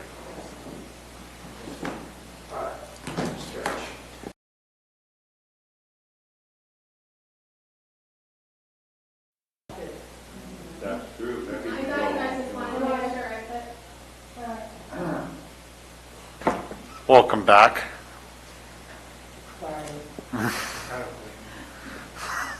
Easy. All right. So we're at the point with district. Let's see. Our numbers changed with that last shift in Vallecito. True. So can I please have the total number for District 3 and District 4 so that I can adjust my numbers? Doug, can you share your screen again? Zach can put it up, can he? Come in, Zach. There you go. District 3 is 9176, and District 4 is 9590. 9590. Becky, can we play with your idea of going down the Highway 4 south?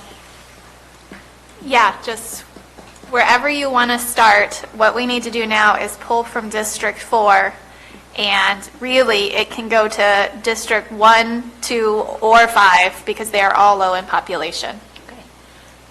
Can you pull the 202 and put, just for games, just for games? Cascade Road, 202. Yeah. Doug, 202 next to the city limits, it goes in and picks up Capella Park. Can you move it into District 1? No, District 2. 2 or 1, doesn't 2 matter. or 1. I go 1. He has less numbers than me by 300, but okay. You're saying the Right, I think. is not in District 4 anymore? Yeah, but it's not even in the city limits anyways. I know, but I know, I just for this game purpose to keep Diamond 20 in, Should I go up to the Humane Society too? Where they're at? yeah, and the Angels Bet and Meekum Ranch Road. That in itself, as it sits right now, at least gets the deviations all in check for the population. It's just now, do you want to go and try to pull Diamond 20 back into Copper? Huh. And if we Out want to of go 5? shift any of this purple down here that's District 1 right now into another district, that's an option when we're done, I think, for focus purpose, trying to keep District 4 population down, we should do Right. first, and then we can adjust between the other 3 districts. 9388 right now. 9388. District 1 went to 9198. So now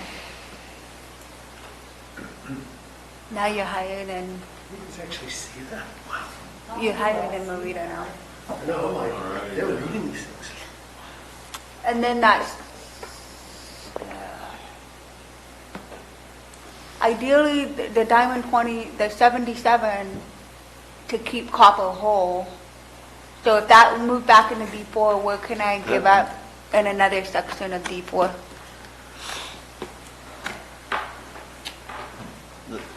That surrounds a bunch of numbers sitting here, the 20, the 27, the 12, the 13, the 16, and puts it on an island in 5 that's going to even, yeah.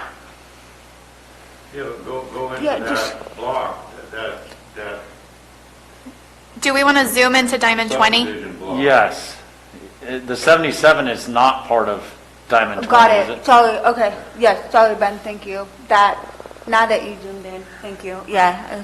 So those ones, and I mean, this will bring my numbers down, but Amanda would like to keep that whole in 4, so can we take all those that were in that community of interest block that was just showing. That one right there, that's in the pink up above there, can we move all those numbers into 4, please? And possibly, Everything but the 77, right? right, Okay. which creates a disparity for me, but I could pick up, because Toffanelli's a little bit high, I could pick up something around Rancho now, and we could get closer to our numbers. Ha ha ha ha. Give me the lake, you have the lake. I already have the lake. The lake is 0 on population. You have the ferry across. Oh, right. Rebecca Turner. We'll name it after you. Keep taking this, Rebecca? The 14, the 15, and the 10? Yes.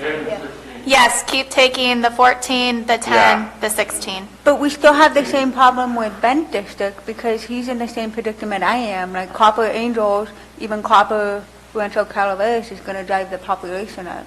Copper's just going to, no matter what way. Rancho's gonna go up, it's not like copper. I think copper's gonna go faster. Can we zoom into the highway where it gets closer to the Copperopolis downtown? What do you want to do with those blocks? There's only 4 people on that side? Anything, or I do you mean, like that that's split? insubstantial. Go ahead and click on those zeros, bring them in, and then what's that big area right there? I need, That's the 77. oh, that's a 77. That's 77. Oh, there it is, That the was it. 77. Zoom, So you got that little great census block where it went. I don't even know if I can drive there right now. You know, the little peninsula.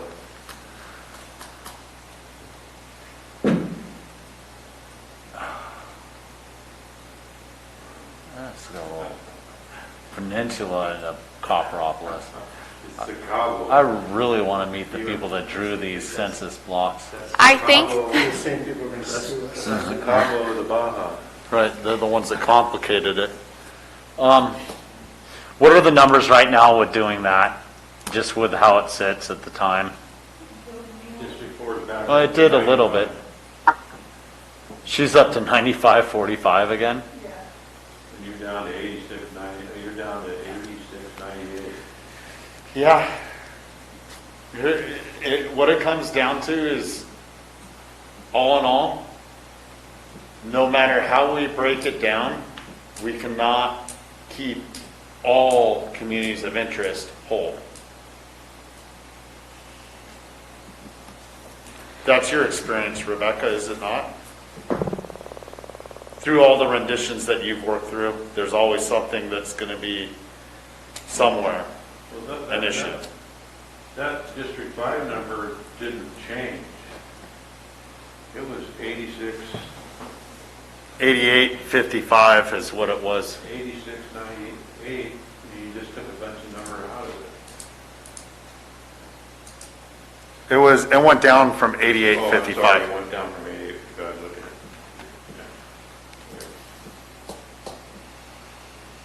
it. So that puts Ms. Fullendorf's, or I'm going to retract that statement. It puts District 4 above our threshold on total population. And if we put all Vallecito whole the other way? back to D3, that just puts Marita, then Over it's the threshold. going to go back between the two of you. And then we're trying to skim off those roads you guys don't want to skim off of again.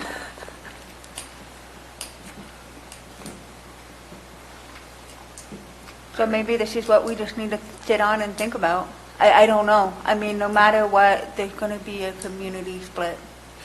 Can we put that part of Copperopolis that we just took off and put in 4 back into 5 for right now, and then we can sit on it at that point with the numbers closer on population? I'm asking, do you have the appetite that? Ms. I mean, Fulmer? as long as the public understands that the exercise that we're going through right now, but I'm afraid that we're gonna get more comments, and I think we're gonna get more comments. It's not gonna be good.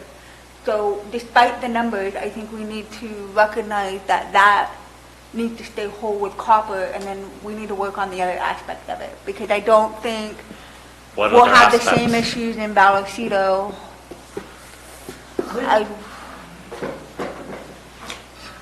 With the exception that Vallecito's been split for years anyway. So it's not that it's something new.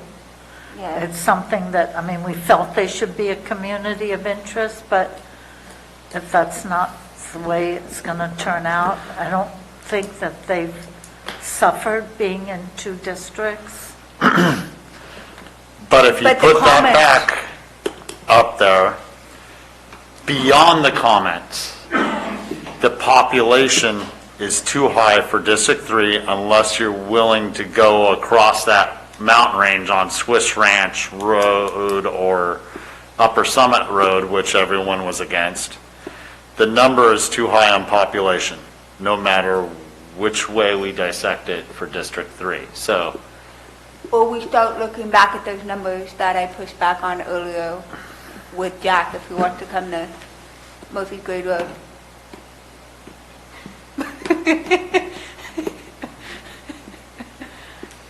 Because I gotta, You guys are gonna have to do what Carrie and I just went through in San Andreas. Unless you guys get better. well, and that's what I'm saying. Yes, you're going to get the comments coming down the pike regardless of where we do it. Now we're going to get the comments from San Andreas for one, because it was just split up. So, and we're going to get the comments from Copperopolis, and we need to consider them as we move forward. But the fact is, the only way to get this to a close to even numbers is to do that type of thing, like which was done in San Andreas. So, I mean, you can keep saying you want to bring it back and you're worried about the comments. We got to do it anyway. If this is the route we're going, yeah, and I just Those gave are you the- a solution, add the 10, the 19. Okay, well, I can get you. Do you want us to go pull those out right now? Huh? Do you want us to pull those out right now and put them with District 2? Yeah. Well, Jack doesn't want to. I'm just saying, Oh, I'm giving okay. the solution, and the only, we either further break up Vallecito or we break up Copper. And either way, we just gotta know that whatever we end with today, by splitting those two groups up, which is not favorable, we're gonna have to deal with the public comment consequence and figure out these numbers.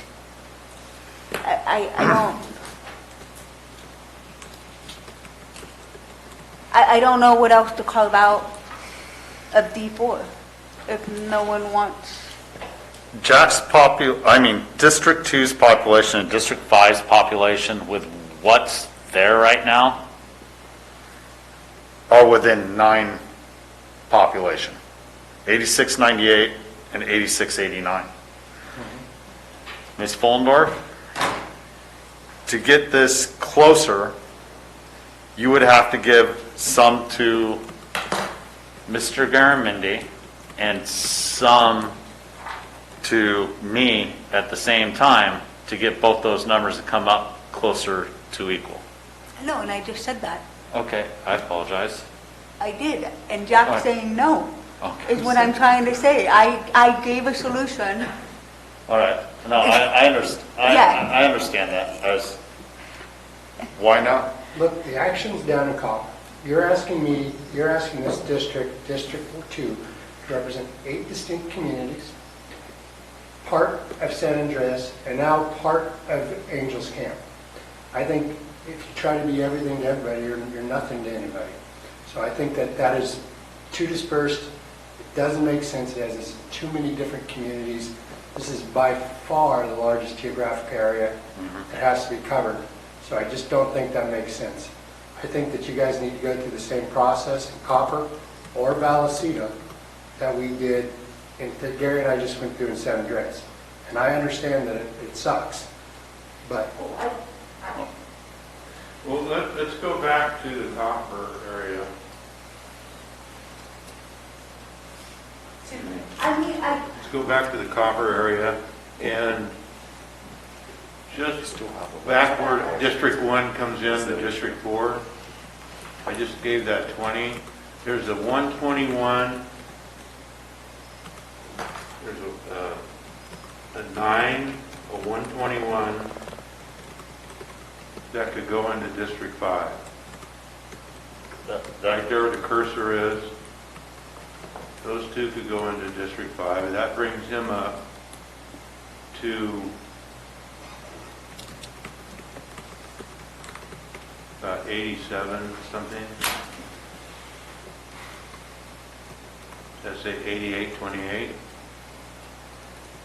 That brings him up to 8828.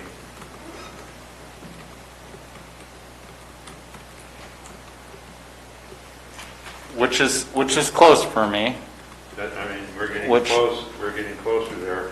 And then the District 4, that's way over. Go down to the 32 across Highway 4.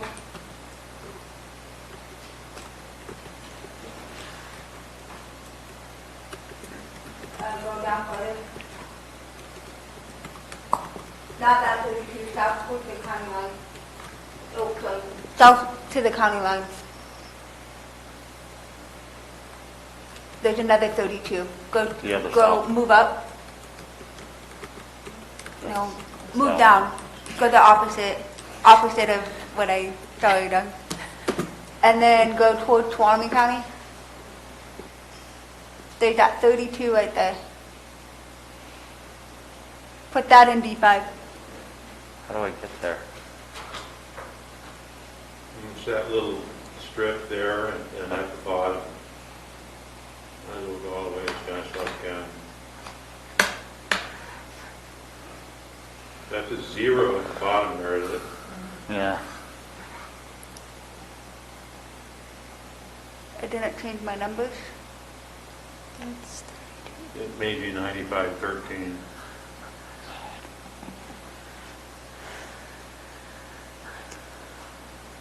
Actually, there's 2 zeros there. Part of Tolic Lake. So we're still sitting here, and I understand your position, Mr. Garamendi, but the disparity between District 4 and District 2 is more substantial than all the rest when it comes to the population number, which is our primary issue here.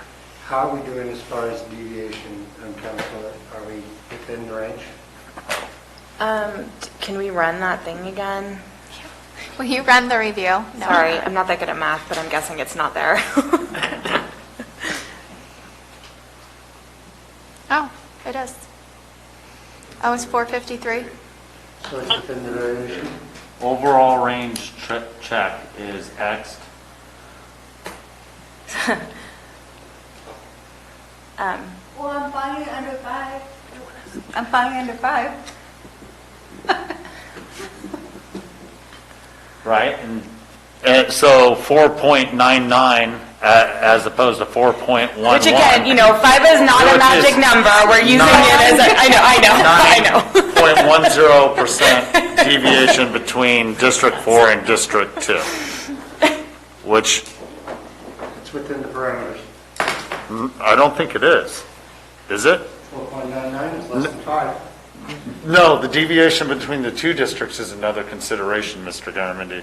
So you're 4.11 under. Can you keep going up until it works, She's Doug? 4.99 over. So at that point, you have a 9.10 deviation between District 4. We're like a 9.5% overall deviation. 9.5? Yeah. Okay. Put it at 9.5 and see if it works, So Doug. it's within the parameters. Right? The parameters Those of are what? I don't know how to say this. Those aren't real parameters. We're using 5% as what we think would be sort of the upper limit of what would probably be justifiable. I can't give you a magic number. Courts have held that certain numbers are too high. There is no. In your presentation, you guys gave us a range of 8608 to 9514, okay?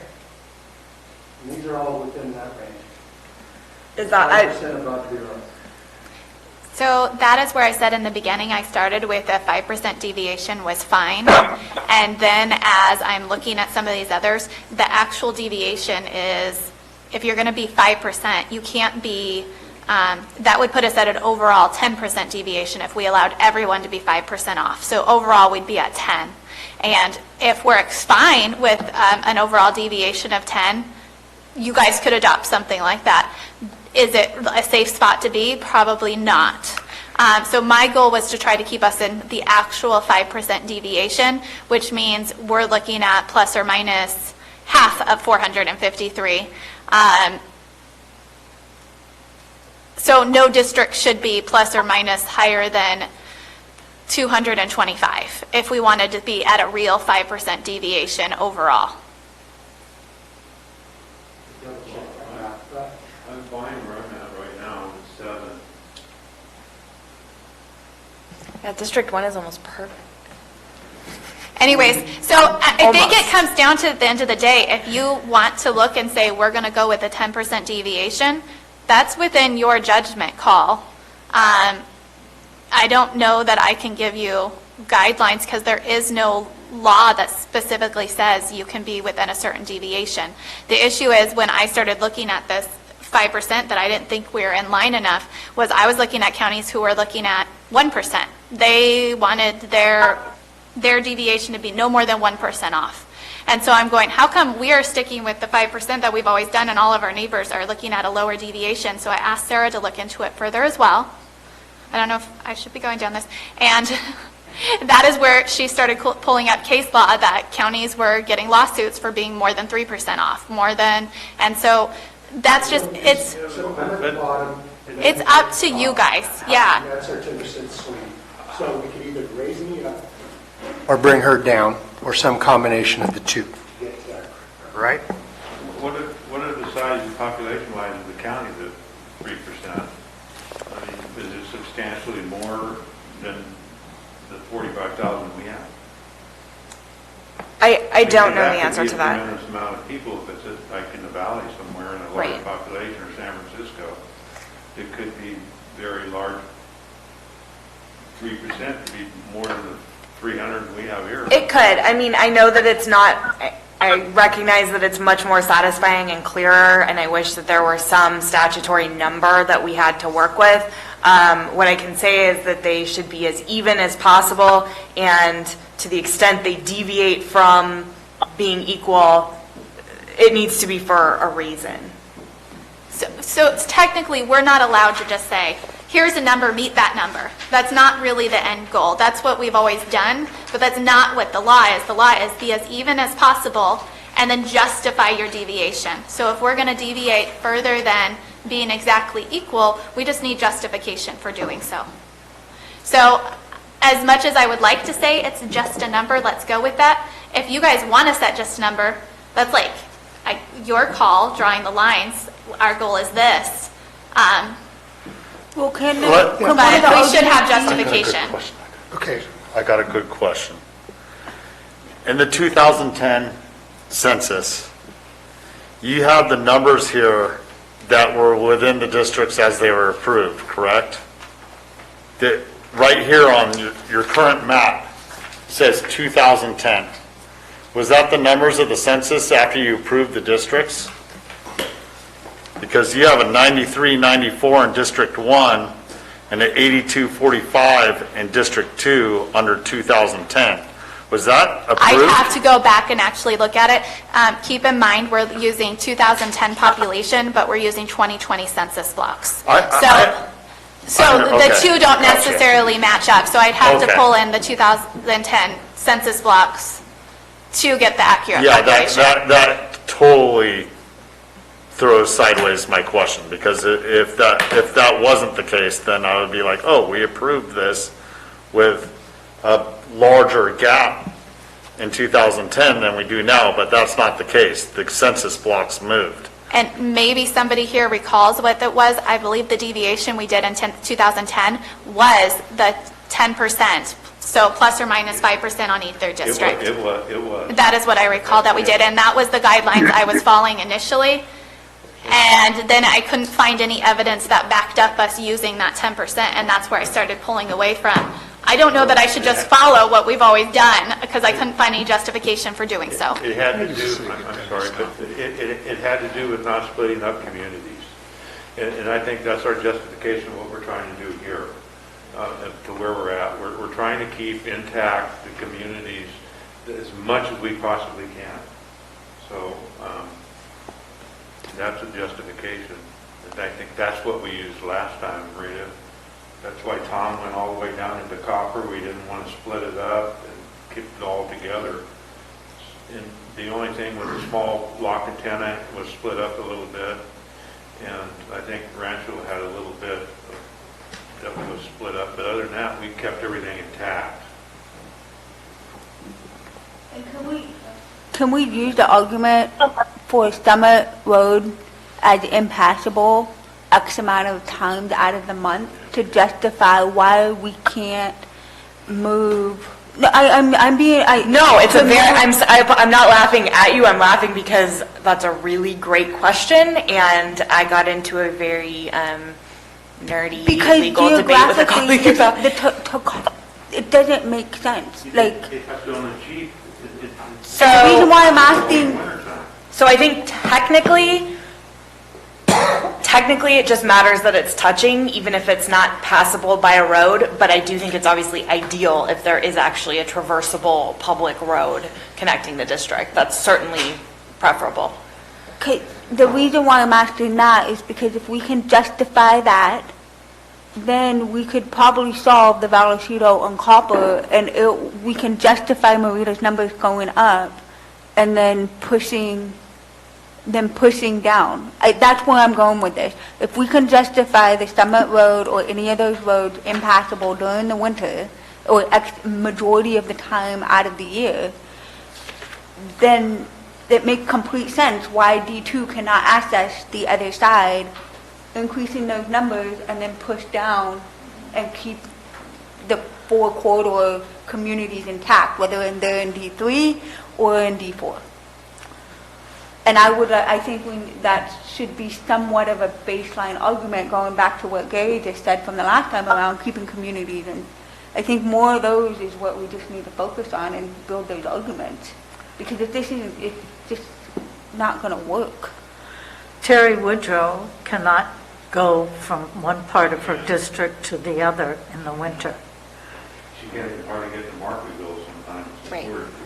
So that almost kills that argument, except for that's an exceptional situation with Alpine County where the only road going through with 1,280 people in the county, it gets closed. Caltrans closes it. Right. Because just looking at this, it's not ideal. We're just playing the numbers. Even this,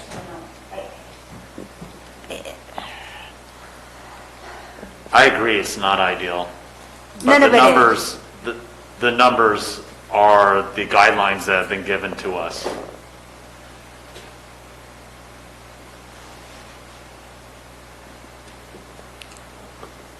No, then it just goes back out to the public. You need to figure out what you're comfortable with, because we can only go so far. Right. Well, we're so far right now. If the board's okay with it, let's put this to rest right now, because I feel like we're to the point where we're not getting anywhere except for talking about the same thing we talked about from the beginning. And we'll put it out for more public comment, because apparently there's a lot more work for us to be doing. So are we publishing this draft for public to comment on? I'm a yes. Ms. Follendorf. Yes. Mr. Toffenelli? Yes. Mr. Toffenelli says he's a yes. Mr. Garamendi? Yes. Mrs. Callaway? Yes. Thank you very much. I'll move on to supervisors' announcements. We'll start with you, Ms. Callaway. Nothing to report. Mr. Garamendi? I'm not required to report anything. I have nothing to report. Mr. Toffenelli? Monday, Maureen and I had a Central Sierra Child Support Agency meeting, and I have a meeting with Terry Woodrow concerning Mountain Valley EMS on Friday. Thank you very much. Nothing to report. Thank you, Supervisor Fullendorf. That will be the end of our meeting. You'll have a good day. Good. If it's the end of the meeting, really quick, I'm looking at the